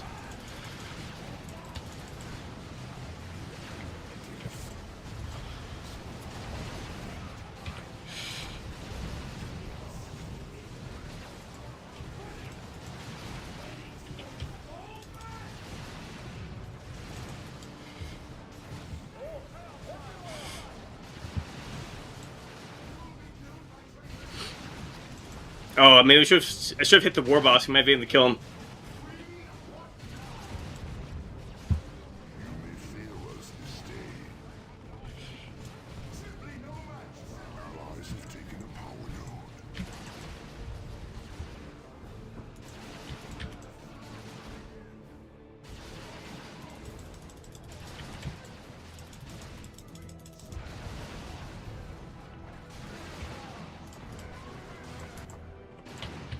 Your forces obey you.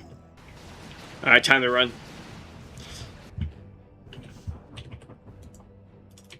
A requisition point is slipping away.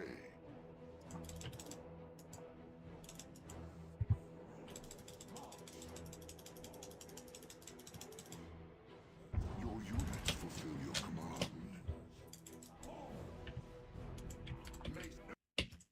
command. Sound bug? Hello? Oh, it's just my headphones.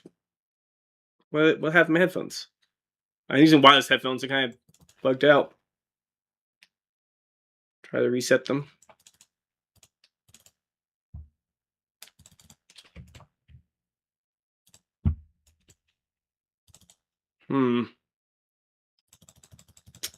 Not getting any sound. That's not good. What happened? What happened?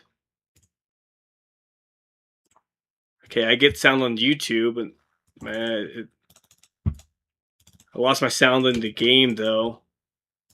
All right, let's just surrender, I guess.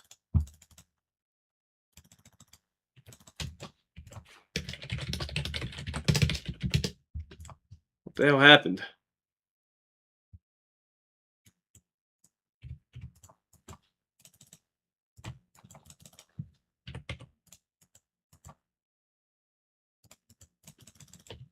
Guess I'll play like without sound. Well, I think this is different than the sound bug. It sounds like to me just like my headset fucking crapped out. And I haven't gotten the sound bug in a while, but yeah, it might be the sound bug. It might just crash out here.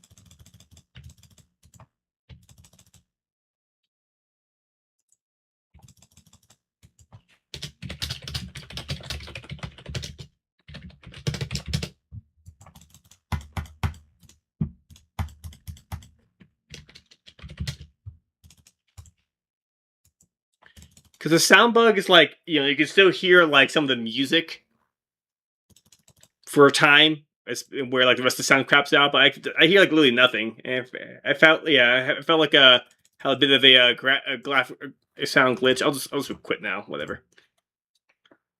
My ally quit anyways, so because YouTube here works fine. No fear, brothers! For the Emperor! Oh my god. For Terra Ben and L? Sancta! Thank you. That was on YouTube. Hell yeah. So, okay, that was weird.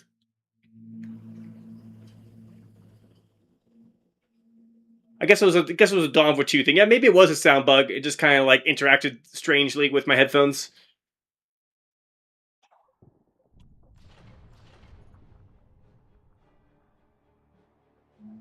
Yeah, the sound's working again. All right. Yeah, that happens, I guess. Modded dead games, am I right? Am I right?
Oh, I forgot I'm streaming on YouTube. Maybe I could open up my YouTube chat. Hold on. Are people talking to me on YouTube? Holy shit.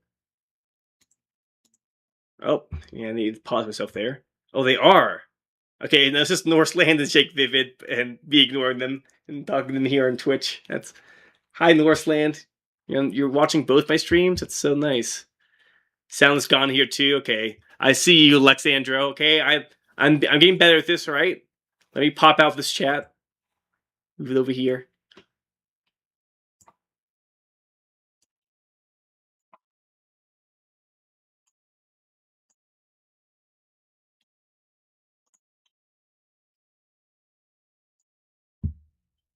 I'm becoming a pro streamer bit by bit.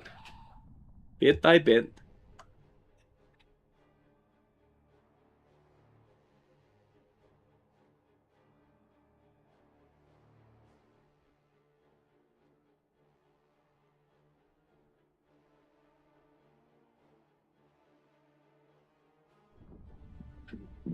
But yeah, we are reaching the hour where Dawn of War 2 starts becoming particularly dead, because like I said, most of the Europeans start going to sleep around now, heading off.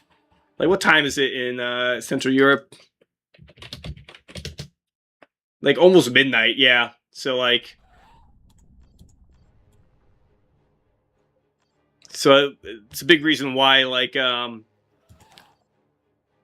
this is, like, very little lobbies going on in Dawn of War 2 right now. And, like, you know, I rarely see, like, North American players play this game, you know? Almost all the time whenever I do see someone's nationality, through be it through their stream or on the Dawn of War 2 Discord or something, they're, like, usually European. Not yeah, of course, nothing wrong with that. I'm just pointing out that the Europeans are sleeping now. They're sleeping.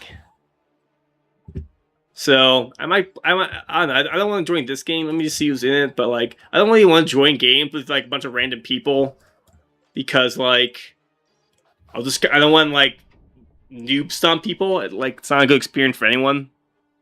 Like, maybe if like they can't get a player in like 5 or 10 minutes, I'll join them. But yeah.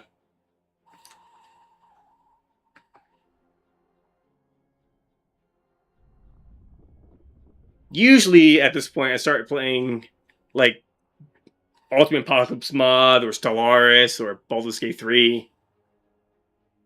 Still nearly 1900 in Brazil. Do Brazilians play this game, or are you from Brazil? Are you from Brazil, Northland? That's pretty cool.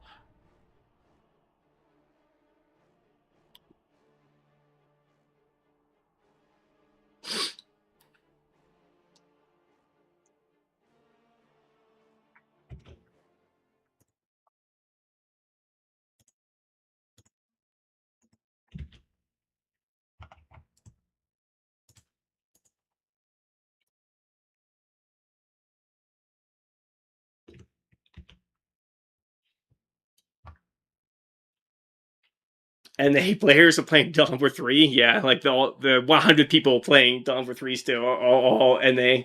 That'd be funny. I'm still kind of mad that and sad that the game like didn't get a chance to try to come back and flourish. I do understand the decision from like an objective point of view, but I still feel like Relic could have knuckled down and tried to deliver like another faction or something before they gave up on it. Try to claw a player base back. But you know, between its PR nightmare and its dwindling player base after release, it just wasn't in the cards. I guess not in the stars. Yes, I'm from Brazil. Very cool. Hell yeah, Northland. Good to have some Brazilians in the chat. You know, we're a global community. This is a global 40K community. You know, everyone's welcome.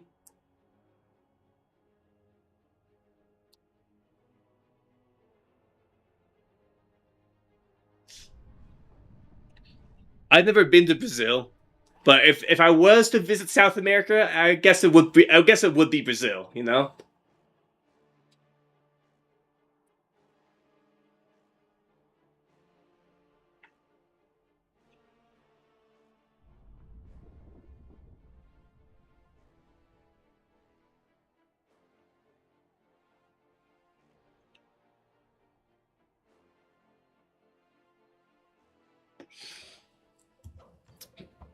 To be honest, though, like 46 users is not a lot, but like at least online in the lobby right now is 263 in total. But that's still like more than like usual. Like sometimes this goes down to like 19, 15, or 11 users active in the lobby and like 150 players online. But I'm guessing like a lot of players are also playing like the regular retail version as well as Last Stand. Because like there's a lot of players just kind of revisiting the old Dawn of War games in due to the hype surrounding Dawn of War 4.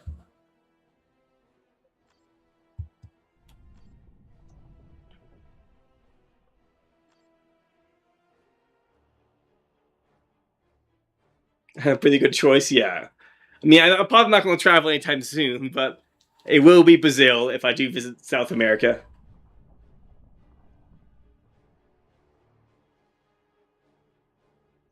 Yeah, like Venezuela being couped by my government, a little bit of a coup, soft, or I'm not sure what you call it because you can't like coup another government, right? But like I don't know, maybe we kind of kidnap Maduro, then Colombia has its issues with like the paramilitary ELN and the drug trade there.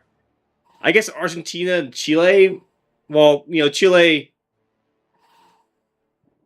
and kind of Argentina had like military dictatorships, but I think they're doing better now.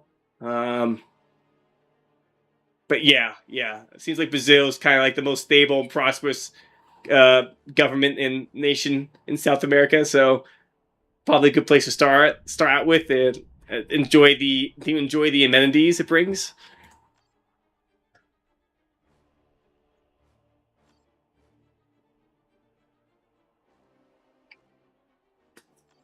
Caramel. Oh yes, you're very good. Oh, you're very good. Yes, you like your biscuits. Your little basket biscuits. Yes, good boy. Good boy.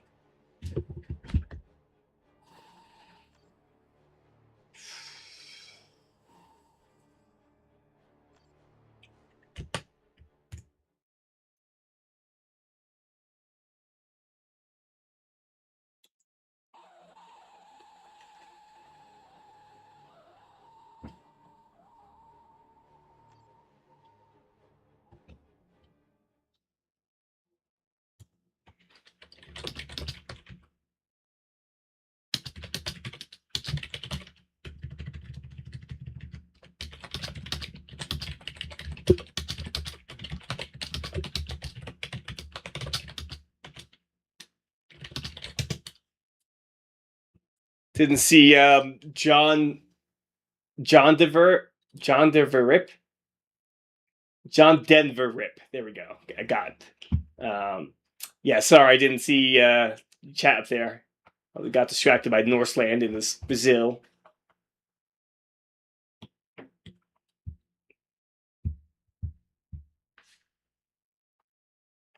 No, I don't care about beaches. Never been like a beach dude. I like civilization. I don't like the outdoors.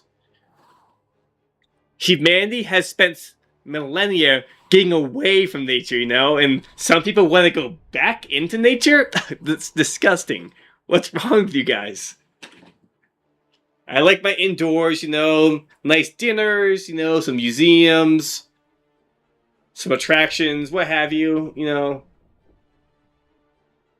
I don't want to go out in nature and deal with bugs and the weather and stuff. It's just not for me. I'm an indoor cat. Yes, we're indoor cats. Yes, we are. We stay indoors. Yes, indoors. Yes, indoors. Yes. Yes, we're indoor cats. Oh, yes, you're very good. Oh, yes, you wiggle. You wiggling? You wiggling? You wiggle. Yes, you're very good. You're very good.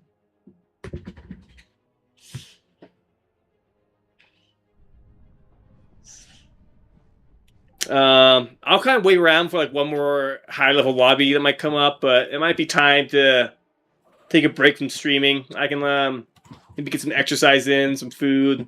I'll probably work on my Chaos Knights. Actually, put those models together before Dawn of War 4 comes out, because Lord knows when Dawn of War 4 comes out, I'm going to be like knee deep in playing Dawn of War 4 all day, every day. And I'm excited for it.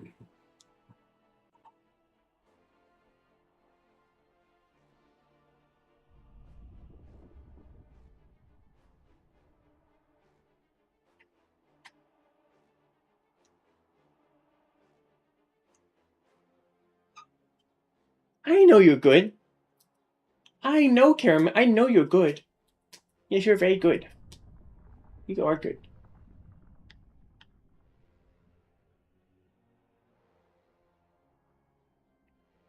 Mr. Crow. One more. 1v1 against Mr. Crow.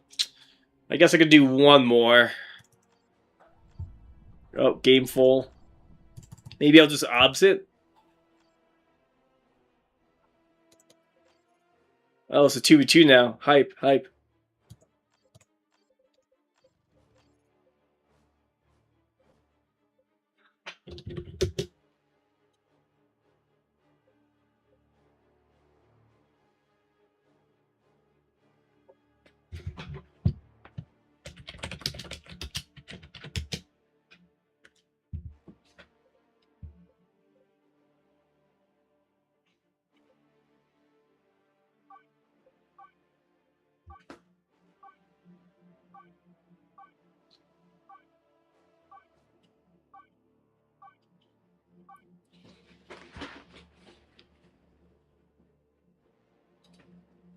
I know. We'll play later, okay? And my cat is very active, so he gets a little bored with me. But that's how it is, you know. We stay indoors, okay? We stay indoors. That's what we do here. So yeah, I'll play like this round, this match, maybe like one or two more, but I'll probably end my stream soon. Maybe stream later tonight. I'll maybe like stream some Space Marine 2 or something, or hell, maybe even Dawn for 1, like Ultimate Apocalypse mod or something.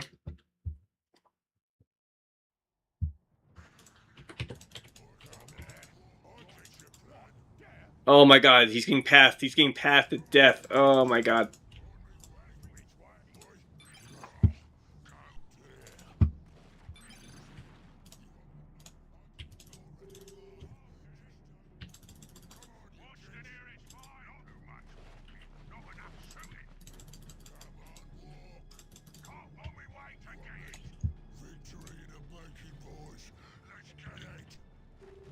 So I think the Tau will do a good job out shooting my shooters, so I'm not going to get 2 of them. Get a loot out.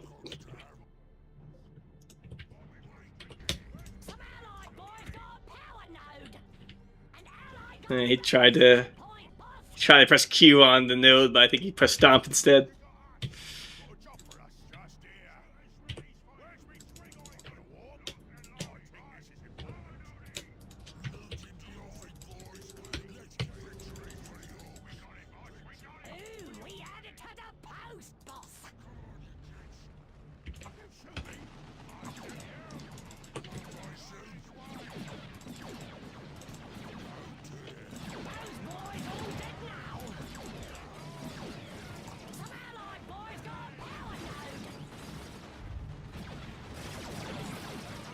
They ran through the wrong way. No.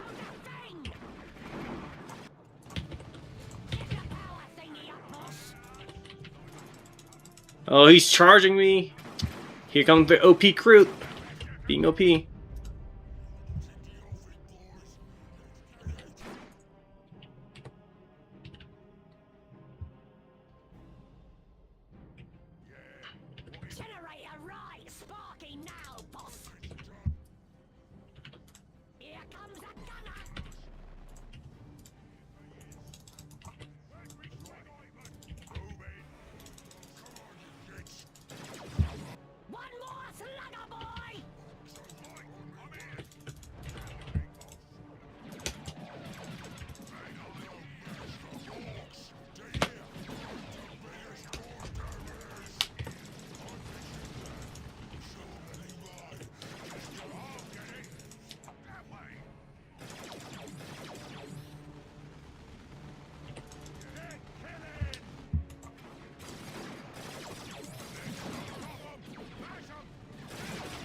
What is this guy doing? What the hell?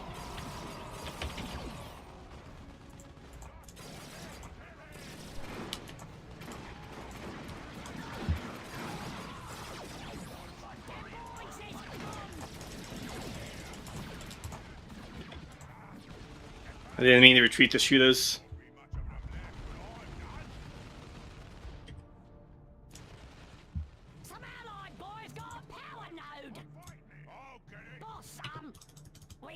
That's a mistake. Someone cost me because he's going to harass this Lula here.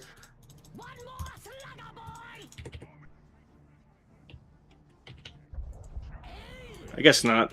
Lucky me. Oh, there he is.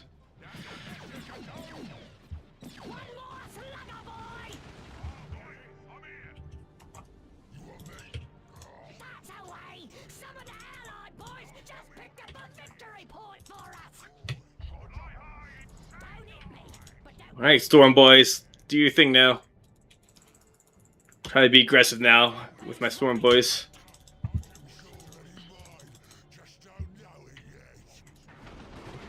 Uh-oh. He got bionicked.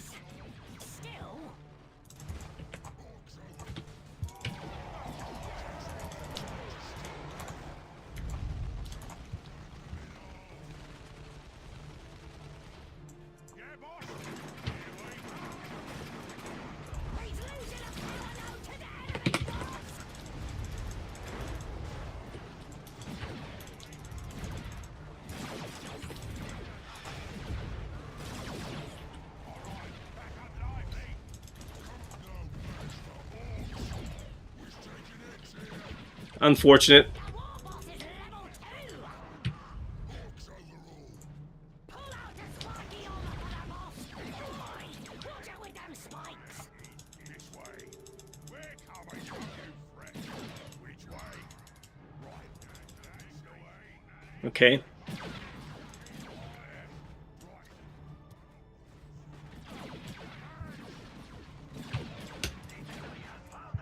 They dragging it out of the poor zog's head you left it in, boss.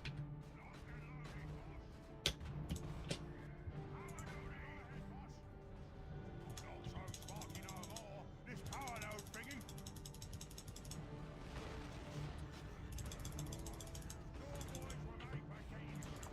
Bring out the bigger shooters. Bring fire upon us and we shall return. Let's get to killing.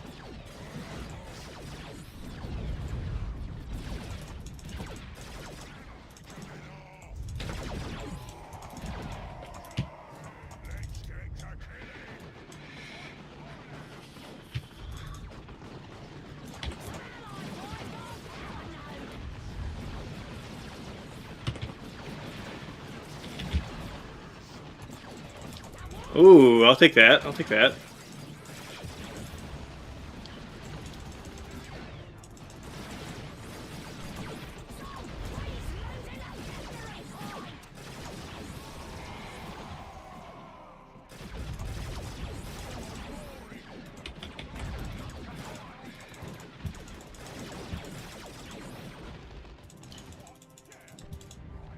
I don't shoot. Sad. Let's just give up. I don't want to play anymore. The other side's got 300 points left.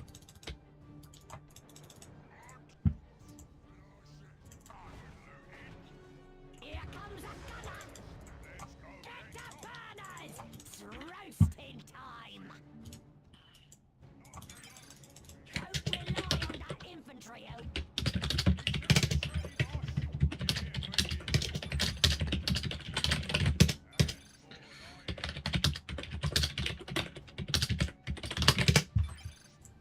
An ally got a requisition point, boss. I'll get you, man. Boss, Getting a power thingy up, boss. just here. Hey, he's losing that. You know the thing.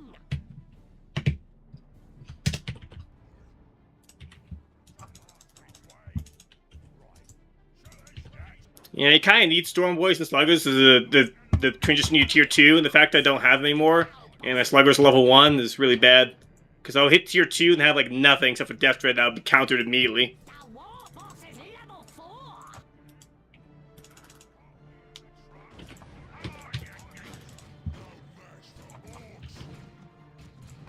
A boss and his eye spies attack. Zogdat.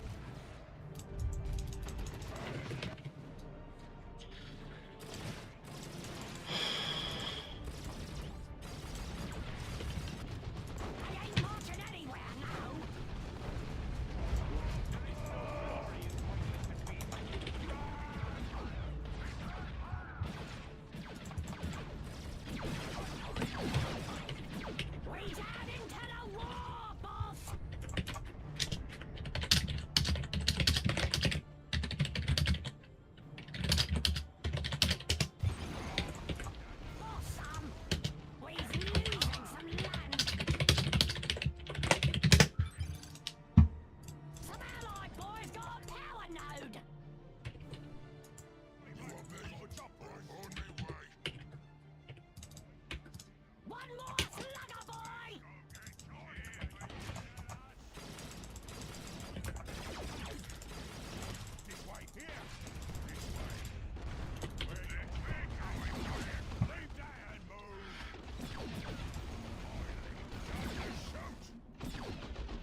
At least he has Storm Boys. If I had my Storm Boys, we'd be actually winning, but I suck, so they died.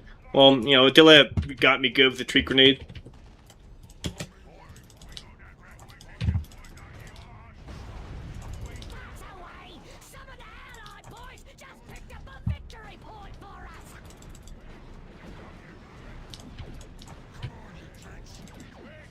Zog, he's losing a victory point! The boys need themselves a nod, they do!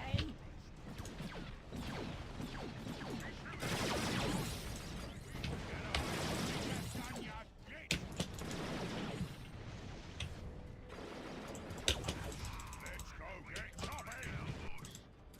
The truck, police up front! Just here. Over there. Right. Let's go get Toppy! We're rolling now, boss. Hurry!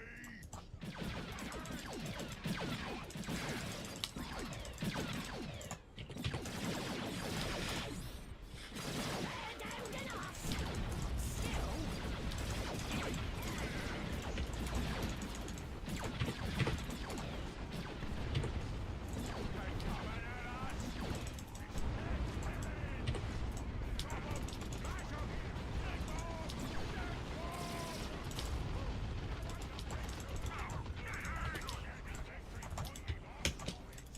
we've got 300 points left!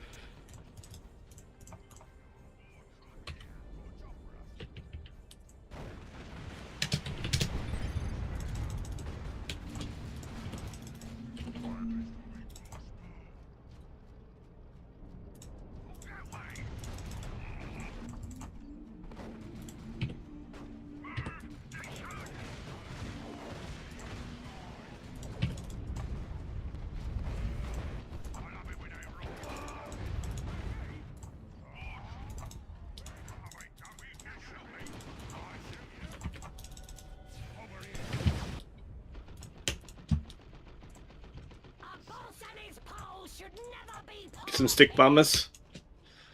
Ha! That war boss we like just come back up again!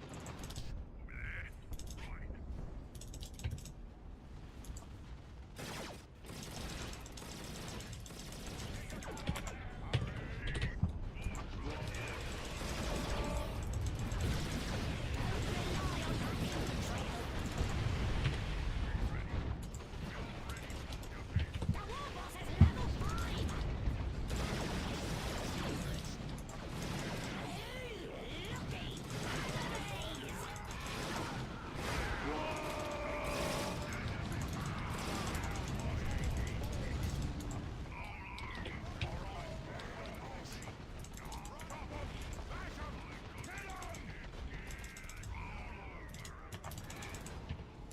Oi, you got... We get that victory point, you boss!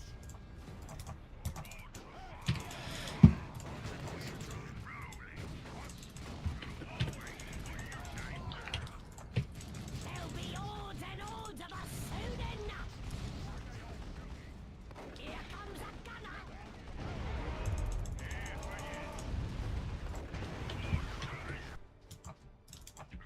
Come on, you geeks!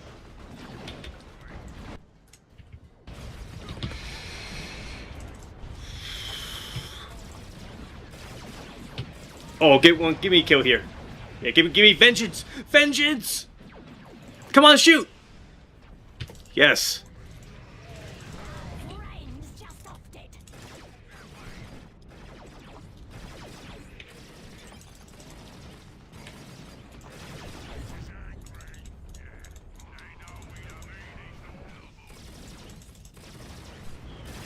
Hey, he's losing that! You know the thing! We get that...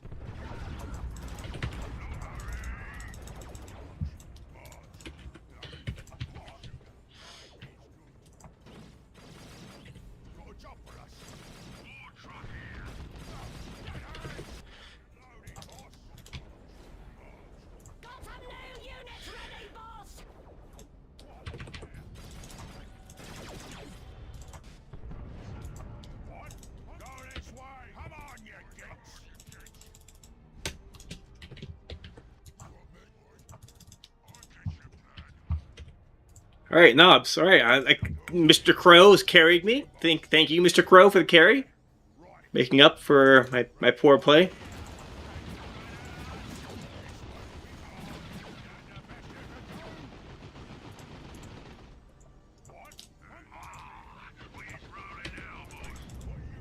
Boom.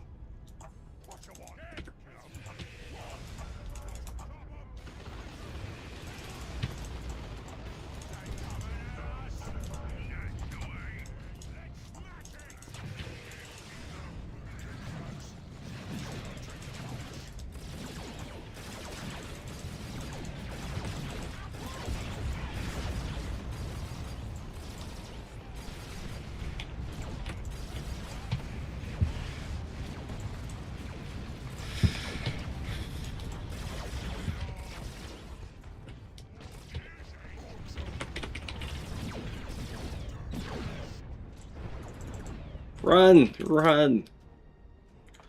Working on that gear up, boss. Got a lot of wah. I'm really bad as an orc player using my wah. 'Cause at least I have rocks now. Other side's got 200 points left.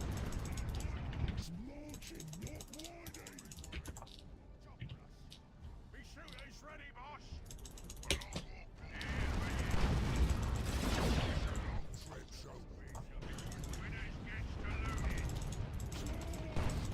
Boss, he's losing some land.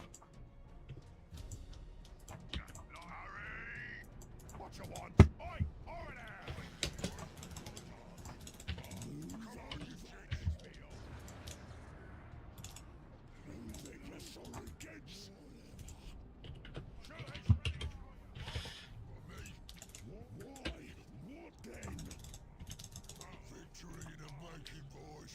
Let's get this story to shooting. March!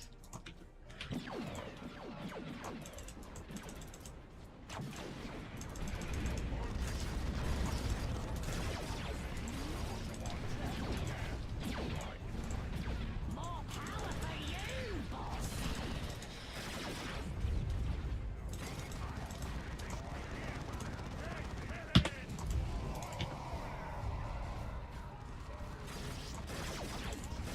He's got 200 points left.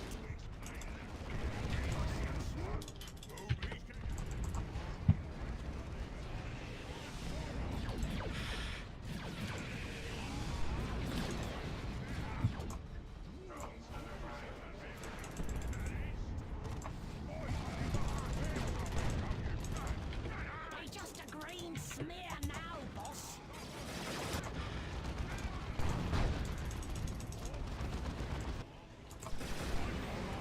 That's away. Summon the Push! Wah!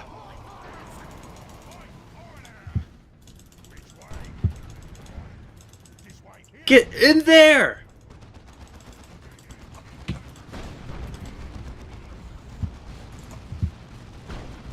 Warboss is level 6. He's losing a victory point.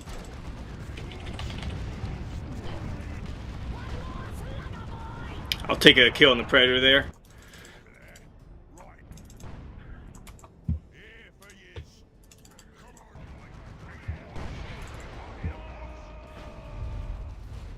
on. I can double team you too, Dilla. I can come help my ally too. Shooters ready, boss. Let's go get chopping. Nice. He's get 2 predators down. That's basically a good game, right? A Terminator and 2 predators? That's devastating. We just gotta hold our VPs. Locked and loaded. Which way? We're covering. What do you say? And loaded. The boss wants to be angrier. Say their technology, it ain't reliable. You got army. I'll get it. Oi.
Smack him! Smack him! Hell yeah. Hell yeah.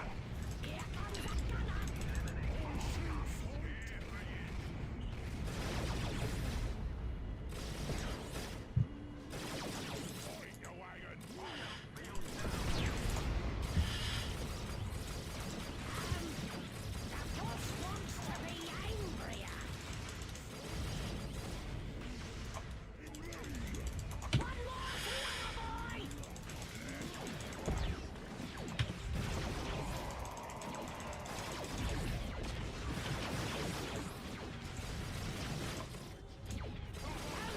The war boss is level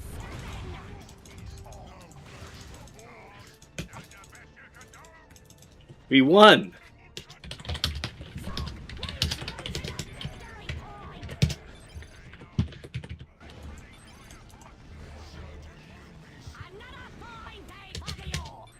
GG. All right, yeah, I got, you know, I will admit, you know, I get a little salty when I play bad, and I was like, fuck it, I just want to quit. I just want to quit because I lost too many squads. But to be fair to myself, I did get some investment and crit kill off it, even though they're not like worth as much as a Storm Boy. And thank the Emperor, or I guess I thank Gork or Morik, for my ally, Mr. Crow here. He really kept me in the fight by maintaining parity in tier 2. Because I was definitely way behind, I think, against a Tau player. I was like basically useless until, you know, my truck came out and actually did something. GG. Adilla's really good at retreat grenades. You know, it's so frustrating. I've always been really frustrated playing players who are just always on point with their grenades, especially on retreat. Because like, unless you have another squad and you're purposely like kind of like hedging your bet to have squads a bit behind your force to cover your retreat, there's basically nothing you can do to stop your retreat grenade. And as long as you just time it right, you can get squad wipes quite easily with it. I wouldn't say quite easily, but like, you know, it's one of the few guaranteed ways you can ensure a squad wipe, you know? Because even at max speed, it's quite hard for melee units to get more than that 1 or 2 hits in. As opposed to a retreat grenade, which if you just time it right, you can do it.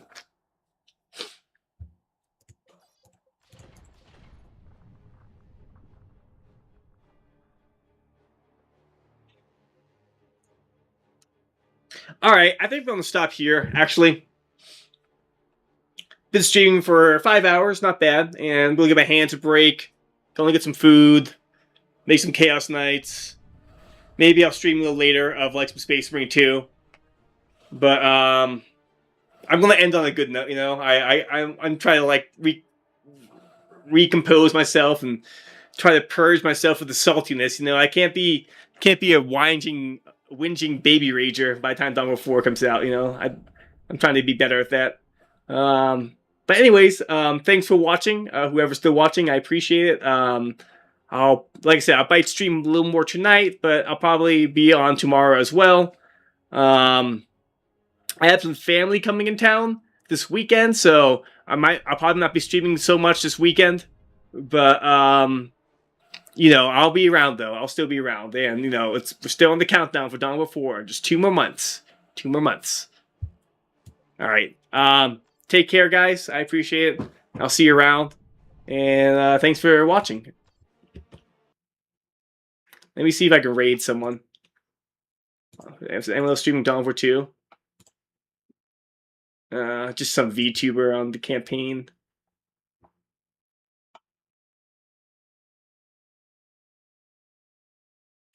I'll send you guys over to Xfog, I guess. He streams Dawn of War, even though he's playing Company of Heroes.